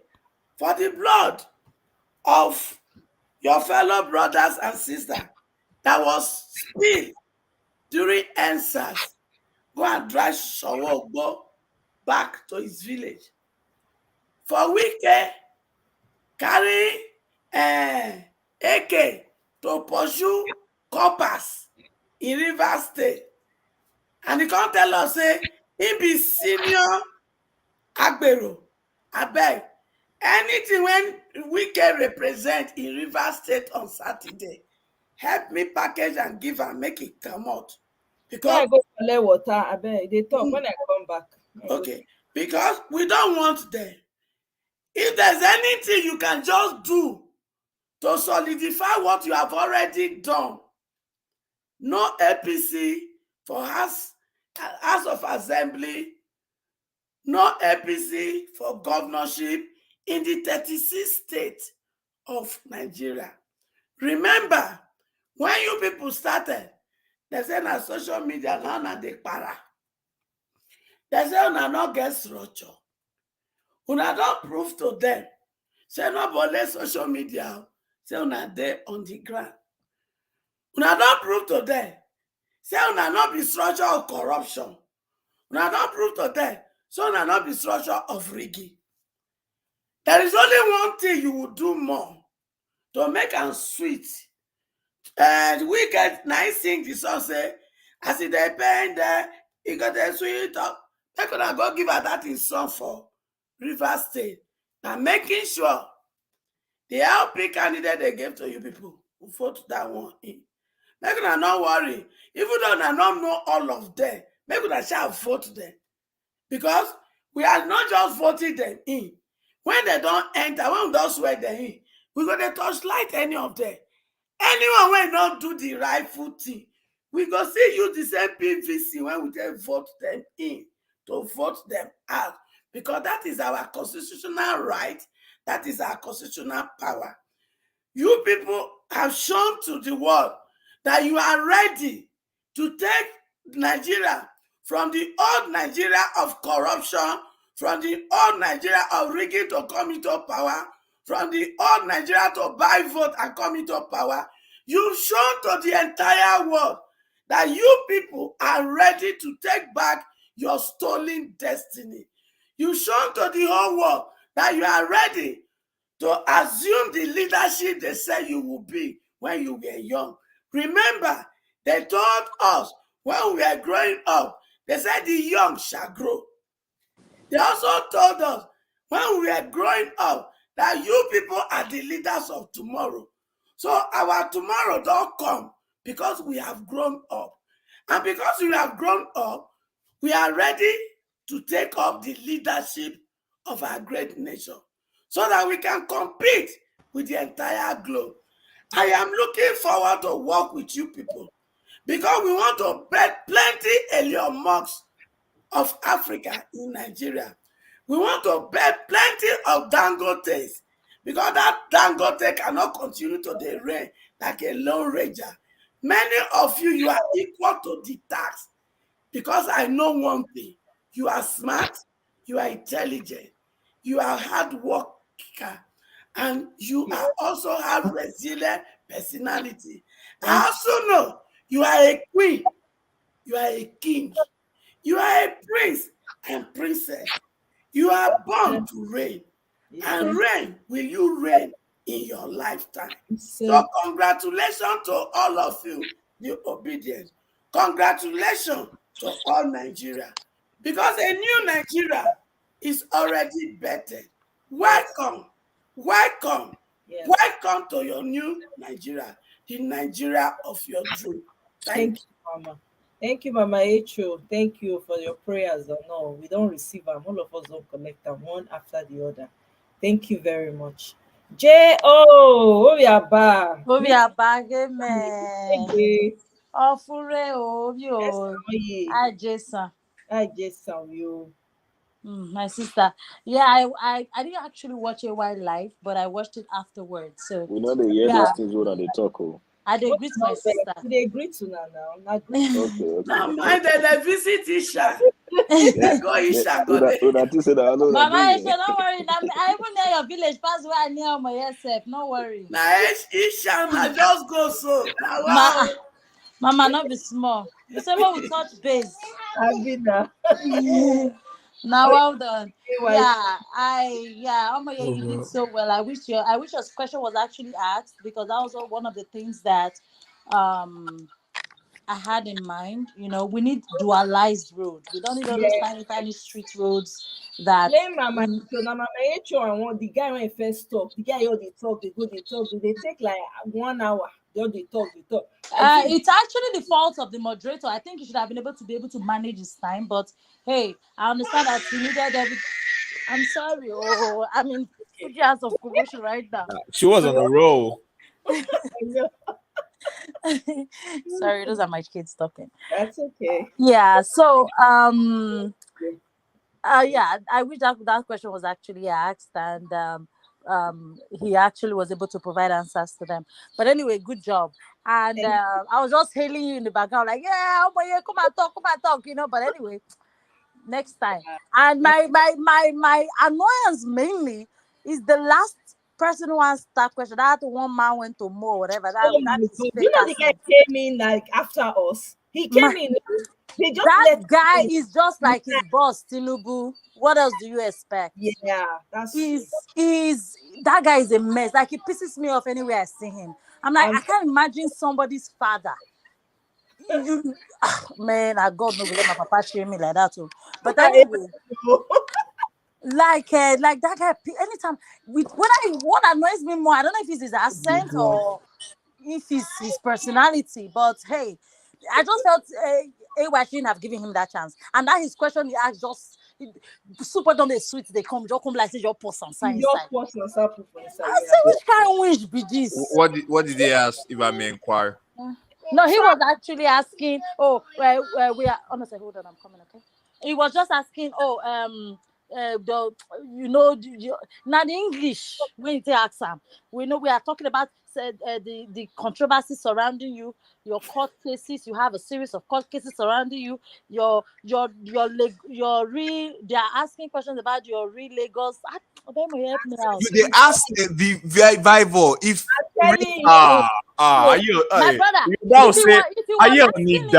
you are crazy. If he was asking it in a civilized manner, for not pay me.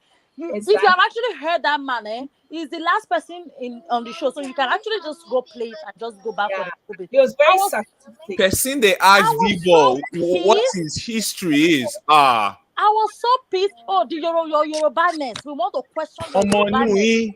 40-year-old man. Yorubaness. Like these people are done. They are done. You guys are making conspiracy about a 40-year-old man, somebody that. And if you see the man that asked this question, this one man went to Moga his 50s, or they're also going to 60s. Like someone's father will just be on YouTube and embarrass himself. Shameless. Like, I'm like, God, I beg you. My papa, better say not the YouTube. But I just want to encourage everybody because I'm drawing inspiration. Yoruba people say Agbaya. Agbaya ni, and I really Agbaya that man. What kind of? The man is a very shameless.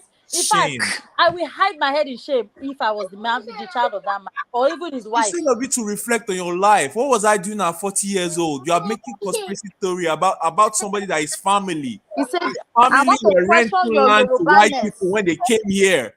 He said, I want to question your Yorubaness because in 2019, when you contested with Chile. Do now you're contesting. So I swear. So me that I have Edo name, I have Yoruba name. So I am not for governor. They'll say he's not fully Yoruba. He's Edo. If anybody tell me that, you have to tell me that to my face. They will tell you to your face. No, you have to tell me that to my face because like apparently that's where Nigeria is going to now. Everybody will begin to tell you to your face, Madam, I bet you not be sure. Go sit down for corner, you be calabar. I will sleep them straight away. I'm not just like even you know away. when GRV was answering the question, you could see the disgust in his face. GRV was disgusted with the question. Mean, Joy. Is it not the blood that makes you the part of the? What is going on here? I don't know. What is going on? When did we start all this? And your mom is your mom is Igbo. You are not. What is this nonsense? That's what APC wants. APC is selling that market, and so the uneducated or the few educated but choose to be redundant few will buy into it. So that is it. Okay. I was somewhere one day, I was talking to somebody, I was saying, this will be matter. These Nigerians and all of that. What have you guys done? We're trying to, our mandate is going to come back. The guy said, the guy is in Lagos. He said, thank God say Obi.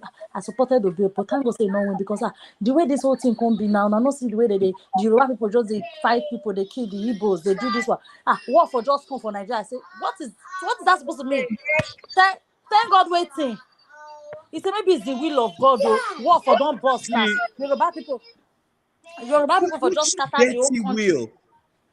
Seriously? I swear to God. You can only but imagine my response to that guy. Of course. And I said, so the country should be on a standstill because some few people decides that it's only them that God came to shed his blood for. Hey, wow. I swear. That was what this guy was saying. That you could have also reminded him how many wars were fought in the Bible. Exactly. You could also reminded him my how brother, people fought don't use their brain. So if you can only but imagine what I have said to him that as in I they go work that they enter his office and they see the shout. Like, wait, bros, you know me, I be big, I can't still go for what one kind. So the thing can't just like say the thing done for my. If you see why they shout that day, people they want to say, but this one, but if you see why they para from car, I come down, I see the shout for the whole parking lot. I reach where they go, I saw they shout. As I reach down, that person I beg. I just go to my beg. I don't reach work. I need to relax because I get 9 to 5 work to go do. Make I relax. And these people, like, do they know that there are Yoruba people in Onitsha, in Aba, in Owerri, that their business are not. I grew up with Yoruba people in the same class. What are we doing here? So if people said, you people are not in Nigeria, that's why you are talking like this. So that if you see what they are doing in Lagos, the Yoruba people are just destroying the Igbo people's store. They are burning everywhere. What would have just come if I would be another win? What done the day like this? If Obi come win, hey, no wrong. Una not say Yoruba people they live for southeast. Una know that one, sha. If you get where Yoruba not they. Imagine if the Igbo people decide to do what they're doing in Lagos. You turn the country into a goddamn war zone. No, let me be honest with you. I'm not Igbo, I'm not Yoruba. But if they set the two of them for fight, I better go win. Now Igbo people. I don't need to. I not. This is go for Yoruba man there. Yoruba man not gonna see this. You know, because I was not telling her, please, we shouldn't do that. We've grown past tribe. At this point, we should be talking about what is gonna benefit us as one Nigeria. One Nigeria. Eh? I swear now what you talk about is there work for job boss. Hey? I say, oh God. Workers of what? Like this workers of what? Again, I ask, workers of what? Like what Have you not noticed that in Because all of of this hatred. chaos and all of that, Tinubu is not saying anything, he's not talking, why Tinubu go say Hatred. his surrogates are not talking anymore because this is Good what they morning, all house. planned Good out. evening. Oh, Good Mr. Ogbonna, afternoon, whatever. welcome. Oh, sorry. Joe, when we come to Ogbonna, the gist come be the too sweet. Come be like saying only 3 or 4 day panel. Mona no verse. Mr. Ogbonna, welcome. Oh, welcome Good to the show. morning. Good morning, good afternoon, good evening. Good evening. Yes, How on a so day? we day here now. We day here normal. We thank God. You know, we I thank don't God. see you for like 2 days ago. I don't know what didn't happen. Oh, I rest. My brother, I actually tell now yesterday, right? My spirit Yeah. wasn't too happy because of everything that was happening, all the information that was coming. I was just like, I was in that zone and I didn't want to bring that energy on live. So I just, let me go and take care of myself first. So I took the day off, which was good. Because now, see as I take the shout now, they make noise. Everybody The they hear energy me. is there now. Energy came back. So that's why I wasn't like I was kind of feeling a little bit defeated. Like, are we gonna win this? Is this gonna work? Especially when he said INEC did not allow. Though that thing really, I don't know. The information from yesterday kind of bothered me, so I just chilled out. But yeah, that made me rest. So yeah, I'm here. So when we talk now, so what you get to tell us how your side, what did happen for your state? Oh yeah, give direct report. Oh yeah. Give us. Nothing they happen, no. We just did. No lights, nothing. Everywhere is calm. We are now waiting for the Saturday for the governorship election. Okay. So I'm still waiting for our principal as they are still going for the court issue. So everywhere is okay. We are catching it as we had been catching it before. Okay. The cashless society, the cashless issue now. They started spending the old naira and the new naira. But we are still not seeing it. Are they accepting the We are not seeing it. Yes. Okay. But we are not seeing it yet. I believe by next week everything will be normalized. Okay. Imagine. So, go on, sir. I'm sorry. Go on. Okay. And again, you are talking about travel and taking Igbos, pursuing them, telling them not to vote in Lagos and other places, especially in Lagos. Yeah. Well, that one. Okay, go on. No, go ahead. Finish up. Sorry, don't let me interrupt you. Okay. Mute myself. Okay, so I watched a video where I don't know whether any of you watched the video, seeing Oba of Lagos telling Igbos, they gather like this. You are telling them it is Ambode or nothing. In fact, you are done if you don't vote Ambode. I was like, what kind of human being is this? Are we out of our mind? Are we human being at all? I don't understand. What is all this for? Why the jealousy? Why the hatred now? What do we do? We say leave us alone, let's go and stay on our own. You say no, let's stay together. We stay together now. We don't allow us to live again. What's the matter? And mature human being, and over for that matter, public figure. Killer seller, killer Jew. I was like, we did be all this one now. Somebody will come out on the air and say, one man, APC man, say, could people know what could have happened to them if Tinubu did not win? What could have happened? Heaven will fall or what? And they come on the air to see all these things. I don't know. What is happening in this country? I don't know. So my people, is the thing baffles me. I don't know. What do the Igbo do? What do we do, girl? Eh? They Nah, talk not Lagos, they talk about the and I not do anything. man. Go ahead. So this is what they used to talk. When we talk about leadership, they will tell us, hey, Igbo people, hey, what do we do now? And we ask them, what do we do? They never But see the answer. first thing we say, may I tell you something, Patrick? Yes. The first thing we say when they talk Igbo, not only Igbo people, no one understand that thing. When they talk Igbo, they mean Delta, they mean Edo, because all those people for South, they look all of us like Igbo. Na Nyamiri they call us. Yeah, They mean they're very ignorant. If they You understand? very So when ignorant. they talk Igbo, now me they even south, even south. everybody for that South Every region, not from by that side, South, even Benue, they from call us all Igbo. South side, whether that's what the one they call South East, South something, South whatever, Eh, where they refer to. So when they say Igbo, they are not just talking to you. I think I need my brothers from the East to understand. It's all of us that they are referring to. They just generalize Igbo. Or that motor park shop when they burn down, not only Igbo people get shop for them now. yes, I thought of that thing. Exactly, they get shop for there. But guess what? They say na Igbo motor park shop. When they go some other market, go they destroy, say na there Igbo they sell. Not only Igbo people they sell for there. Other people from the But south. there's no market in Lagos that dominated by only one tribe. That's lunacy if you Do you believe that. understand? So the thing we say, our make we need to. That's why we need to be educating ourselves at the same Yeah, time. that's true. Understand that we can only do this when we come together as one people. Me, I know a lot of every tribe gets bad people. That's a fact. And what did they do? These leaders, because they're no good, they use that tribal sentiment every time. I tell you, when they won't marry each other, they say this one na Yoruba, this one na Igbo. Because at the same caucus they give each of their children to each other to marry. Of Some of course.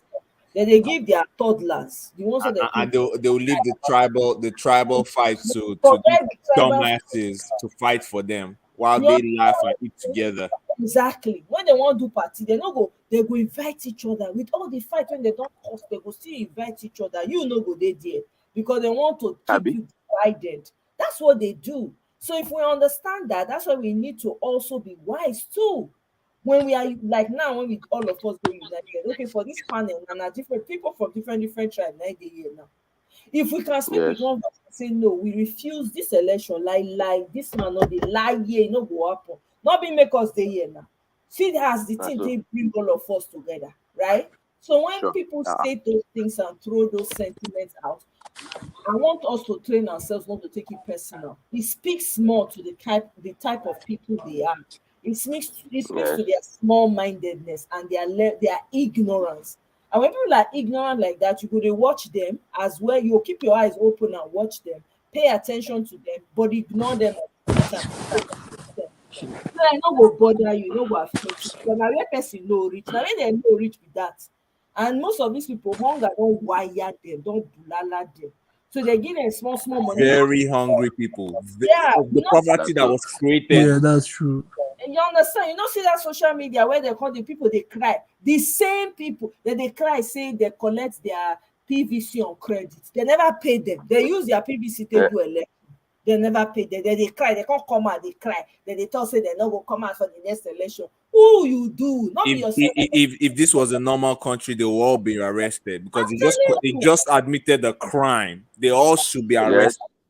But we Yes. know we don't live in a banana republic, so you know. Who will arrest them? The person that they create the law self is living lawless, living like a king.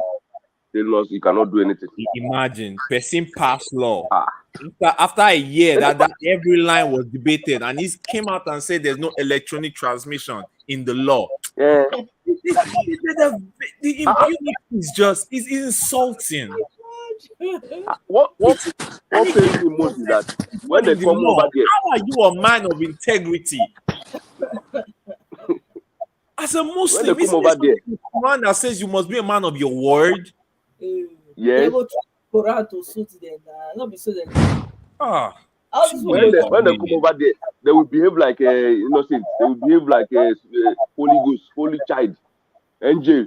When they come over there, when they come to US, UK, all these places that is organized, even Cotonou here, go mess up with Cotonou. Yeah? Go to Cotonou here and mess up. They will treat you according to the law. It's only Nigeria. I never see other country, other small country that is doing like what we are doing here. Yeah. You see, because he's a big man, carry one big motor. If he's going, if he offend the traffic law, they will say, "Oga, go." But if na poor man, they go hold him. Eh? I don't know. I don't know what is happening on this our head, on this our brain. Our own Africa come worse, come war. And again, I saw a video on the Obedient platform concerning this Jagabon of 18. Is among those who formed the Nadeko in those days. Yeah, he was. He definitely was. He used this. He actually was a thorn in Abacha's flesh. To be fair with him, because he was using his multiple contacts in the with the newspapers or the editors. Like he was like putting out like 14 news what's it called, bashing Abacha like every day. Like he did a lot. If we should be honest, he fought Abacha. Like he did. He really did. Yeah, that's true. He did. Let's be fair to him. But And now that I think about the it, I think he was trying to get rid of the competition. Now that I think about it, He wanted to get rid of the competition. yeah, he wanted to get rid of the competition so he can do this nonsense. Because the way he fought, he was fighting for himself. Yeah, that's what happened. And brand new to food just said it all. It includes everyone other than the West. That's what the South is. So when they keep saying Igbo, please, my Igbo brothers and sisters. Do you know how ignorant you have to be to think that Edo and Delta people are Igbos? Do you know how ignorant you have to be? But that's what they do, though. I mean, I'm even on the street when I used to in Lagos. Then they say, Omo Igbo. You hearing them now? Yes, I was just sure. My own Igbo. Or one time, there was a place I was working in. One Yoruba girl there. She wasn't even from Lagos. So she just said to me, she said, "Hello, that's what she told me. I would never. I'm telling you, I would never. I was like, and if you say your own back, you become bad person. Exactly. Right? But there are Delta Igbos. There are Delta Igbos. See, Oga, forget about I'm not saying that, but the identity is not even if they see Igbo, you, though. they see you as you dress like Igbo, they'll call you Igbo. Even if you are Yoruba, you dress like Igbo, they'll call you Igbo. Or you resemble Igbo, they'll call you Igbo. Yeah, I know, but I'm not talking about the aspect of calling them Igbos in Lagos. I'm just talking about there are Delta Igbos, and there are people in Benin that speak Igbo too. Yeah, my dad speaks Igbo. He's from Benin. We're not saying that. We know numerous Edo people that speak Yoruba and Igbo. As long as you're in the South, you're referred to as Igbo. That's the point. Igbo. Edo, Delta, all people included in the South, apart from the West, which is largely Igbo, you are Igbo. That's just it. That's how they see it. And these people that they are castigating are the most one, or if not the most industrious people in the country. Like, and they have the mineral resources. I mean, all the oil, everything. Is it not from the South? Exactly. That is it. You don't understand. It's from the South, so it tells you why they want to keep it suppressed. So this is why we have to unite as one people. We need to cut this chase of trying to always want to divide ourselves up, just patch. We agree historically this is what they did. We understand that they did it for their own selfish ends because of they want to hold on to power, want to hold on to the economies. They want to. Now that we do that, the question now is what do we do, which is what we're doing right now. So let's continue with one voice and ensure that we get our mandate back. So we cannot see ourselves in the constitution that we're going to see. All of us will be on the round table where they say, no. You never had this language. You never had this tribe. You remain this tribe. Oh yeah, every tribe answer. Oh yeah, come, show. Let's all go. Like 500 people in a room. We must take that constitution. Otherwise, we don't have anything to hold on to because these people have an agenda. As we day here now, they do life. Then they sleep. See now 4 a.m. Not they thief our property, give another person. They're Mm-hmm. not. When we're Then they sleeping. then they plan now, then they think, how do we get around? They are brainstorming. How do we do more bad? How do we surpass the bad we have done? How do we trigger these people? What do we now do? Their brain, they think like, criminal brain, and they think. So we need to be strategize too. The good, with all the good that is in us. How can we be 100 feet ahead or 100 steps ahead of these people? What do we do? We have to have a plan B. If this doesn't work, what do we now do? If this doesn't work, what do we now we have them in a chokehold because the bone when they their neck now, their throat, they not fit speak and come out, they not fit swallow am because wetin they carry don't pass them.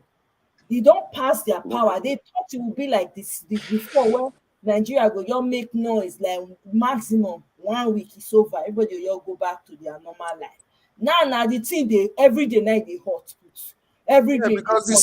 the suffering that Boko Haram has inflicted. Now everybody they feel them. Oh, everybody they feel them. So everybody's like, oh no. We cannot Exactly. continue like this. So in a way, they should be thanking Boko Haram, But that's not topic for another day. We are Okay. we are we are thanking Buhari for 8 years. He did not give us lights, did not give us anything. At the end, he still squander all our resources, all the money we made, even to start life again. Now, another thing. I'm telling you. And if But So with all this ethnicity in Nigeria, do we really look like how other countries sees us? That's a racism of a kind. I mean, within us, because when we travel, yes, they don't see Nigeria as a united nation. When we travel outside Nigeria, they sometimes that's why they sometimes we experience racism. Maybe in South Africa, the last xenophobia attack, if I'm not mistaken.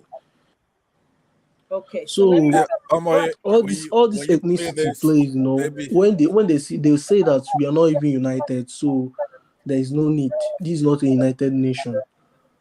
So maybe when we they could see it start it in at us, 8.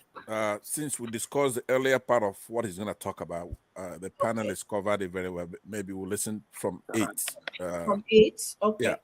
All right. I'm gonna move it forward. thank Michael, you. in the meantime, you can finish your thoughts. oh no problem. You can go ahead, finish what you were saying. Okay, I was saying that a nation with Nigeria, the major problem of Nigeria is ethnicity. That's the major problem of Nigeria. And I've said it's almost. I was talking with my friend, and that was almost 3 years ago.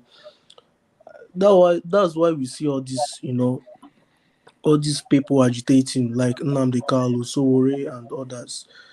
Because when you live in a united nation, you don't have people like that because they've seen a reason to secede from Nigeria. They've seen a reason to fight for their rights because they know that in a country you live as a citizen of Nigeria, you have every right. But here, I don't have every right.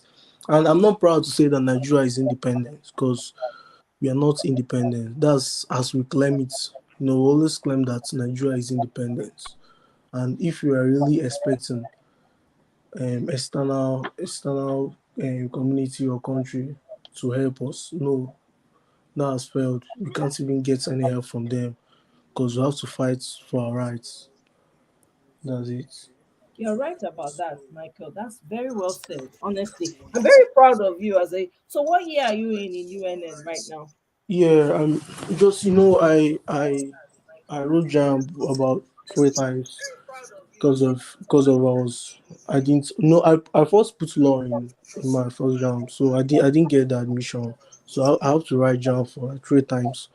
The third one, UNN gave me admission under history. Okay, that's okay. Yeah, Guess what? You have all the time in the world. You will be. That's what you really want to do. You want to be a yeah, lawyer. You have a lot. yeah. It's even good that you're starting with No, history. we actually need more historians because the part of the problem we have today is because they cancelled history years Yeah. ago. Do you understand? So that history is Yeah. very important. You can do your For law. real, though. You can't go back to No, law. I've But lost interest in studying law, so uh-huh. I can now go with history. Exactly. So when you're done with history, if you want to move forward and do law, you can do it. There's no stopping, and it doesn't matter at what age or stage you achieve it, you'll be fine. Okay, just take Yeah, it to that's the true. side, and you get there. Okay, so Yeah. let's play this video. Okay. with Thank you the very other much. 36 states. Anyway, like you said, we'll wait for the courts to decide on that. But one other issue that the presidential and national assembly elections threw up is the issue of the electronic transmission of results from the polling units directly to the INEC's IREV. Looking at the provisions of the Electoral Act, what effects do you think that delayed transmission will have? As a matter of fact, I am unable to see how the delay has occasioned any injustice from my perspective and from where I voted. But I've also come to hear and read of complaints of situations where those results were not uploaded at the polling unit. I've also read, I believe it is true, the comment attributed to the INEC chairman that it is not compulsory that those results be uploaded at the polling unit. However, unable to agree with him because my own view about Section 61 of the Electoral Act is very clear, though it also now gives the commission the liberty to prescribe the mode of transmission. But in doing that, the commission will also have to be guided by its own guidelines. If you read section 34 to 38 of that guideline, it clearly states the mode. And I don't think the chairman will be right to say that it allows them to do things which are outside that section 34 to 37 of their guideline. Because when you read that section clearly, you will see that it says, upon the conclusion of poll, the presiding officer will do this, it will do this, it will do this. But where it is not possible, he will now use the manual transmission and take it to the collation center. Okay? Now, in doing that, you now have to give us a report. I'm talking as a litigation lawyer now. For you to say factually you were unable to do it because of so reason, I must see the report from the presiding officer of that particular unit, which says, oh, either beavers didn't work, or the network was bad, or for some security reasons I There's could not something in the background. do Can you what hear that? I've Can been you mute asked to yourself, do please? by the guideline. Unfortunately, that's not the result that we have. So for me, it will be too adventurous to subscribe to that view that it is not necessary to post or upload your results at the, after all, what is the essence of the beavers? And I'm sure one of the things they sold to us when they were pushing the idea of the beavers is that it allows for electronic transmission of results. And wherever you are, so long as you can key into the IREF portal, you'll be able to access the result from each polling unit. My doctor told me to throw away my pain meds to finally relieve my chronic pain. Here's why. Drinking this before bed. So that's why I find it difficult to subscribe to his position. But when you talk in terms of the law, would you say that there's been substantial compliance with the provisions of the Electoral Act? I think INEC still owe us more explanation that they had done. Because as at Sunday, like about 6 p.m. and up till about 9 p.m., Sunday, February 26th, I heard the chairman in one of his media briefings saying that out of the 173 or 177, 76,000 polling units where elections were conducted, they've only been able to upload 65,000 polling units. And for that reason, they are experiencing some glitch. Okay. However, from the proceeding, one could see that they were nearly about one quarter through with the result as at Sunday. So, question: what happened to the remaining 100 and something thousand polling units results that were unable to be loaded onto the portal? So it is for the chairman. They actually have subsequent, some of them have subsequently been uploaded. That was after the declaration had been made. Okay. Now, for transparency and for credibility, I think before that declaration, everybody should have had access to the results so that it will be clear, even to all doubting Thomases, that INEC was open and was available, accessible. It is not just enough to conclude and expect people to believe you, especially in such a technical society as we have, where trust is a big issue, that because you had that glitch and you are unable to upload at that particular moment, therefore, what you have done should be accepted. There will still be that doubt. And I'm sure that was the major focal point for the international observers, because I read the report from the EU and I read the report from the AU team as well. That was their focal point, that transparency, clarity is an issue. Because as a matter of fact, nobody had access to those servers.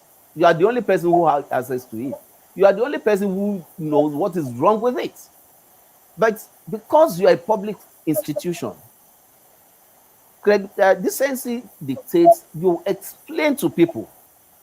And maybe for a reason, you tell them, okay, this is the one we've been able to collate so far, and this is how far we can go. We're having this issue in this area. It may not be their own fault. It may be as a result of third-party interference. But hold on, let us hold on to this process. We'll try and sort out the issue, and we'll come back in another 3-4 hours. That was not the kind of explanation we had. Let's move on now. I want to talk about something else that's equally topical. On Thursday, a federal high court judge ordered INEC to allow 2 applicants who went before the court to be allowed to use their temporary voters card to vote.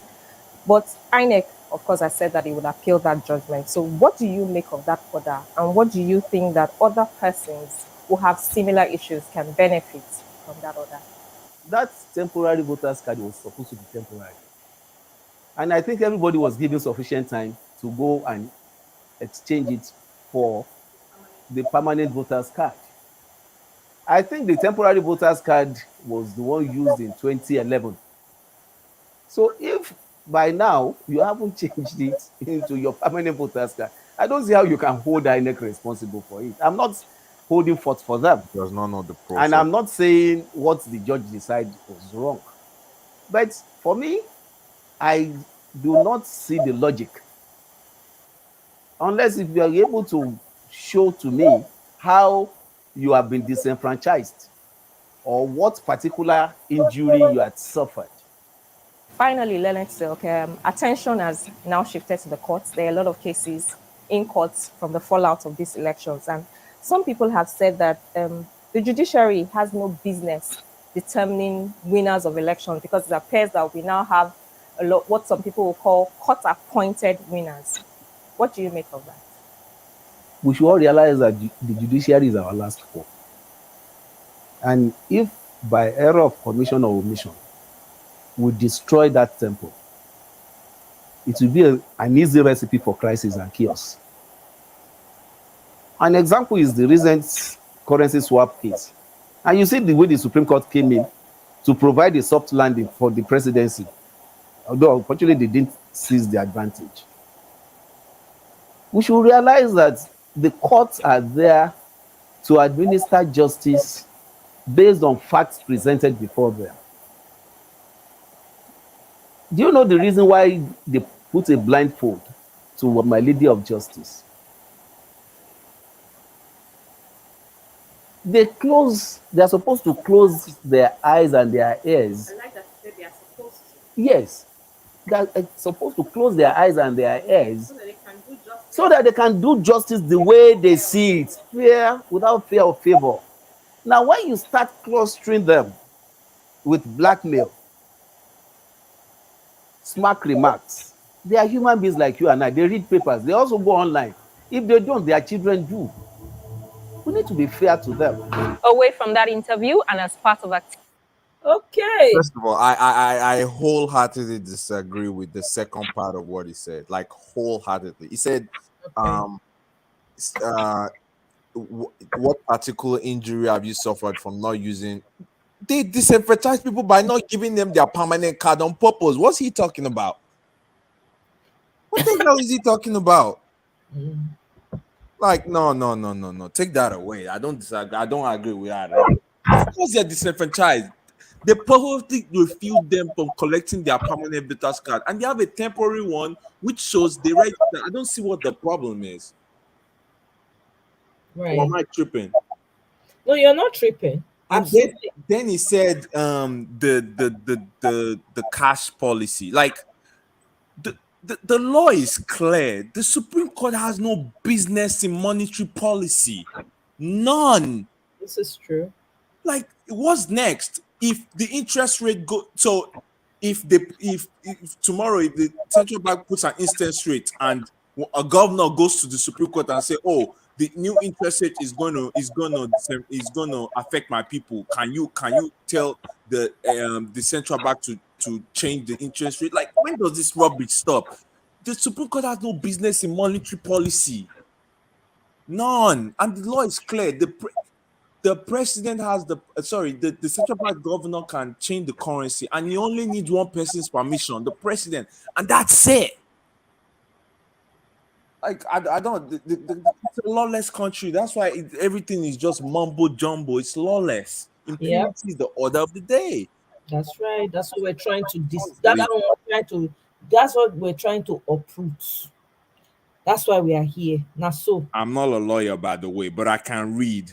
So the people that said, if I don't know what I'm talking about, go read the law about the CBN. Like, sorry, yeah, they have the natural right to change stuff. It's not right, but they have the right. It's written in the law. Right. No lies told, my brother. No, you're right. You're right too. You're actually your points are valid. Your points are very valid. Mr. Pansa, do you have anything to add to this? Not really. I mean, if we agree on there's a main burning issue we have, it's the case, including the one that they tackled, which is INEX activities as regards to that clause. They got Right. their procedures and guidelines. I believe the lawyer went back a little bit to 30 something, clause 34 to 37, and then of course the main one being the clause 38 that we discussed here before, which has to do with transmissions and what the law requires for INEC. He didn't really deal very much with that 38, which is the mode of transmission. Now, the guideline is law. We discussed that. That's very, very critical to this case, to their case. But we agree on that. Now, I had asked that we move it from minute 8 all the way down to the end, because what they discussed before that, prior to that 8 minutes, from 1 minute to 8 minutes, is the issue of Abuja. So I don't know, since we all agree on the one that we listened to, aside from the one that the last speaker disagreed with, I'm not very interested in that part of it because of what we're focused on right now. Right. So if they want, without objection, maybe we can listen to the 1 to 8 minutes and see how he dealt with that. Are you guys up for it? Everybody else up for it? Before we go there, I wanted to ask him Mr. Pansa? Mr. Barnser, yeah, what he said about the monetary policy stuff and the temporary, I really, like, I don't know where he's going with that. Like, people registered and they were disenfranchised on purpose, and you're asking what injury did you suffer? What kind of thing is that? Okay, yeah. What I deal with in substance in issues like that is the procedural issue, not the substantive issue itself, since we cannot hear that. But from what you're saying, the only area that give me concern from what you're saying is that you blanketly said that the Supreme Court has no business with monetary or physical policies, right? Now that would not be proper to say. It is improper to say that the Supreme Court does because they don't have original jurisdiction. The Supreme Court is there to be an arbiter for what the framers of the Constitution had in mind. In essence, they are there to review and see if something is constitutional or not constitutional. If you know what the law, what the Constitution says, but more importantly, what it doesn't say. So, for example, what if the president appoints somebody in a manner that's not in line with the Constitution? Then it has to go to the Supreme Court to make that determination. Or if they do something that is not constitutional, the Supreme Court is the arbiter. So they basically have business in everything except things that are non-justiciable. That is the legal term for that. But if anything that is justiciable, they have business in it. We'll be in a jungle if we didn't have that. Can I ask you a question, sir? Yes, sir. Okay, the original jurisdiction, like the law, you obviously know the law more than me, but the law is very clear about the powers of the central bank governor. It says it can change, it can do that. It is right, and you only need one person's approval, and it's gotten said approval. So what are the Supreme Court judging if the law is clear? I'm still confused about that. Right, because you have to know the origin of the Supreme Court's powers come from the United States case. The case law is referred to as what is that? Marbury versus Madison. That is the case that gave Supreme Courts the ability to basically determine everything, including whatever legislation. You could pass a legislation and the court can strike it down. So the court can even strike down the central bank, period. They could just rule it out of not to be constitutional. I'm just taking it to the end of the debate, right? So that Marbury versus Madison in the United States gave courts the ability to translate what the framers, you have to know the people are sovereign. So they bring together constituents and make a constitution. So everything originates from that.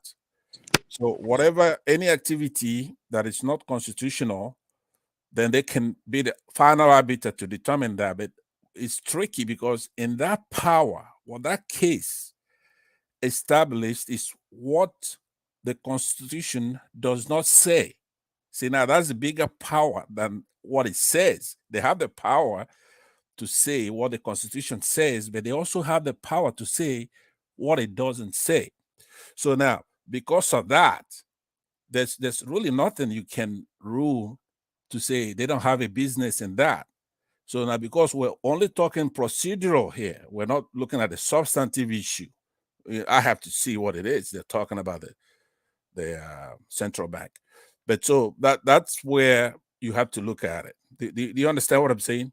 So Sir, then you are the mercy of the Supreme Court, because in some cases they become magnanimous and they go, hey, we cannot handle this case. It's non-justiciable. You go settle that yourselves.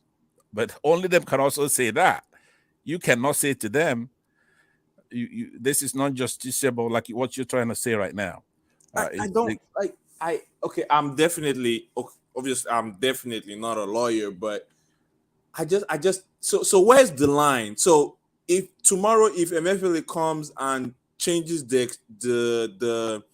the what's it called, the what's it called rate, the interest rate. Yes. Imagine tomorrow it just comes and triples it. So you somebody can sue him for that, right? If but if it's in his somebody power if, though. right, if somebody sues them, like I said, it you have to deal with the Supreme Court you have, not the one you wish you had. In essence, Unbelievable. if they say that interest rate is unconstitutional, then it is. Well, they are the law. This, even here in the United States, when you go into law school, the first thing they're gonna tell you the first day is that you throw away. You see all this legislation and all this stuff, just throw it away, because the law is what the Supreme Court says. What they Okay. what they call Thank you for clearing that up. It yeah, just explodes fair my mind. decisis, precedents, and all that. That's what the law is. All right. Okay. All right. Thank you. Right, we have somebody new in the studio. Mr. One Man Went to Mo. Can you unmute yourself now? We can't hear you.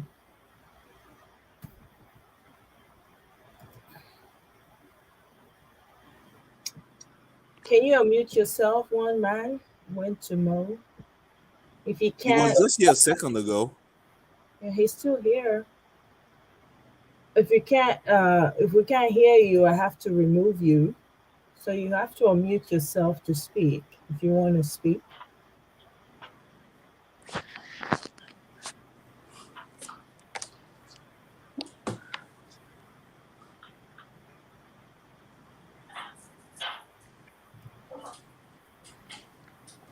Hello? Yeah, well, yes, I was unable to unmute myself for whatever reason. I'm not quite sure what sort of voodoo magic you're doing here, but there. Wait, where did he go? Who's just here? I got him out. What are you talking about? Oh, that's what's his I don't name. He know. has his show. I think I know who that is, bro. Which one Guy, is voodoo this is not music? dude, whatever your name is, One Man, whatever, this is not for you. Do not come to this life again. If you're going to be rude, keep it in your pocket. Do not come to this channel and try to be rude. Okay? I don't know you. You don't know me, but don't come in here and start a conversation. What was he saying though? What was he saying? In a rude manner, not as acceptable. Go and learn some manners. Okay? That was very interesting, to say the least. Is Mazi Ogbonna still here? I don't think we've heard from him. He's here. Hello, I'm here. I'm here. Yeah. Are you wow. okay? I'm here. I think it's because he's back home and there's no light, right? Yeah. There's no light. Oh, gee. There's no light everywhere. I'm sorry, bro, for real. No, I'm not even. Everywhere Yeah, is that's dark. true. I am really sorry. Thank you. And I hope Yeah. I'm the only one here. Oh, okay. Hey, I'm the only one from Nigeria. This is 2023, guys. And That is it No, too. amazing, bro. you're It's not the only amazing. one in Nigeria. I'm in Nigeria too. Yeah, Okay. he's in. What's All his right. name? Thank you very much. Thank you. 2023, still no electricity. And some people are still saying Jagaban. Those are your children. Jagaban. Yeah. Yes. Children, how na dey Can you o? imagine, bro? Can you imagine? Yeah. Say hi to them.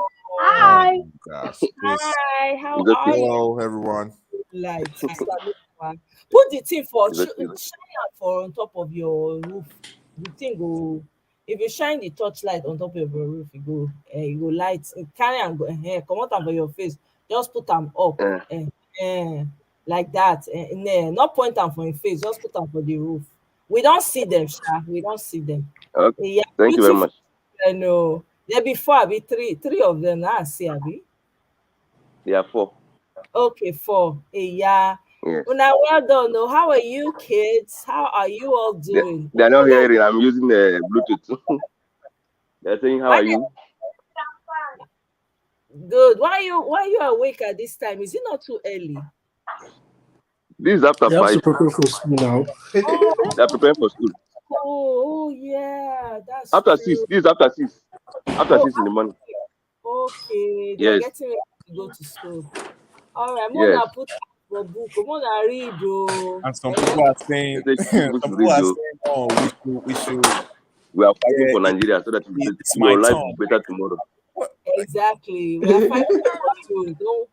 We are fighting for you, and be praying for us, okay? So that we They say you will should be already praying for us. be All praying of them for us. there should be praying To for them. succeed. Can you imagine? In 2023, I'm seeing something that I left What do behind you? when I was out 12. I know. Oh my gosh, bro. I'm telling you. Unbelievable. That's why we are here. That's why You all know, of us are here so that it can't we change continue. it. It can't. It cannot continue. No You way. know, Sure. my biggest fear is even when if even if the courts declare P to be the winner, will federal government, allow that? They That's the don't have problem. anything to. They cannot They don't stop. have a choice. What? They don't have a choice. It's They, not they even don't have about a the choice because choice. I've in some cases Don't say I've seen the again. Don't courts let that granted word someone drop. access but was denied by the federal government.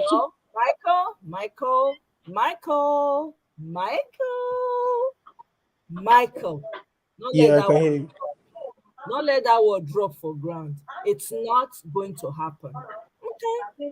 Sure. Believe that. Put Sure. that in Sure. your mind. It's not going to happen. Yeah? Yeah, I've heard you. It's not going to happen. Okay? So At Yeah. all. Oh. yeah, our efforts are not, it's never Right. going. You This is know, one of the make biggest or match. tricks, This make or Exactly. match. one of the Exactly. biggest tricks that they pulled here, Tinubu, was to try to create an atmosphere of inevitability by handing him that bogus certificate that he's carrying around. That was quite genius. It's elementary, but it's genius. It works a lot of the time. So once you I hand lie. somebody like that certificate, so his stand was that he's gonna use it and start even forming his cabinet, having calls coming in, Right. But no and calls are coming in now. They are begging for calls. Imagine exactly, you win. Now you they beg for congratulations. I never see exactly. that kind of thing for my life. So Omo. that's what demoralized him. You know what I mean? So You, if you he you if win, you he do Joke of something the good. Now century. you the same person may then congratulate you. We can like what kind of thing they is this? pulled that off on us in 2015 Joke of the century. against Jonathan, and usually that comes from Britain, right? Britain does that all the time to Nigeria and other countries. Mhm. So when they put up their dictators, you have to look at the history of Britain with so many countries. I mean, you just go back to any country, even somebody like the British High Commissioner. Now, it's not easy to talk about people like that. Uh, because we're all in diaspora. Some people here might be from Britain, but I'm not trying to pick on anybody. What I'm saying is that you have to look at the history. Where did she come from? She came from Zimbabwe. They transferred her from Zimbabwe to Nigeria, right? Hmm. And we know how that country was decimated, their currency, right? So you do a good job, then you're promoted. So when That's she finished true. with Zimbabwe, she came to Nigeria, and these people, her friends, the APC. But when I began to look at what's happening in that country, it's like somebody like Showore, right? Think about that. You have to know. I've talked about this in another forum. I don't know if it's here or somewhere else. Let's think for a second.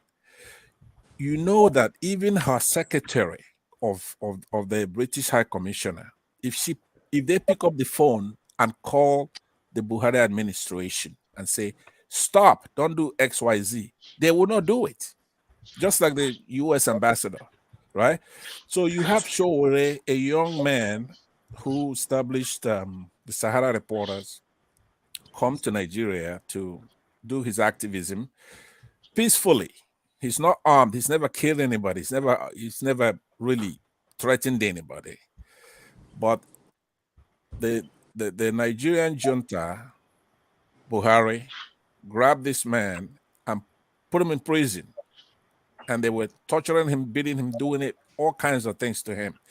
So do you think that the British commissioner picked up the phone and called Buhari? No, they didn't.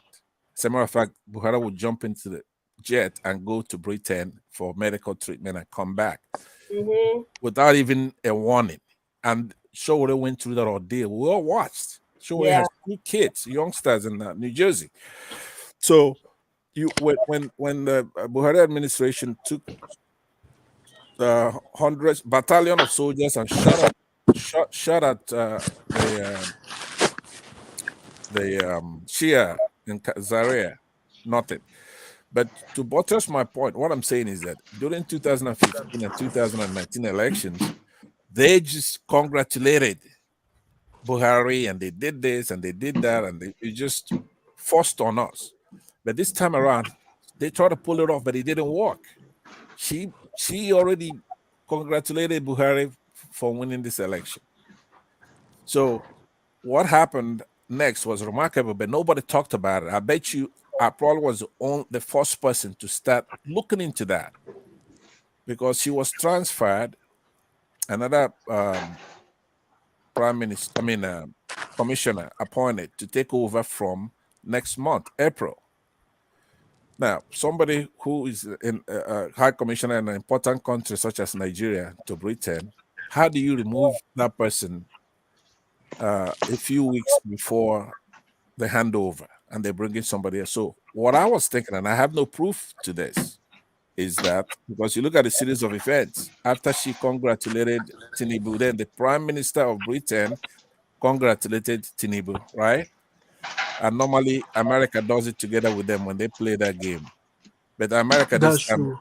withheld. America did not do it.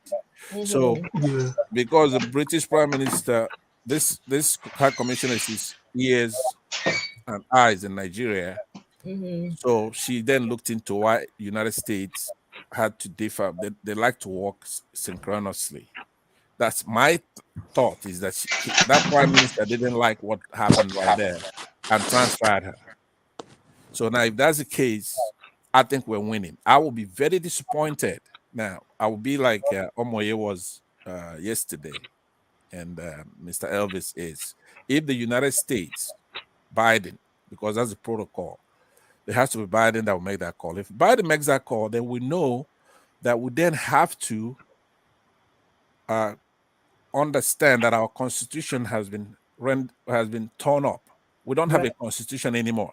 Right. So you cannot say go and protest peacefully because you get that language from the constitution. Once you don't, that constitution is destroyed by these people, APC, right? Then we don't have a constitution. Then it becomes a totally different thing. That's why Mhm. I'm saying I'm against peaceful protest. This is not a protest problem. This is a Right. constitutional problem. If we have a constitution, they have to obey that constitution, including INEC. But the moment they render that constitution asunder, it's no longer useful, then you cannot tell anybody how to do anything because we don't have a constitution. We are orderly society, peaceful society, legal society, if we have a constitution. Mm. Now, let me conclude what I was. There's a discussion you guys had in my absence when I took that 10-minute break. You're Right. talking about, I believe that the summary, synopsis of what you said was that we needed the electoral commissioner to be electable, somebody who can be elected. Now, we have to stop worshiping idols. We have to be a society of laws, not men. Well, the laws have to be made in a way that that commission is a commission. It's not an individual. He should have an input, but he has to be. The laws have to be tightened to where they have to obey the law. Even the laws we have right now, if it's applied, his activity will not be at variance with what we all want. Okay, the law is what the problem is. The laws have to be respected. We have to be a society of laws, not men. Because no matter who you elect, they could they could choose to go one way or the other. That's true. Yeah. So the only deterrence for that what's happening in Nigeria is making sure that laws are obeyed and respected. Right. Yes. Thank you very much. Thank you very much, Mr. Pansad. I appreciate that input. we're gonna be wrapping up now because I mean that's like 5 hours and some change. Wow. I Yeah, didn't thank you very much. Thank you so much, Michael. And please, we could learn a lot of history. We're going to be learning from you. I was actually thinking of bringing in some history here as well, so we can reintroduce ourselves to one another. So I think you're going to be my point person. So I beg that history when you dey read and well, we go need you. So I want you to come on the live again so you can Yeah. share some history with us from all aspects of Nigeria, whatever you can, whatever you're comfortable with sharing with us. We'll be here. Okay. I'll also come up with some videos or books. We can read some extracts. For and stuff Yeah. like that. Yeah, that would be interesting, right? Yeah, that was very interesting. But I can actually, send the link to few of my friends who would be really interested in Okay, joining. great. Yeah, you can share that because I really want us to talk about history because I think Yeah. we need to learn some history. You know what I mean? So it'll be really really nice. I beg. I love history. Ekene is laughing at me. I love history, and I like to know more. So Yeah. please, when you can, and please be ready to share your knowledge with us. You Yeah, no know, problem. yeah. Yeah, I've known history before I got the admission. I even came to school. I've known history. Amazing. That's Yeah. amazing. That's very good. So give me your last thoughts before we wrap up this show tonight. I'll start with Okay. you since I'm talking. Yeah, since we're talking. Go ahead. Okay. But I just want to thank you for giving me the opportunity to speak on this platform. So talking about the election, the last election, and the last election wasn't really right, and I'm just happy. Though Peter Obi, sorry, the APC was declared the winner. Tinubu, yeah, my state where I live in, I'm from Abia State, so I think that the idea of godfatherism is now down. Because over here in Abia State, the first governor that started godfatherism, he failed for the Senate, and the recent governor, before they will conduct the governorship election, also failed. So, like PDP, three PDP candidates failed their seats in the last presidential election, and that paves the way, for a good time for our state to have its freedom. Mm-hmm. So we have like we have good governors that are contesting for the governorship candidates, Mm-hmm. like Governor Alex Oti in Abia State. Abia State is one of the commercial states in the southeast. But Right. I'll be proud. Yeah, I'll be proud if there will be a turnaround in the state, Right. because my state is very messed up. Are you from Abia State? Yeah, I'm from Abia State. Okay. I mean, Yeah, sure, if we can get the right governor in, so now as an indigene of the state, it's also your responsibility to hold the governor accountable. I'm sure you're aware of that now, especially yeah, since Labour Party and the movement itself. So what you can do prior to him being elected, I know you're in school, but you can talk to your people back home in Abia State and say, hey, get the opportunity, ask this man very, very crucial questions. As long as his Labour Party, I do know in one of Peter Obi's interview, the last interview he gave in Arise, which was like yesterday or the day before, he did mention starting like a democracy school or something where they teach the leaders, what it means to be a leader, how to serve the people, how to outreach, So he did allude to things like that. So it's also don't forget now your yeah, responsibility as a citizen, So this is a time to ask the very hard questions. You see what you just asked me now? That would be a perfect question for your candidates. Like, I want to see a turnaround in this state. What are your plans? What do you have in place? What is in your manifesto that will speak that I will now, after I leave school and I decide I want to move back to Abia State, what should I look forward to? That kind of thing. So those are the type of questions you should be asking your governor right now, the candidates right now, honestly. and hold Yeah, your the candidates, the candidates contesting for the governorship election. Mhm. He was on a stream on Twitter. Yeah, that was 2 days ago, and he was asked, yes, he was Okay, so asked some questions. now Alex Oti, his Labour Party. So you're in a Yes, he's good the hands, yeah. But just What ask. part of Abia is he from? What part of Abia State? Excuse me. I'm So from I'm from Ishalangwa it's North. so Ebonyangwa. Yeah. And there's some Guana. Yeah. I don't really speak on my Okay, all right. oh, good morning. Good morning from Nigeria. Sorry. Adam, what you see, K one name. Thank you very much. Are you from Mungwa? Don't mind if I ask. I'm from all over. I'm from all over Nigeria, including Ngwa. But Okay. you don't know you don't speak Ngwa at all, huh? You Yeah, I understand, but you don't speak. speak. Yeah, I understand, but I try to speak Mungwa. But you're in Nigeria. Yeah, I'm in Nigeria. Oh, okay, wow. Yeah. You are in the north or southwest. You're not in southeast. I'm in Southeast. I'm a student. You're a student, right?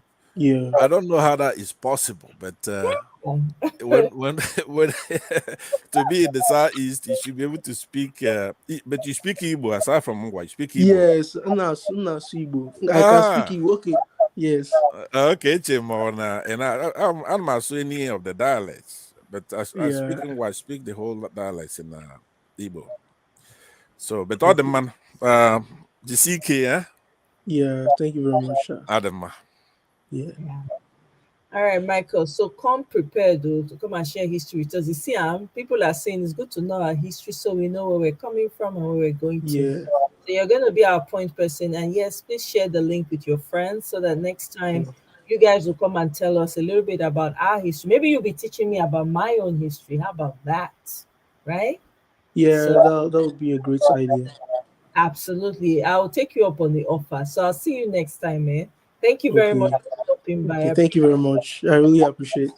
You're welcome. Take Yeah, care. but if there is maybe a chance of, maybe if I could ask, if it's too personal, a chance of getting a maybe enlighten, like trying to enlighten us with a form of getting a scholarship after my study in the University of Nigeria, or group of people who came out with a good results. You let me know. You can do that on your own. You don't need me. I'm not going to Okay. have time to be scouting for scholarships for you. Since Okay. that's what you're interested in, right? All you need to do No. is on, Google and, just, like type in scholarship to different schools and just check out Yeah. the schools and see what types of scholarships are available. But I'm not. It's not something I can tell you that I promise I'm gonna do. That's not because I don't even have the time, So you have to Yeah. do that on you for yourself, right? Because I know Yeah. that Honestly. that are maybe looking to get students in like Canada, Germany, I know of and stuff like that. So you can just do your own findings and you know kind of. Yeah, I know I can do my own finding, but I'm just asking if you ever had maybe, or see someone post it, or some kind of opportunity, you let me No, know. no, I wouldn't normally get stuff like that, but no, I won't, So that's why you need to do. You need to do the research yourself. Okay, okay, sure. Yeah. All right. Take care. Thank you No, very thank much. you very much. Yeah, Mhm. I really appreciate. You're welcome. Bye bye. Joe, I was coming to you and you just dropped off. All right. Maxi Ogbona, let's go. Oh, yeah, give me your final thoughts. Let's go. Thank you, my sister. Uh, just want to we want to keep calm because we are on it with our principal. Even we are not there with him, but we are there with him in spirit. So I'm praying for him that everything should went go into our favor. At the end, this Jaga Jaga Miloko Ashiwaju will not get there. And I pray that Nigeria will get better. That's all our prayers. Thank you very much for this opportunity. You're It's a great welcome, sir. opportunity. I never Yes, seen sir. anywhere. Thank you very much. Thank you. Thank you. And take care of your children and be safe. Oh, you guys be safe out there. All the best. Thank you. No problem. Thank you Right very much. then. Right. Yeah. All right, Mr. Pansa. Woo! We've come to the end of the show. We Thank you. have, you've tried, and we're very proud of you as you are putting your platform together. Thank And you. notice that you don't even tolerate any evil on your platform, or wickedness or No. disrespect. And Mm-mm. you're not going for having a lot of people here, so trying to placate everybody. And you say it the way it is. You have a trademark, you're branded. I'm very, very proud of you and Madam Rita Thank you, when we sir. see sisters like you doing the right thing. So let me not prolong your stay here, so you'll be ready for tomorrow. But before I do that, let me talk to people in Lagos. I haven't been the kind of person that tried to say, or vote this person out, or someone who has to go, or somebody else has to come in. Yes.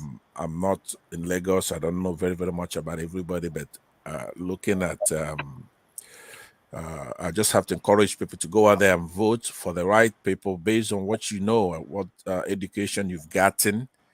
And you look at the promises made by Sanwo-Olu when he came in, I believe it was 2018 or 19, that he was going to make Lagos the destination of all African, the continent, to live, work, and invest in Lagos. So you look and see if he's done that. Look at employment rate when before that he came in, and what the employment rate is right now. Look at the debt. Mm. Look at but if all he has to boast of is IGR, internally generated revenue, that's Mhm. taxation. That is nothing. Taxing people to death is nothing to hang your legacy upon. Okay, here in the United States, the parties that if you promote over taxation, that you're not going to go anywhere because people don't want to be taxed to death. But to Right. have private interests, private entities coming and plaguing on the citizens and taking money from them by all devices and manner of treachery, don't do that. Take care of your state. Nobody cares. Like somebody like myself, I don't care. I just want you to do very well. Whether you're in Lagos, you're in Aba, you're in Kaduna, let's start doing the right thing. Forget, Right. you cannot stop the Igbos. You can't. You cannot stop the Yorubas. You Mm-mm. cannot stop the Fulanese. You can't stop people to progress. If you're Yes. wasting your time trying to stop anybody, you are just wasting your time. People are Absolutely. all over. The Igbos are spread all over, doing very well. Mm-hmm. Somebody like myself, if I come down to Lagos, I'll be demoted myself from where I am. If all I care about is beautiful buildings and roads and lights.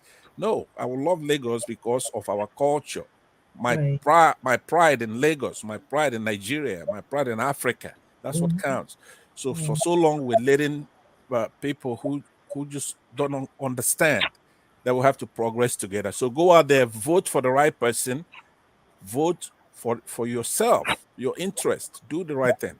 Again, thank you very much, Omoy, and I'll see you tomorrow on one of the platforms. Yes, sir. Thank you so much. I really appreciate your knowledge that you bring to the panel, and all the contributions and the support. I don't take it for granted. I appreciate your kind words. Thank you so much, sir.